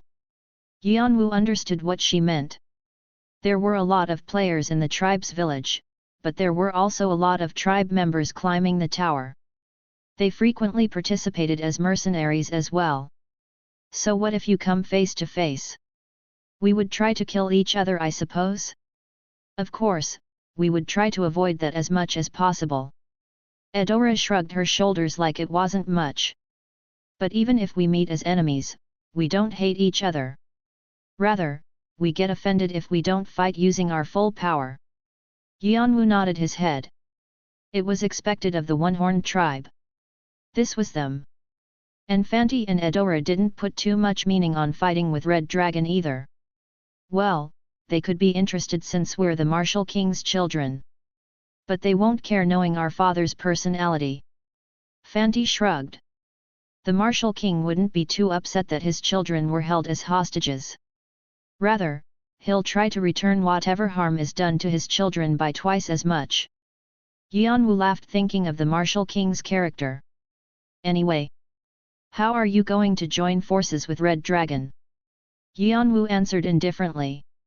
Didn't you guys already say the answer? What we said? You must be speaking about Bahul. Yeon-woo nodded at what Eudora said. Right. Bahul will want me. And other pressures will protect me as well. Fanti and Eudora nodded their heads like what Yeon-woo said made sense. Bahul seemed extremely interested in Yeon-woo. Participating with the One-Horned tribe will have given me some credibility. And from their viewpoint, they wouldn't want to leave me, who defeated a semi-ranker, alone. Yeon-woo knew his name was spread far and wide. Setting records for clearing floors or the tutorial only garnered interest. Because they only had potential. They couldn't actually fight. But a novice that had defeated a semi-ranker was different. Not only were they a help to the war, but they could surely be grown to a more skilled player. And he had information about the tribe and Jeong-woo, and if Bahul supported him, they won't be able to let me go. And if I give them this? Yeon-woo touched the object that Bahul would kill to have. With this, the fire would be set to the war. And Yeon-woo's predictions were correct. Stop there. Reveal your identity. When they arrived at Vegas, players of Red Dragon came out to stop them. Because two One-Horned tribe members had come, their faces were tense with anxiety. They suspected that the tribe had left Karam. And Yeon-woo revealed his identity. That he was the hoarder, and the two One-Horned tribe members with him were going to participate in the war as the Red Dragon's mercenaries. And please give Bahul this. He'll like it since it's from me. The players all had surprised faces. They were seeing the hoarder from the rumors in person. A few of them glared at him. They were friends of the players that had died because of Yeon-woo. Also, the One-Horned tribe members with him were the children of the martial king. But they soon had indifferent faces. After deciding it wasn't something they needed to take care of, they let them in. Yeon-woo's item was inspected and delivered to Bahul upon discovering there was nothing wrong with it. A reply soon came. Bahul has ordered for the three of you to be treated with respect. Please follow me. Yeon-woo's company nodded and followed the players. Vegas had a different atmosphere than Karam, where everything was destroyed. Rankers of Red Dragon and their subsidiaries were all bustling around with busy steps, and there were various security checks everywhere. Overall, there was a dark and stiff vibe. But that was how organized and ordered this place was. Players' eyes sparkled at Yeon-woo's company, but they didn't talk about it. It was obvious how well controlled this city was. And when they arrived at the center of Vegas. Haha! Who's this? Isn't this Kane? Do you know how much I waited for you to come? Bahul came out with bare feet and tightly hugged Yeon-woo. Like he was welcoming a beloved subordinate. He was genuinely happy that Yeon-woo had come to him. Also, unbeknownst to everyone, Yeon-woo's fists were tightly clenched while in Bahul's arms. If only you had liked Jeong-woo this much. The veins on the back of his hands popped out. Chapter 119, Mercenary, 3. Translator, HH, Editor, HH. But Yeon-woo couldn't show his anger right now. Yeon-woo laughed, and spoke. Sorry I'm late. I wanted to come right away, but it didn't work out. It doesn't matter if you come late or not. All that's important is that we're together now. Fanti tapped Yeon-woo's shoulder with his hand. Bahul welcomed Yeon-woo like they were really close, and all the players watching were surprised. Were Bahul-nim and the hoarder close? When he visited outside the tower, I heard he scouted him himself. But I didn't know it was that much. If they're that close, why didn't he come earlier? He's an interesting person. They continued to speak amongst themselves. But Yeon-woo knew why Bahul was welcoming him to this extent. The reason was simple. It's probably to raise his standing within Red Dragon. The hoarder was well known throughout Red Dragon. Some had checked him as a rookie they needed to get rid of right away. But it also meant that he was worth a lot. A novice that slumped a semi-ranker. The disciple of the martial king. A rookie with a view. What if someone like this switched sides to the Red Dragon, with the martial king's children in tow? And also had information about Jeong-woo. If the person that had overseen all this was Bahul, his standing will increase. And he must have liked the present. It was good for Yeon-woo. Since the bigger the welcome, the easier it would be to get a place within Red Dragon. But is it okay for the martial king's children to come over? He'll be displeased. Fanti, thankfully, wasn't clueless and just shrugged his shoulders and spoke. It's been a while since I stopped listening to my father. Really? I guess. Since the children of Cheongram are so talented that even the tribe can't touch them. Anyway, welcome. Bahul had a big smile, and led Yeon-woo's company inside. So, let's go in now. We were just in a conference. There's a lot of people to introduce you to. As Bahul said, there were about 10 rankers in the strategy room waiting for them. And in the center of them was a player with a strong aura. They didn't seem to want to pull back their presence at all. Yeon-woo squinted his eyes at them. 81 eyes. If Jeong-woo had their 5 martial gods, the Red Dragon had 81 high rankers at their center. They were 81 eyes. It was from the legend that in a dragon's single eyes, there were tens of compound eyes. Also, they led independent powers as well, having their own fighting squads. There's a lot of familiar faces. Yeon-woo could recognize a few of them from the diary. White Draconian, Flame Beast, Blaze, Corona Anaconda, Red Ringed Band, there's a lot. Are they planning on flipping the 11th floor over?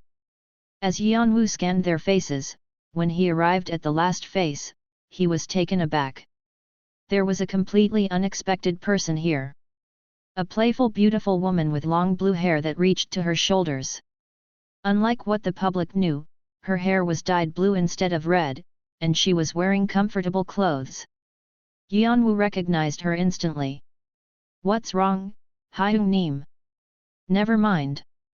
Nothing. But it seemed like she didn't want to reveal who she was, so Yeon-woo pretended like he didn't know. His thoughts were a mess. That person, here. Why was someone who detested the lower floors, saying they were places for insects, here? He thought that the war had gotten bigger than expected. Bahul introduced Yeon-woo's company. So. This is the hoarder and the children of the Cheongram family from the One-Horned tribe. Even if you're not interested in the lower floors, you've heard of them, right? A few nodded their heads. Some people showed interest, and others, wariness. But most of them didn't seem to care. They had eyes that said so what? No. Is it because they're not interested in Bahul? Like Leant, people from Arthea were considered betrayers, and not welcome to new organizations. It seemed like that was the case for Bahul. However, he was known to be favored by the Summer Queen for his talents and wits. You all seem indifferent. But not after seeing this. Bahul placed a pile of papers on the table. The rankers naturally shifted their attention towards it. Do you know what this is? What is it? Bahul grinned. Where Jeong-woo placed their troops. Is that true? The rankers with careless expressions changed to one of surprise. Raoul, who had been fighting with Jeong-woo even this morning, burst up from his seat and asked again. Of course. Do you want to check? Bahul threw the map he had at Raoul. Raoul quickly caught it and spread it open. A detailed map of the 11th floor. A red X was marked in various locations. Raoul knew approximately where the troops were located, but he didn't know the exact locations. And the people that brought this? Our friends here. Bahul proudly patted Yeon-woo's shoulder. This was the present that Yeon-woo had given Bahul. He memorized the map he had seen when he entered the Marshal King's office with his Draconis eyes, and he had copied it exactly down. Of course, he left out the information that would hurt the One-Horned tribe. But this was enough to help Red Dragon. This was going to change the tide of the war. How is it? Raoul flinched at Bahul's question and lightly coughed. I think we'll need to confirm first.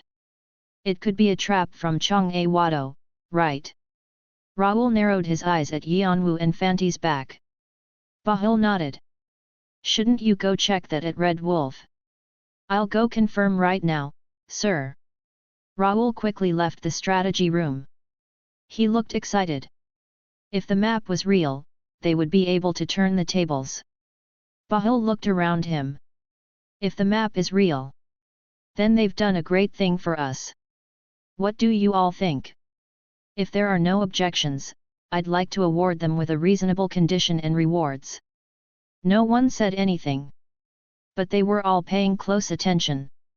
Bahul accepted the silence as approval. So I'll take it, everyone agrees. Kane. Yes, sir. Yeon-woo stepped forward and bowed his head. The second team leader's position of Foreign Legion is empty.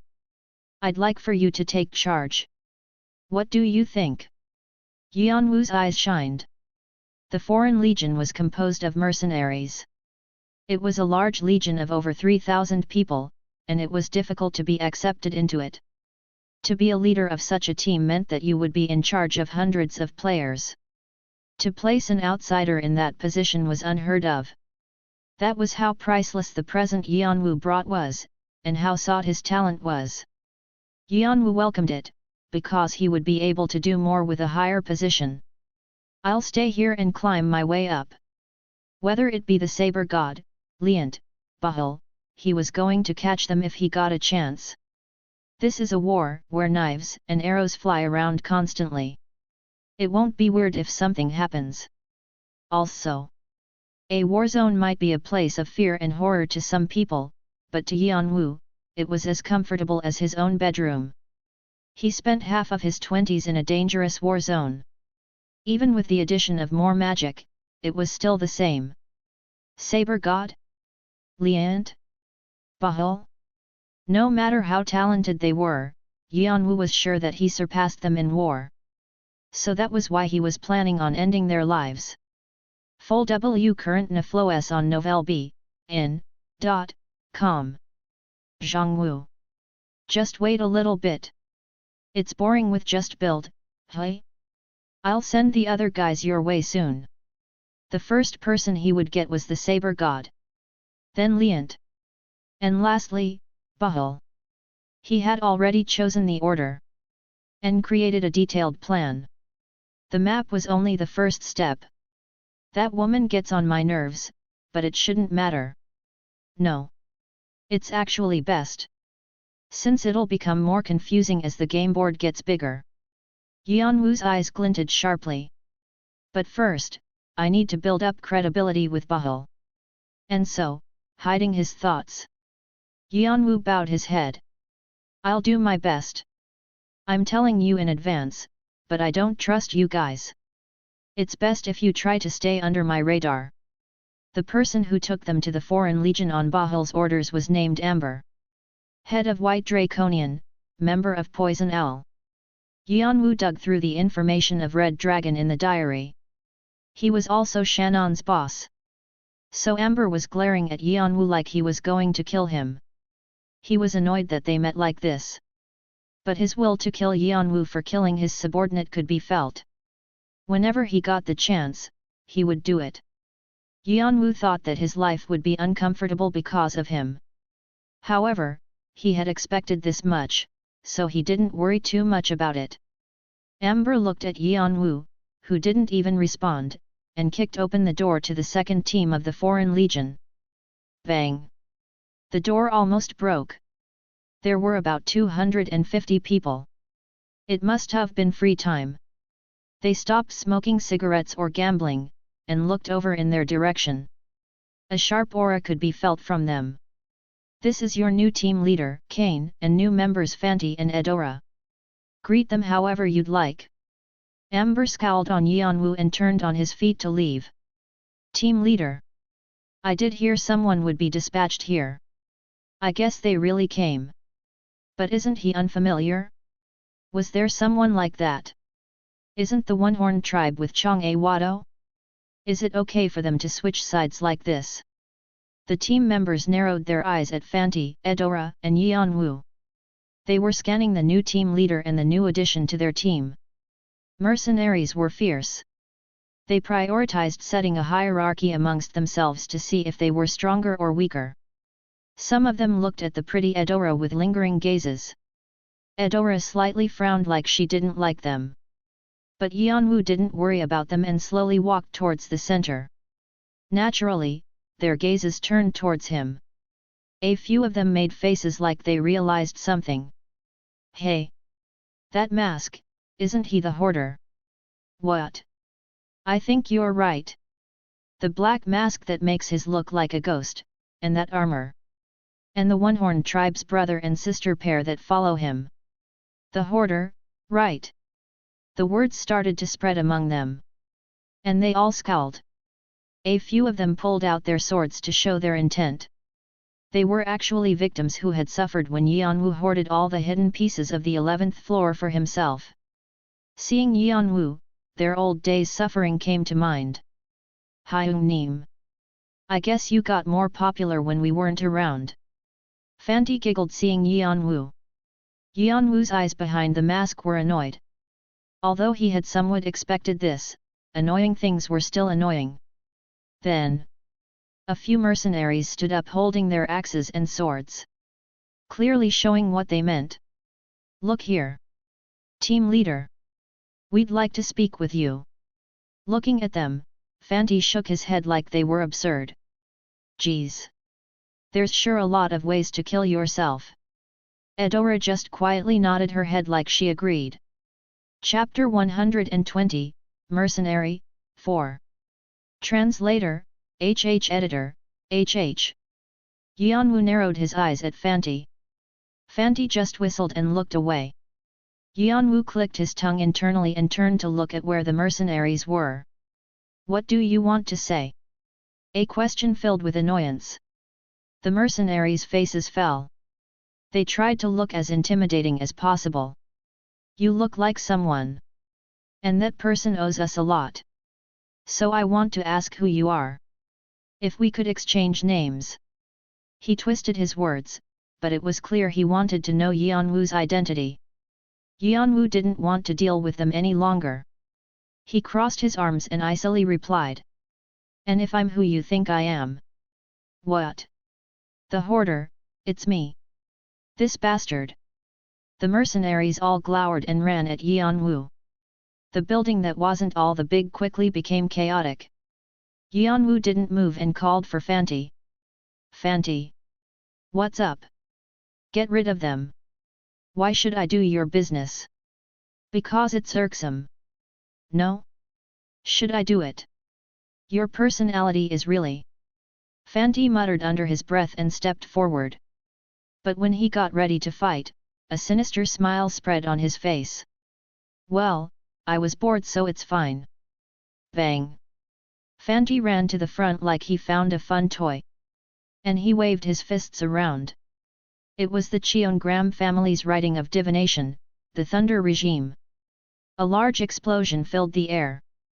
And right as he was about to sweep them all away. But don't kill anyone. Tisk. Fanti stopped and tsked his tongue at Yeon-woo's advice. Thankfully, the energy building up decreased, but it was still enough to be effectful. Kwang. Kwang. Fanti broke everything in his reach. If a weapon flew at him, he broke it with his bare hands. If a body flew at him, he flicked it away using his elbow, and if magic flew at him, he completely got rid of it using thunderbolts. Ak. What the hell is this? He destroyed, crushed, and broke. Everyone who ran at him ended up with their legs or arms folded back.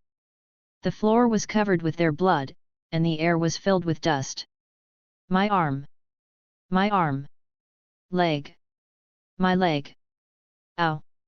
In the midst of all the screams, Fanti freely moved around like he was in his comfort zone. Chirp chirpy. Master. Master. I don't like that guy. Chirpy continued to tweet on Yeon-woo's shoulder like he was having fun. He laughed with his wings spread apart. Yeon-woo was about to tell Chirpy, who wasn't old enough to know what was right or wrong, that he shouldn't turn out like Fanti, but he suddenly felt a presence behind his back. One of them who had been hiding their presence at that time ran at Yeon-woo with their sword waved. Yeon-woo didn't even lift a finger. Instead, Chirpy screamed in the direction the guy was coming from. Go away! Boom! A blue flame erupted from him along with a rough storm. The flame-covered mercenary was thrown back outside the building and crashed outside the walls. Ugh! You're so annoying!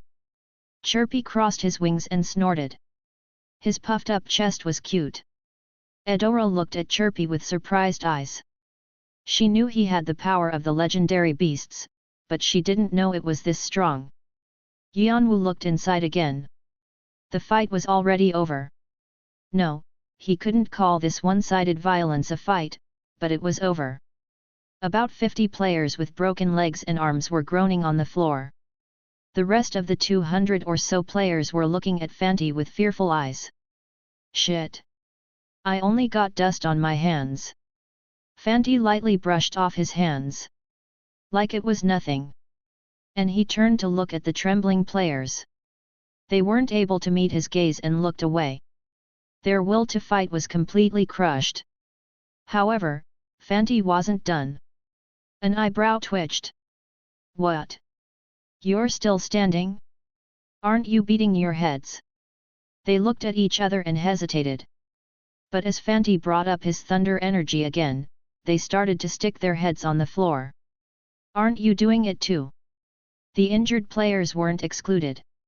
Rather, he was tougher on them because they had tried to rebel not knowing their places. Unless their necks were broken, there weren't any exceptions. The fierce aura like that of a wolf pack had completely dissipated. Fanti now grinned as if he felt better.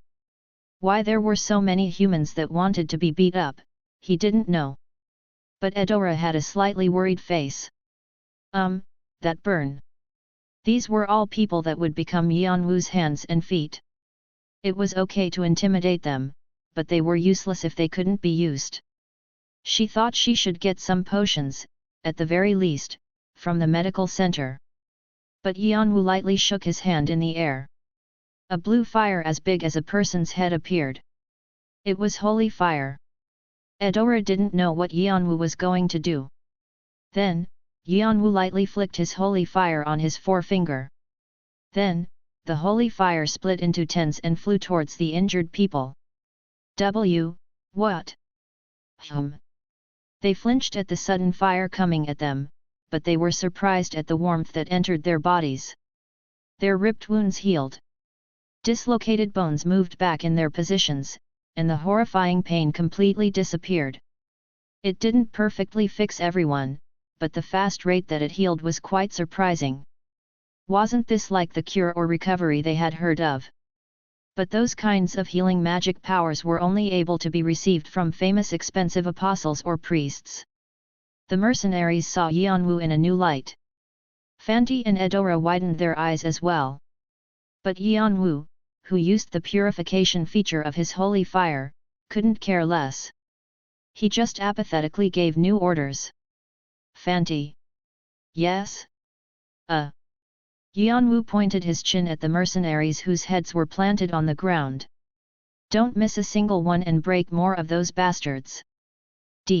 Devil, no, he's worse than that. That guy isn't even human. Not at all. Shit. Healing us and breaking us, healing and breaking, how is that human? The mercenaries felt wronged. They wanted to cry, but they couldn't. They couldn't even groan in pain. They experienced what hell was for a few hours. The ones who rebelled, and even the ones who stood back and watched the situation. The mercenaries in Team 2 had to experience their bones breaking and attaching again several times. Yeon-woo didn't listen to their pleas. He just quietly looked on, like this was obvious. He repeated the process of fixing them after Fanti broke them again and again. After a while, the mercenaries completely lost it. But the holy fire brought back their consciousness as well. They had no way to escape.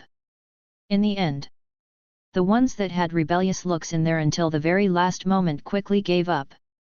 They put their tails in between their legs. Now, they were too scared to even look Yeon-woo in the eye. I'll say one thing. I only need a good hunting dog, I don't need a crazy dog that bites its owner. This is your last chance. The 250 mercenaries shut their mouths. They all had goosebumps from the cold air. And they realized how the alliance of the clans was destroyed. Hundreds of players had tried to get the hoarder, but they were all trapped in a foggy forest, never to return. Some even said the bar where the information was leaked was pulled out by its roots. The only reason why the hoarder kept them alive was because they were useful. But he warned that if they did anything weird again, he would kick them out without hesitation. Even if they were a part of Red Dragon, he wouldn't let it go. Also, Yeon-woo definitely had the skills and mind to do that. Gulp. The mercenaries swallowed. They continued looking at the ground because they didn't want to meet Yeon-woo's gaze. Now there won't be any more annoying events. Yeon-woo was sure that the mercenaries would become his faithful dogs in the future. They were useful guys. Alive, they were good hunting dogs. Dead, they would be healthy souls. The mercenaries couldn't help and continued staring at the ground like they read Yeon-woo's thoughts. Yeon-woo got up and left the rest to Fanti. Fanti complained, like he didn't understand why he had to do these things outside of the tribe, but it didn't work on Yeon-woo. One word from him was enough. Go back to your tribe if you don't want to. Damn. I'll do it. Geez. Seriously, you are so. Fanti shouted like he was sick of him. And he snapped his head back at the mercenaries who were healed. He thought he would need to let go of some of his anger. The mercenaries turned pale. Ack. Brother Fanti is working hard even here. It's his fate. Eudora turned back to where she could hear Fanti's despair and chuckled. To a guy that had come with them because he was sick of dealing with the tribe's business was doing it here. But her brother's pain was her delight.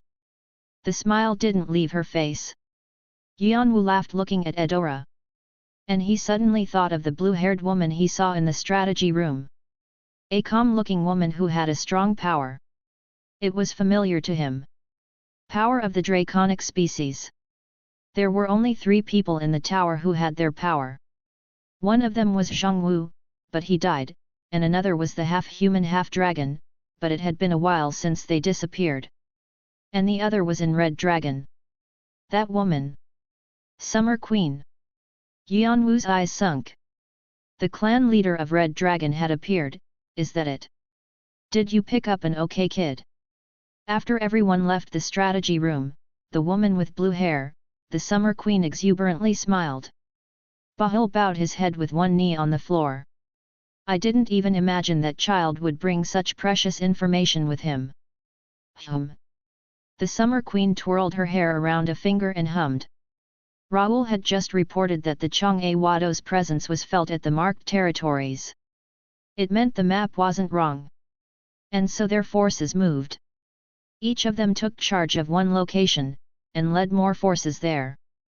A new revolution had probably begun around now. Jeong-woo was probably plenty surprised at this sudden attack. Attention, you seem to have a lot of it.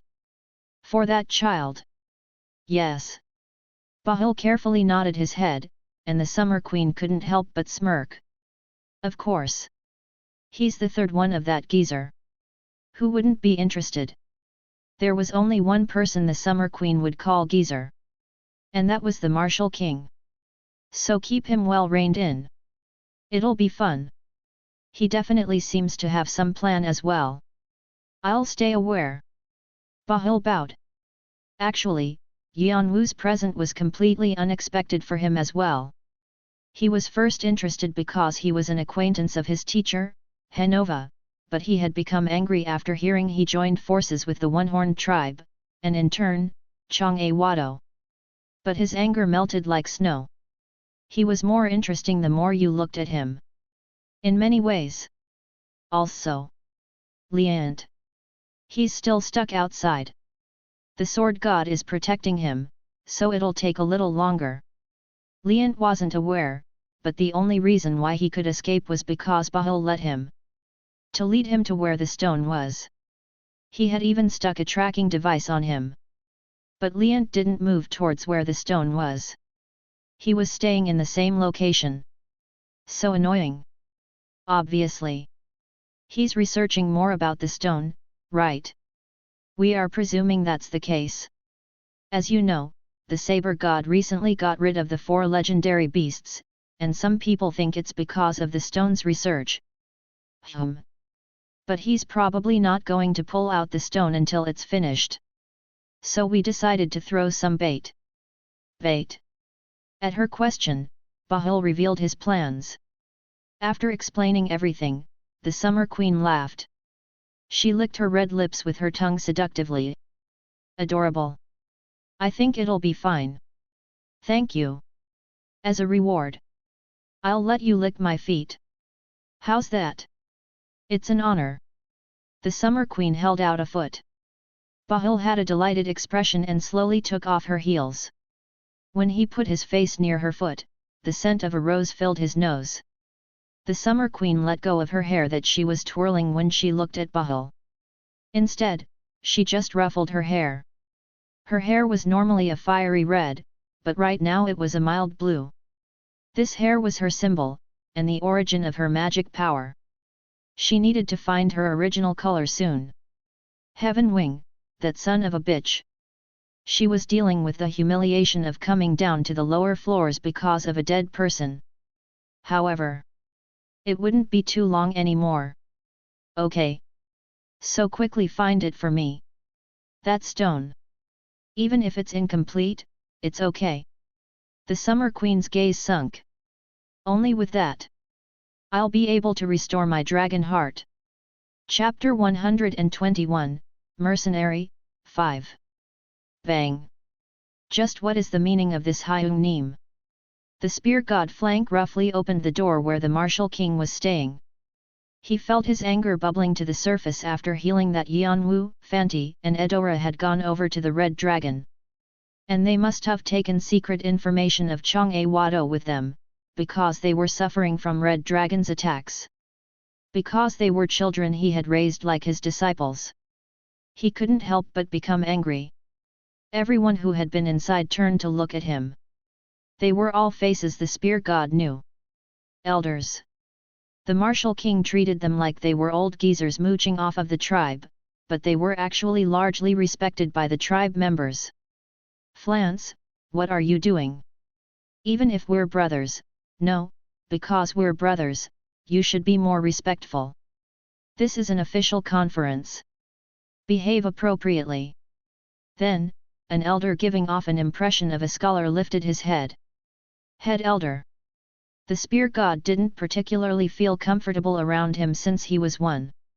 No, everyone felt uncomfortable around his strict personality except for the Martial King. His Mujong was known to rival the Martial King's, so the spear god felt intimidated. No. Since with this contract, you've completely let go of all authority for the royal tribe. You have to be treated as the spear god of Jeong-woo. Spear god, please be respectful. The spear god bit his lower lip. He had forgotten about his position because he was blind from anger. The reason why the one-horned tribe participated in the tower's business was because of the pledge the spear god had made with them. The pledge of the horn. The pledge to let go of his horn. The one-horned tribe had a lot of pride for the god they served. They were able to achieve what they achieved because of this god, and with the vision of Mujong, they were able to have the reputation they did. Because of this, the direct royal descendants of their guardian god were extremely respected. Of course, they didn't focus on their statuses within the tribe, but there was still an underlying respect. And so the family had a lot of responsibilities. The same went for the spear god. He didn't have to do as much because the martial king became king, but his place as the martial king's blood-related brother was safe and set in stone. However, he said that he would throw away all benefits of being a part of the royal family and not fight in the name of the one-horned tribe. That was the pledge of the horn. Since the tribe was receiving the horn of the royal family, they needed to pay for its price. This was the reason why the tribe joined Jeong-woo-cha's side. But even with that kind of pledge in place, the fact that they were forced into the war didn't change. The tribe didn't look too nicely at the spear god. Also, because he was one that left the tribe for another group. The head elder was one of these people who didn't like him. The spear god took a big breath to calm himself down. The martial king was staring at him with a smile, but didn't say anything. The spear god realized the martial king wasn't going to help him. A memory from the past came to his mind. Before they were brothers, he was the person that he respected the most in the entire world, but he always felt far from him. He never showed his real thoughts. So he established Jeong-woo with the sword god who appeased him. He didn't regret that decision even today. That was why the spear god was able to organize his thoughts so quickly. Sorry I interrupted your conference. Then, as Jeong-woo's spear god, as the person in charge, I have something to ask the martial king. His voice cracked at the end. The events that occurred on this stage. The hoarder, Fanti, and Edora's conversion. Was the martial king aware of this? The martial king laughed as if he was amused. Well, of course. It would be bad if I didn't know what my children and disciple were up to. The spear god clenched his fists. His veins popped out. But how could you just watch? Because I wanted to. You. I said, because I wanted to. The spear god felt like screaming. But he knew. No matter how much he complained, it wouldn't work on this brother. Rather, he would try to do something through this opportunity. The martial king opened his eyes even wider as if he was proud that the spear god was holding back his anger. His brother had matured over the years. What I do with my disciple and children is up to me. It's unfortunate it affected Jeong-woo, but it's something we should take care of, not something for you to fix. Also, our tribe doesn't interfere in individuals' choices. Each person is responsible for their own actions, the tribe doesn't need to be responsible. The spear god was silent for a moment. The martial king was saying that this was no different than when he left the tribe with the sword god. But there was also another meaning behind his words. The spear god narrowed his eyes. So that means, if we meet the children during the war, we can kill them. As I said, each person is responsible for their actions. We don't interfere with that. I'll trust that you don't take back what you just said. The spear god glared at his brother and turned to leave. Bang! The building slightly shook at the strength of the door closing. The martial king grinned. Well, I thought he had matured. But no one can do anything about that temper of his. The elders were silent. The head elder adjusted his glasses and asked the martial king. So aside from flank tribe leader, are you really planning on leaving Kane, Fanti, and Edora alone? After Jang was pathetically destroyed, Fanti was showing potential as the next king. He had also shown a lot of growth with the raid of Karam. Up.dfrm Novel B, I, N.C, O, M. But it was worrisome that he had gone over to the enemies. But the martial king was the same as ever. The rule doesn't change, old man. The head elder narrowed his eyes at the martial king and he chuckled. Becoming a vessel for a king after more struggles. That's how you're viewing the situation. The martial king just smiled mysteriously. But the head elder was satisfied. Since he could tell how the martial king was feeling even without words. All right. As you wish, we won't speak about this any longer. And moving on to the next item on the agenda. It's about Their conference continued. To the left. One step. To the right. Sword. Turn again. The mercenaries moved according to a cross-armed Fanti. Seeing the 250 of them move as one was a sight to behold. Even the other mercenaries paused to look. Mercenaries were beings that moved as they preferred. Even if they were trapped in the frame of the foreign legion, they still seeked some freedom. But in the span of days, they had changed completely. Their eyes were sharper. But Fanti frowned like he didn't like something. "Aren't you gonna do it properly? Do you want to roll again? In formation again? Strike! Ack! Ack!" The scared mercenaries shouted. A strong force could be felt from their weapons that they thrusted.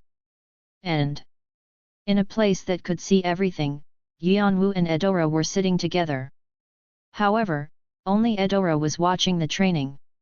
Yeon-woo was quietly reading a book. "They've somewhat improved even if it's only been 3 days. Yeon-woo raised his head from his book at what Eudora said. He used draconic eyes to look at Fanti Training Team 2 and nodded his head. "Definitely. They've become useful." What Fanti was teaching the soldiers was a modified version of the 8 battle formations that the tribe used to teach lower warriors called sword formation. Sword formation was a type of jinbyup that thought strategies like defense and offense. It was able to be learned quickly. It was especially useful in a battle where various events happened.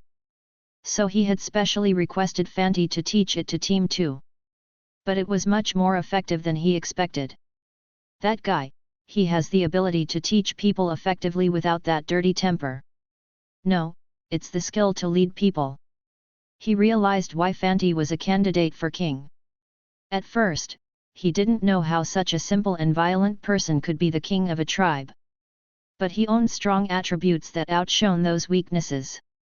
Leadership and charisma. Yeon-woo had led a legion in Africa, so he knew talent when he saw it. It wasn't something easily taught.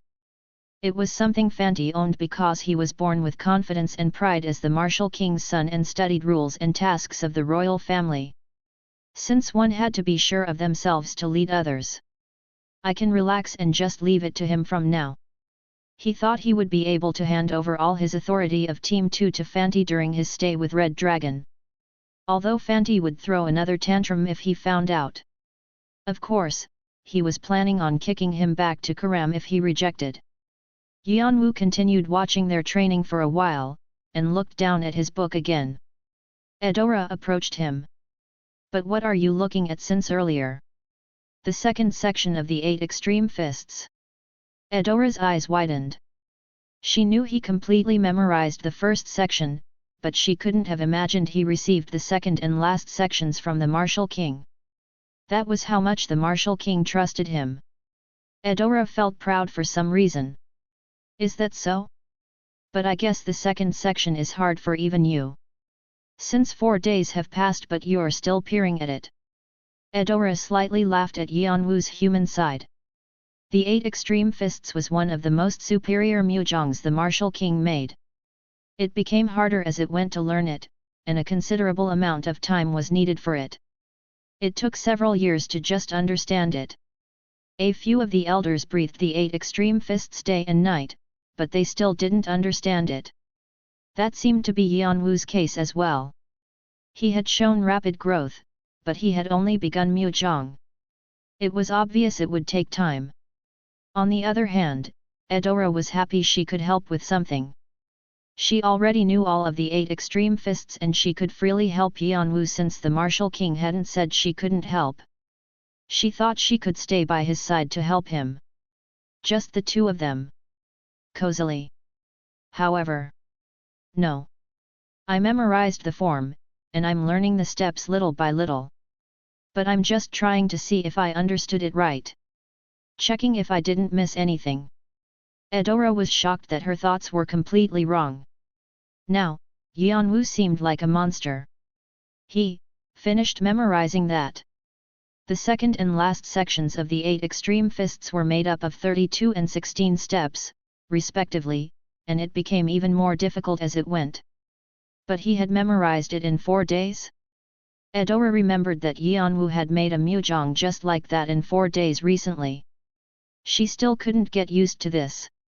Fanti is gonna pull his hair out again. Eudora shook her head imagining Fanti. But there was something she was missing. Yeon-woo wasn't memorizing 8 extreme fists, but incorporating into his heaven wing mana control. 8 extreme fists in incredible as it is.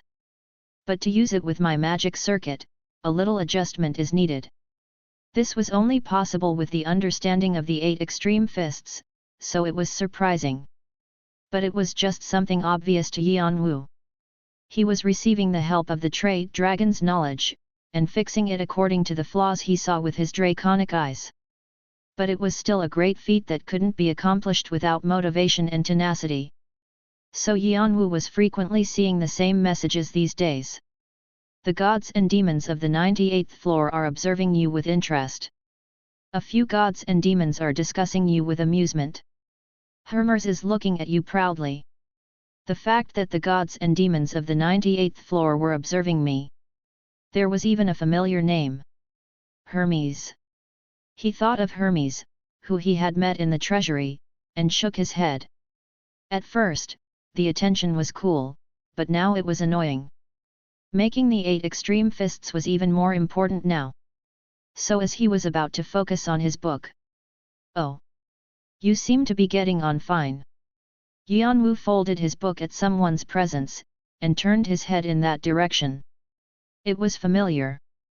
Bahul smiled satisfactorily at Yeon-woo and the training of Team 2. Everyone was flustered at the Supreme Commander's sudden appearance. The mercenaries stood up straighter, and the team leaders quickly rushed over to greet him. But Bahul waved his hand as if saying it was unnecessary, and turned back to look at Yeon-woo. I heard you had a tight grasp on the mercenaries. You seem to be fitting in well. Thank you. Sure, how is it? Do you think you can jump in now? Yeon-woo's eyes flashed in understanding. It was the order to start moving now that he had gotten the Legion under his control. That means it's time to start. It was time to continue with his plan. Yeon-woo nodded his head without a trace of his thoughts on his face. We can move anytime. Good. Then there's a place you secretly. Before that, I actually have something to say. Instead of getting mad at Yeon-woo who dared to cut him off, Bahul showed curiosity. Yeon-woo was a lucky charm that brought interesting things his way. He was curious what he was going to pull out this time. What is it? Yeon-woo slowly opened his mouth. Did you know the Saber God's son was staying on the 16th floor? Bahul's eyes became bigger. Chapter 122, Mission 2. The Saber God has a child. At the unexpected words, Bahul fell silent, and slowly opened his mouth. His narrowed expression showed suspicion. It was completely unknown that the Saber God had a family. The Saber God lived and breathed the sword. With the 9 swords he lugged around in that iron box, he was known for requesting to fight with famous players. He was focused on becoming stronger. Also, he was well known for not becoming close to women during his entire life. But he had a child? Did you know that the Saber God has been struggling these days because of the lack of his magic power? Only a few players in high positions knew that he couldn't last long in a fight. He began to use 7 swords instead of 9, and his clean fight became more of a bloody battle. Other clans were guessing that his body had been ruined from some kind of magical explosion. And that's related to his child. Yes. Yeon-woo nodded his head and continued. The Saber God's child was born with difficulty. Difficulty? Yes. They say his body is weak because he was born after only 8 months. But the Saber God would have gotten some elixir or ambrosia. The body cannot stack up magic power. Tisk. How unfortunate. If it was a normal environment, it might have been okay, but in the tower, that was a disability. It wasn't something that could be treated even with the newest medicine. And his health isn't that well, so he almost died a few times. Also, since the Saber God has a lot of enemies, he would have had to somehow hide him. And heal him at the same time. Ha ha. Bahul slapped his knees in laughter like the rest of the story was obvious. If rumors of the Saber God's sick son spread, players would gather to hunt him like wolves. So that place that the Saber God had chosen was the 16th floor. The 16th floor had the temple of the platform 3 goddesses. Tien, name may change as we get more information in the future. 3 goddesses that had to stay in place because they couldn't walk, despite having legs. But they were able to tell players' fates. And the temple and their apostles and priests were famous for healing. Also, it was a holy place where fighting was forbidden. So it was the best place for the Saber God to leave his son. And he's continuing to pull out magic power to heal his son's illness. Is that how I can interpret it? That's what I know. Bahul nodded. If he needed more magic power than what was normal, he couldn't use the fighting methods he normally used. And that must be the reason why the Saber God hunted the legendary beasts. He has no reason to refuse if Jeong-woo lets him have the Neoden and the hearts. Yeon-woo's eyes sunk. And the phoenix's Neoden and heart that he swallowed. I need to get it back somehow. Yeon-woo was planning on giving it to Chirpy. And take the other legendary beasts' Neoden and hearts for himself. Although the Saber God had probably already digested them. But there was still a way to get it back. Yeon-woo clenched his fists. This was actually information from the diary. When his brother had been looking for Jeong-woo's weaknesses, this was something he found. But he wasn't able to share this information because of Arthea's divide at the time. Now it was different. Chirpy had to watch his mother become injured trying to save him. He was planning on sharing the same pain the Saber God. It's definitely information that pulls my interest. But who's the source? It's information I came across when I was with the One-Horned tribe. He just said the first thing that came to his mind. It might be a trap. Or it might not. No. It's more likely that it is. Whether you meant to or not. I know that I could be a Trojan horse. Bahul smiled bitterly. To say it that directly. I feel a bit sorry. But try to understand us as well. Yeon-woo had some credibility with the map he brought, but many still suspected him. If it was just a small sacrifice for the big picture. The players that gathered on the 16th floor could be in danger. And so that was why. I'll go. Yeon-woo could go himself. On your own will. Yes. I'll go with Team 2. Then even if it's a trap, Red Dragon won't be affected. Bahul nodded. Yeon-woo was an outsider, and the Foreign Legion was only a group of mercenaries that could be replaced anytime. It was a card they could throw anyway. Bahul scratched an itchy spot and couldn't help but laugh when he was looking at Yeon-woo. If that's true, you'll be able to end all the suspicion and be on the fast track to promotions. I won't say I don't want that to happen. But, I guarantee that you, who led this strategy, will benefit from it as well. Bahul satisfactorily nodded his head. That meant he would give all the honor to him. Instead, Yeon-woo could completely be under Bahul's umbrella now. You acted like someone who wouldn't obey anyone's orders 3 years ago. I realized that the world was a cold place during this incident. You realized well. You have to stay warm in a cold place. And from now on, you'll only have spring days to look forward to. I'll remember what you said. Yeon-woo thought while bowing. Warm spring days. He twisted his lips. I wonder. Will those days come for you? Bahul didn't see his smirk under the mask. Orders fell for Team 2. A mission? Already.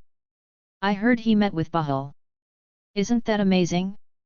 A team leader speaking with the Supreme Commander. That means he's respected by that much, but it's also dangerous. I hope they compensate us well for dangerous missions. Mercenaries of Team 2 headed over to the gym, but they became quieter as they became closer. They could see Fanti. With his arms crossed, he looked like a grim reaper, welcoming them. All 250 of them gathered. They looked like a well-organized military, surprising for a group of mercenaries. We've received a mission. Yeon-woo began to explain the mission. He revealed that it was to secretly attack a subsidiary of the Red Dragon because information about the Saber God's son couldn't be made public. The mercenaries were bewildered at the sudden orders, but no one asked any questions. The leader determined such things about the mission. The mercenaries just cleanly followed the orders. Some of them were well known for their skills. However, Yeon-woo placed emphasis on one more thing before they left for the 12th floor. I have one more thing to say. Everyone looked at Yeon-woo. Their faces were filled with questions. I haven't completed the challenges up to the 16th floor yet. So we'll be moving as we finish the challenges up to the 15th floor quickly, so keep that in mind. The mercenaries had dazed expressions. What? So, the rumors were true. Not the 30th or the 40th floor. Does that make sense? Some said Yeon-woo was a player of the 11th floor. But everyone treated it as a foolish rumor. No one believed that a player on the lower floors could beat a semi-ranker. But they were surprised to discover it was the truth. However, Yeon-woo disregarded the mercenaries' shocked faces and opened a portal by ripping a ticket. Will you ascend to the 12th floor? Then I'll be back, so wait a moment. He said a short goodbye to Fanti and Edora. They were upset that they hadn't finished the challenge of the 11th floor, but they nodded their heads like it couldn't be helped. And so, Yeon-woo and Team 2 all transported to the 12th floor through a blue portal under their feet. This is the 12th floor, the coffin for wanderers. With a shining light, a large field revealed itself to Yeon-woo and Team 2. The endless horizon was flat, and no clouds could be seen. The ground was cracked like a turtle shell, showing the desolate environment. All they could see were dried trees and small insects or centipedes that crawled through the cracks. The challenge of the 12th floor is beginning. Trial, challenger who wished to climb the tower. You have most likely been through many difficult tasks climbing the floors. You may have experienced hesitation and sacrifice, but joy and hope must have followed. This large desert is the same. There isn't a single strand of grass growing because the water has dried up, and it has become a land of death where wanderers are filled. So cross this land of death with only your powers. If you have the strength and motivation to cross, you will be able to retain your balance in any trials you come across in the future. Sigh. To think that I would come back here. I never wanted to come back here. I'm going crazy. The mercenaries all scowled looking at the endless plains. The 11th floor was known as the most comfortable place to live. Everyone who had become used to that comfort, suffered greatly upon arriving at the 12th floor. Since it's so different from the 11th floor. The 12th floor was known as an arduous place to live. Like the message, all the water had dried up and not a single strand of grass grew here. It was impossible to find water. Food as well. Chewing dried up bark or eating the insects and centipedes was a luxury. It was similar to Section F of the tutorial in many ways. But if you knew the secret of the thorn mole, it was definitely bearable, and unlike Section F, where you could quit if you wanted to, that wasn't an option on the 12th floor. You had to cross the large desert. The direction was north. The only signpost was the hot sun that was always in the sky. Also, the large desert was famous for becoming worse the further you went. Currently, the ruined land was all. But if you went further, you were met with blowing sand, painful heat waves, and even a volcano with bubbling lava. In a way, it was simple, but it was also that much difficult. So players that finished the trial on the 12th floor never came back. The same went for the mercenaries. But they had been forced to come here because of Yeon-woo. They felt like crying. However, Yeon-woo didn't waver. The heat wasn't enough to influence him. It's so warm here. Really? Rather, Chirpy, who was on his shoulder, fluttered his wings in joy. After earning the title of Legendary Beast's successor, he owned the resistance and immunity to not even blink an eye at the most dreariest of environments. Of course, the mercenaries felt wronged, because they thought they could just join up with Yeon-woo after he finished everything on the 16th floor. Just why? Yeon-woo didn't have a reason to leave them be. From the 12th floor, the environments become worse, and the trials are mostly about overcoming them. And this may be obvious, but there are rare hidden pieces that can't be found on any other floor. One of them was the Jewel of Fire. Also, the diary mentioned other rare items like the Jewel of Fire. A considerable amount of time was needed to search all the locations. However, there were a lot of workers on board now.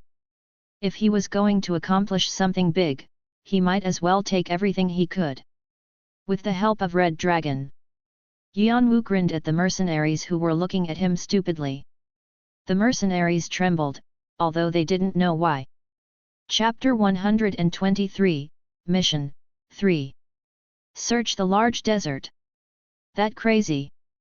Like there's something to see here. The mercenaries really wanted to cry. The large desert of the 12th floor they never wanted to return to. But they had a task they had to carry out here. Then within the limited time, find the item and come over to the 13th floor. I'll be crossing the large desert in the meantime. The mercenaries ended up following his order. And the time that Yeon-woo had given them was tight. They needed to be speedy. Watching them spread out, Yeon-woo secretly called his spirit familiars. It'll be easy to tell if there's a spy with this. Yeon-woo began to cross the large desert. A breeze filled with heat and sand flew at him. But Master! Master! Chirpy climbed on Yeon-woo's shoulder and spoke to Yeon-woo.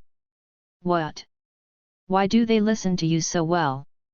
Not sure. Yeon-woo avoided the question and stroked Chirpy's head. Although he had grown, he was still young. It wouldn't be good for him to hear all the dirty details. Then what are they going to find?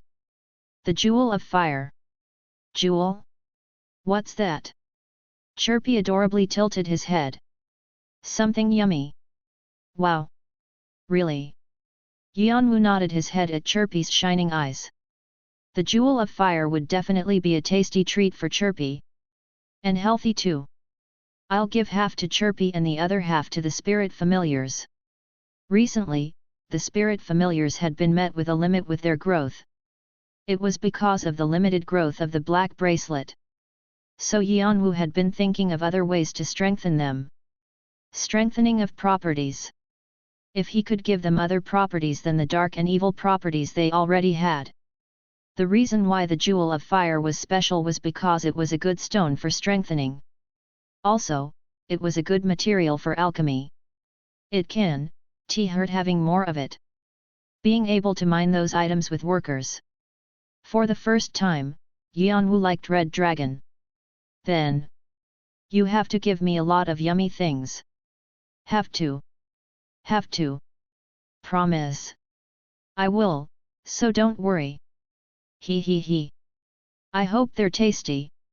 Chirpy started drooling and his eyes were shining like stars. And he made a big yawn with his beak. He blinked his eyes. HNG. I'm getting sleepy.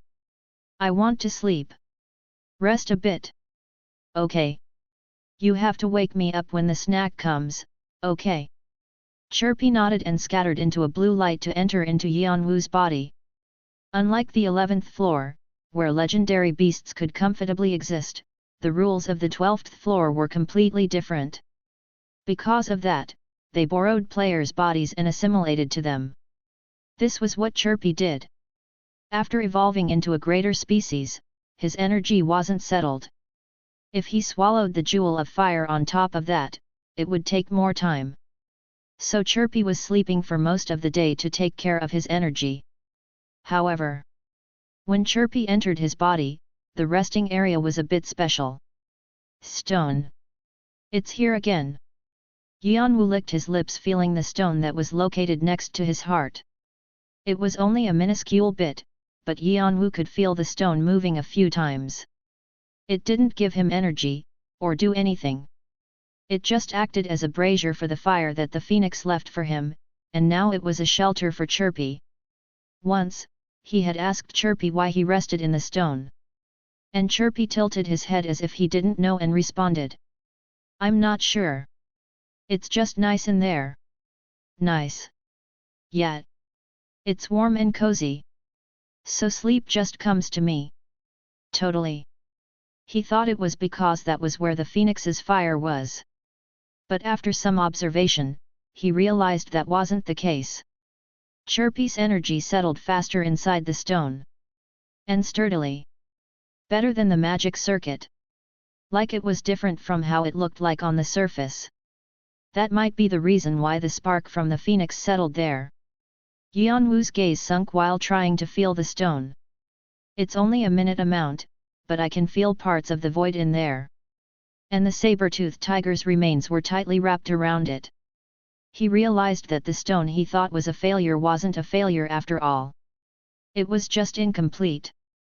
It was ready to be completed if only given the materials.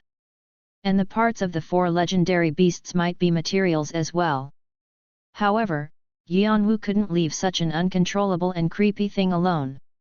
He didn't know when it might be a poison to him. He didn't like that it was the result of the sacrifice of multitudes, and if he couldn't control it, it was useless. But it wasn't like there was a way to get rid of it. And it became more difficult now that the legendary beast's vestiges were there, and because Chirpy thought of it as his shelter. Should I just complete it? Or should I think more about how to get rid of it? Yeon-woo clicked his tongue at the stone that had become weak again. And he stopped thinking about it. Since Chirpy was using it, it probably couldn't harm him for the time being. So he was going to focus on crossing the large desert first. All trials have been finished. You have accomplished the miracle of crossing the large desert without a single break. Additional karma is being rewarded. You have received 5,000 karma. You have received an additional 3,000 karma nov, l, by, n, com. The received karma is being added to the total karma. Will you put your name on the Hall of Honor? You have denied registration. You can change your mind regarding registration whenever you want as your accomplishments are being recorded in the history of the tower despite not being revealed. Will you ascend to the 13th floor? Yeon-woo stepped inside the blue portal. As he had expected, it wasn't that difficult to cross the large desert. Rather, it was almost fun, like he was hiking. Since he could incorporate training.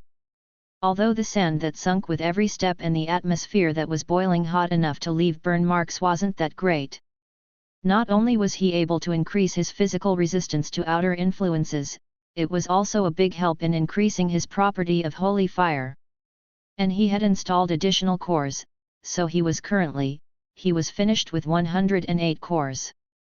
He didn't forget about training while crossing the desert either. Fanti and Edora would have shaken their heads if they saw him. Yeon-woo looked back at the large desert he had crossed, and was about to cross over to the 13th floor without any regrets. But then... Please wait just a moment.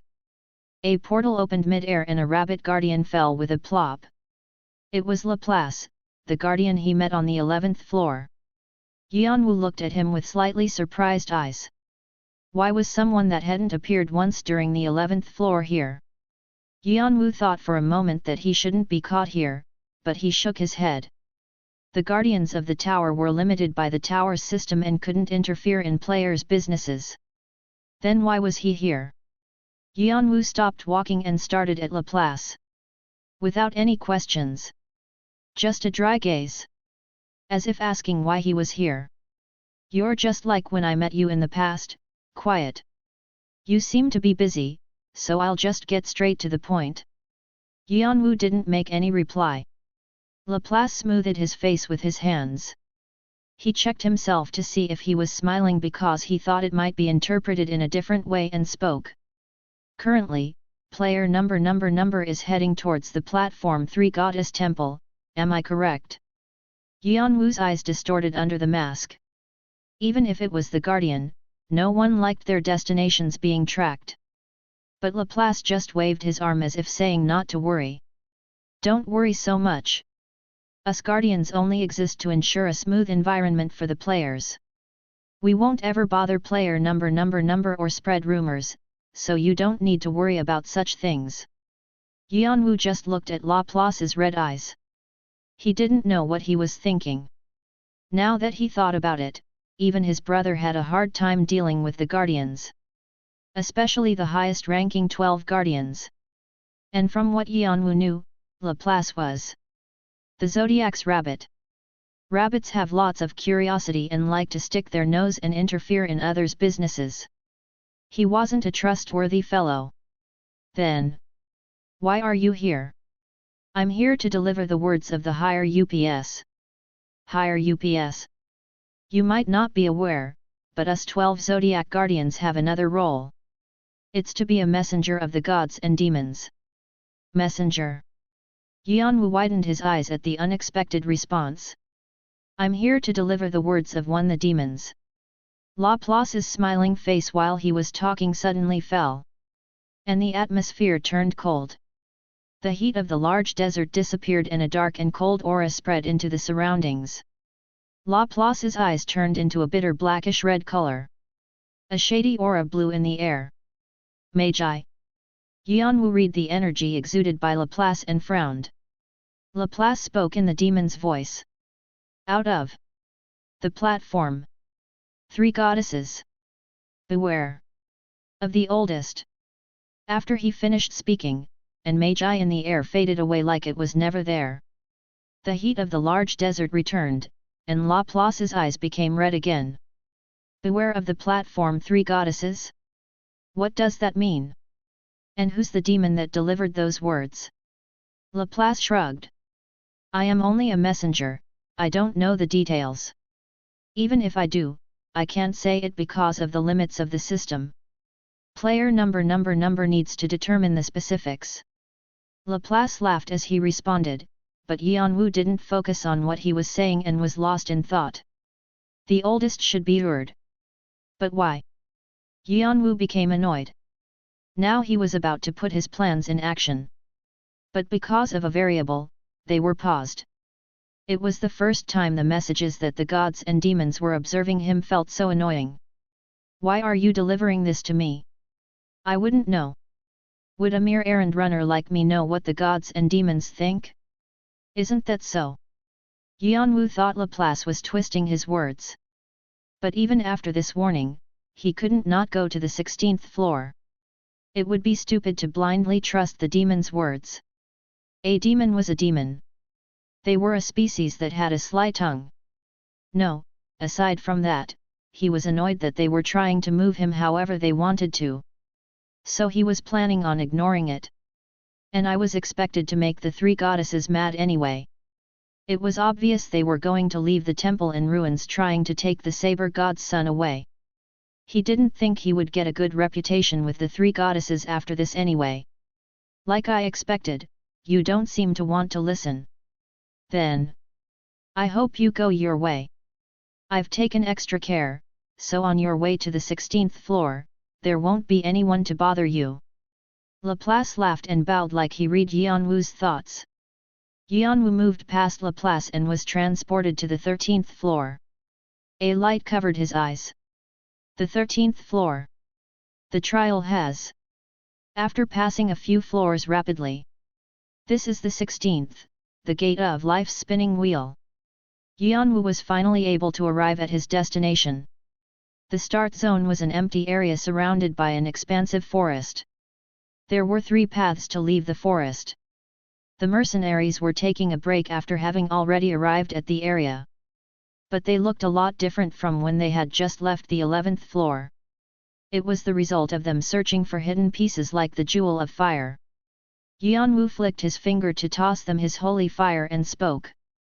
Then pull out everything you've gathered. An indifferent attitude without recognition of how hard they worked. The mercenaries all looked like they were going to cry. This is like collecting money. The reason why he brought us along isn't to make us panhandlers, right? No way. The mercenaries didn't know that they were right on. No, they were avoiding the fact. Chapter 124, Mission 4. The trial of the 16th floor is beginning. Trial. In countless stories and legends, there is always a fate that covers the skies, and it is said that the world is one of the many turning cogs in this mechanism. There are many words for this. Heavenly society, fruit of good and evil, Yggdrasil. And in this place, there are 3 goddesses who watch over that fate. They spin life's wheel of fate, measure fates, and cut them, and even look at the fates of gods and demons. But because of that overexertion, they aren't able to walk, and always wait for people to come to their temple. Please respectfully visit the 3 goddesses' temple. You can only visit the temple, and you can only ask one question, so please be thoughtful. Laplace kept his words.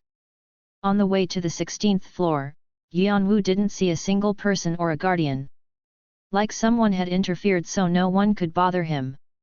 So Yeon-woo thought it was all thanks to Laplace. Or was it that demon? He didn't have a way of knowing why Laplace or that nameless demon was so interested in him. Rather than being thankful, Yeon-woo felt uncomfortable with help. Getting help from strangers definitely wasn't in goodwill. But there wasn't a way to reject the help as of now, so Yeon-woo just accepted their help and got to the 16th floor. The 16th floor's stage actually wasn't that large. Following a large forest in the center, there were 3 different paths that led to different places. Each path led to a different path, and when you went on a certain path, there was no turning back. So when choosing a path, you had to be extremely careful. Verd of the past. Verdandi of the present. Skuld from the future. From Asgard's legends, they were the 3 goddesses that lived under the well beneath the tree called Uroarbrunner. They spinned the wheel of fate. So their temple was always full of believers who followed them, and a few gods and demons wanted to meet with them. No matter how powerful you are, you'll be curious about your fate. But these goddesses avoided the gods and demons of the 98th floor and always stayed on the 16th floor. They were surrounded by mystery. But from what I saw, they were nothing more than old grandmas. The 3 Norns Tien, they'll be referred to as 3 Norns and platform 3 goddesses were beloved, but also hated. If fate was decided, and if decisions and opportunities were already set in stone, that meant free will and the ability to change things were non-existent. In a way, this was something that players who wanted to be gods lost motivation from. Since only chosen ones could become gods. And so his brother was in the latter. There was a famous incident related to him that made the 3 goddesses the laughingstock of the tower, while he was able to pass the 16th floor at the same time. Most people sought advice from the 3 Norns before climbing the tower. However, Yeon-woo wasn't that interested. To him, fate was to be something that was decided, but also undecided at the same time. Because whatever happens, my goal will never change. So normal people never would have even thought of messing up a temple. Also, it was the reason why he disregarded the warning of the nameless demon. You have earned 182 of the Jewel of Fire. You have earned 35 of the Ice Crystal. You have earned 91 of the Snowy Field Rose. Using the mercenaries, Yeon-woo was able to collect all the hidden pieces. He placed them all in his interdimensional pocket. It was the present Bahul had given him before he left the 11th floor. It was a small pocket that was quite an expensive artifact. It's nice because it's like an inventory. It was a present given to make things easier for him so he didn't have to carry each individual item. But Yeon-woo already got rid of everything that was on it on the 12th floor, and he filled it with hidden pieces. It was obvious, but the hidden pieces were priceless. And with Yeon-woo's knowledge, they were of an astronomical value. Although the mercenaries felt like they were going to burst in tears watching the items they had done everything to get taken right from under their nose. Yeon-woo ignored them, and locked the pocket to put it around his waist. Then, if you're ready, we'll start moving now. The mercenaries all sighed one by one listening to him. Their mental and physical conditions were completely healed thanks to holy fire. Checking the state of their weapons, they turned to look at Yeon-woo. Because no one knew exactly what the mission was about. But where is the base of Jeong-woo Cha? As they knew there were only 3 temples on the 16th floor, they couldn't imagine where the base would be. Yeon-woo answered like it was nothing. The Temple of Skuld. Everyone was shocked. That. Are you saying that we're about to go attack a temple? The mercenaries were all appalled. Some even shouted. A temple was a holy place for a god. To dirty a temple was to buy the god's anger. Obviously, it wasn't something to react calmly at. Why? Is there a problem? That's nonsense. Even if the 3 Norns don't move from the 16th floor, they are also divine beings. If we make them angry, they'll definitely punish us. No. You don't have to worry about that. They can only tell one's fate and not physically do anything. That's also why they can't move. The reason why they were called the Platform 3 Goddess was because their body prevented them from physical movement. They couldn't move their legs, hence the reason for platform. With great powers come great consequences, and this was its consequence. That was the system of the tower. That was also why the guardians couldn't interfere in the players' businesses, although they could move freely throughout the tower. But the mercenaries were still scared. Also, to deny this mission is a breach of contract, so you'll have to take responsibility for the penalty. Yeon-woo got out a few of the players' contracts from his interdimensional pocket and shook them around. Expecting this to happen, Bahul had given him their contracts beforehand. In return for their high commission rate, the mercenaries promised to do anything Red Dragon commanded of them. And they had even pledged on a demon's name. If they breached the contract, their souls would be bound to the demon. They all knew what it meant to be bound to a demon. At the end, they didn't have any other choice than to follow Yeon-woo. And since they were already here, they weren't confident in running away from Yeon-woo. Then let's get going. So the nervous mercenaries followed Yeon-woo into the forest. You have chosen the path to the Temple of the Future, Skuld. The forest was vast, so it was easy for a group of 250 to move. But because of that, they felt extremely pressured. In order to hide their nervousness, the mercenaries covered it up with their intent to kill, and Yeon-woo amplified this with his magic power. So to anyone that might have seen them, they looked like warriors heading to a battle to die. Hey? What's that? Red Dragon. But why is Red Dragon? The path to the temple started turning into pandemonium. The people that had been waiting for their turn tensed up at the appearance of Red Dragon. Yeon-woo and Team 2 didn't hide the fact that they were from Red Dragon and confidently headed down the path. As if saying that no one could stop them. And that if they tried to, they would regret it. So the believers and the visitors had to get out of their way. The meaning of the Red Dragon was that great. The strongest clan. The controller of the tower, led by the Summer Queen. So one wanted to be involved with them in a bad way. The apostles of Skuld became frantic. The head apostles quickly ran out. Why is Red Dragon here? I don't know what your business is, but this is the residence of a goddess. Please conceal your weapons. The head priest bowed his trembling head. He seemed to be a high-ranking player. But even he wasn't able to stand straight in front of Red Dragon and Yeon-woo's aura. Yeon-woo barely glanced at the head priest and looked past him at the temple. It was a round temple with multiple marble minarets. A holy aura emanated from the place. It was also completely different from the aura of Yeon-woo's black bracelet. He ignored his vibrating bracelet and looked at the head present with indifferent eyes. The head priest unintentionally flinched after looking at Yeon-woo and stepped back. He had received the blessing of a god, but he felt like he was going to be crushed at any moment. He felt like something was going to pop out the unknown abyss and drag him in. It was damp and dark. But it was a depressing feeling that made him feel like he was going to be swallowed up. Are you saying that because you don't know why we're here? At Yeon-woo's low voice, the head priest stiffened. What are you? If you don't know, it means they're looking down at us because they sent you, and if you're pretending not to know, they're still looking down at us. How should I interpret it? Yeon-woo didn't have any enmity with the Skull Temple. But that didn't mean he looked upon them with favor either. Since he was here on behalf of Red Dragon, the bigger the fight, the better. Also, the more I wreck this place, the bigger the story will be when Jeong-woo Cha and the Saber God here. Yeon-woo completely released his aura that he had been hiding, and wind whipped around him. The high apostles and priest that had come out to dissuade him paled and fell to the ground. Updat DFRM Novel B, I, N.C, O, M. The believers and visitors quickly began to escape from the place. There were screams from everywhere. And so amidst all the confusion, Yeon-woo pulled out Vigrid and swung it around. The blessing of the sword.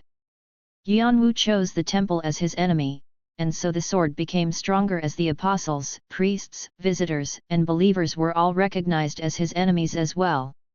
And with the power of the 4 legendary beasts, he had a colossal amount of magic power. The strong winds lashed around like they were going to rip the sky into pieces and flung the roof of the temple off. There should have been many defenses and spells in place to protect the temple, but none of them worked.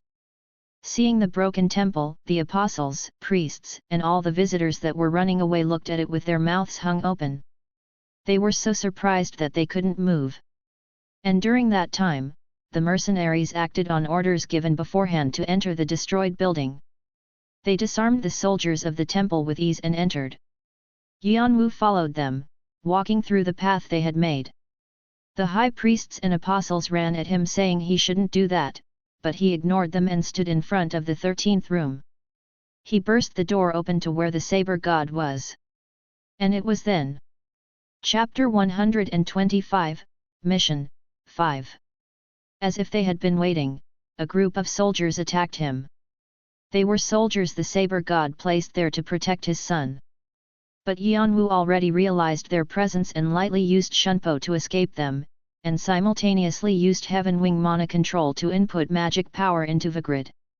He swung it around, lighting up holy fire along the knife's edge. A series of soft explosions split the air and their head exploded. It was a neat strike. The mercenaries who had been looking on widened their eyes. They knew what type of soldiers the Saber God would have placed there. And so they couldn't believe it when Yeon-woo took care of them so easily. He looked stronger than an average semi-ranker.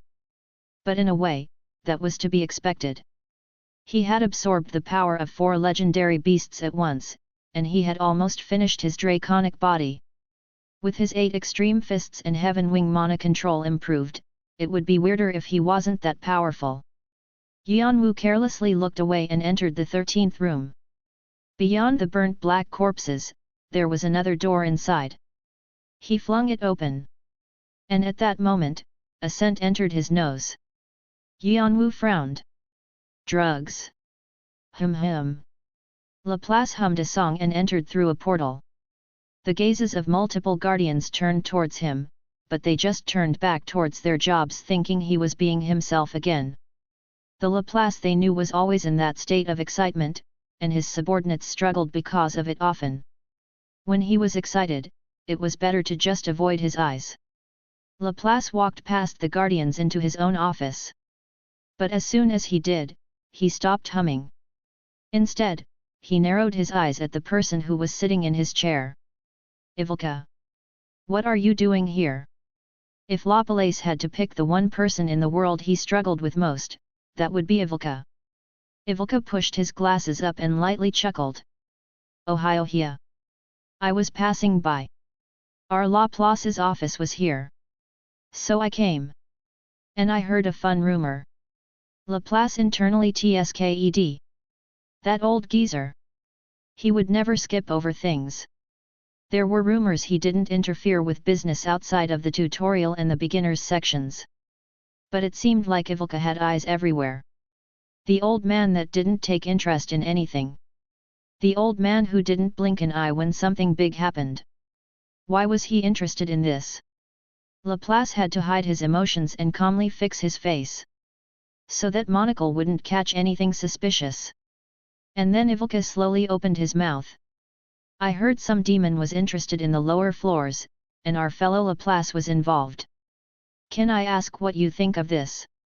It was a familiar scent to Yeon-woo. Many of the people he had dealt with in Africa were a part of an opium ring. And he had caught several of his subordinates getting drugs and kicked them out. Then, with the sound of a door sliding open, a teenage boy stuck his head out holding his chest. Who are you, mister? I've never seen you before. He. Well, it doesn't matter. What about girls? Did you bring some? These are too boring now. Change them for me. The room was a mess. Like there had been some sex party, there were one naked man and multiple naked women. And the women didn't look like they were completely in their right minds yet, looking groggily around. The heavy white smoke in the room was an indicator of how much drugs they had taken. A skinny figure. Dark circles. And a loose expression. His features were well defined. It was familiar to Yeon-woo. Because he looked exactly like Saber God. Hanbin. The only child of the Saber God. Hey? Fuck. Mister, do you not hear me? Why don't I see any girls? What's this? You didn't bring any. Hanbin looked Yeon-woo up and down like he didn't like him. Yeon-woo ignored him and slowly entered the room.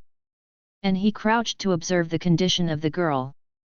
The girl that would have been quite pretty was drooling with her eyes not focused. There were multiple signs of struggle on her body.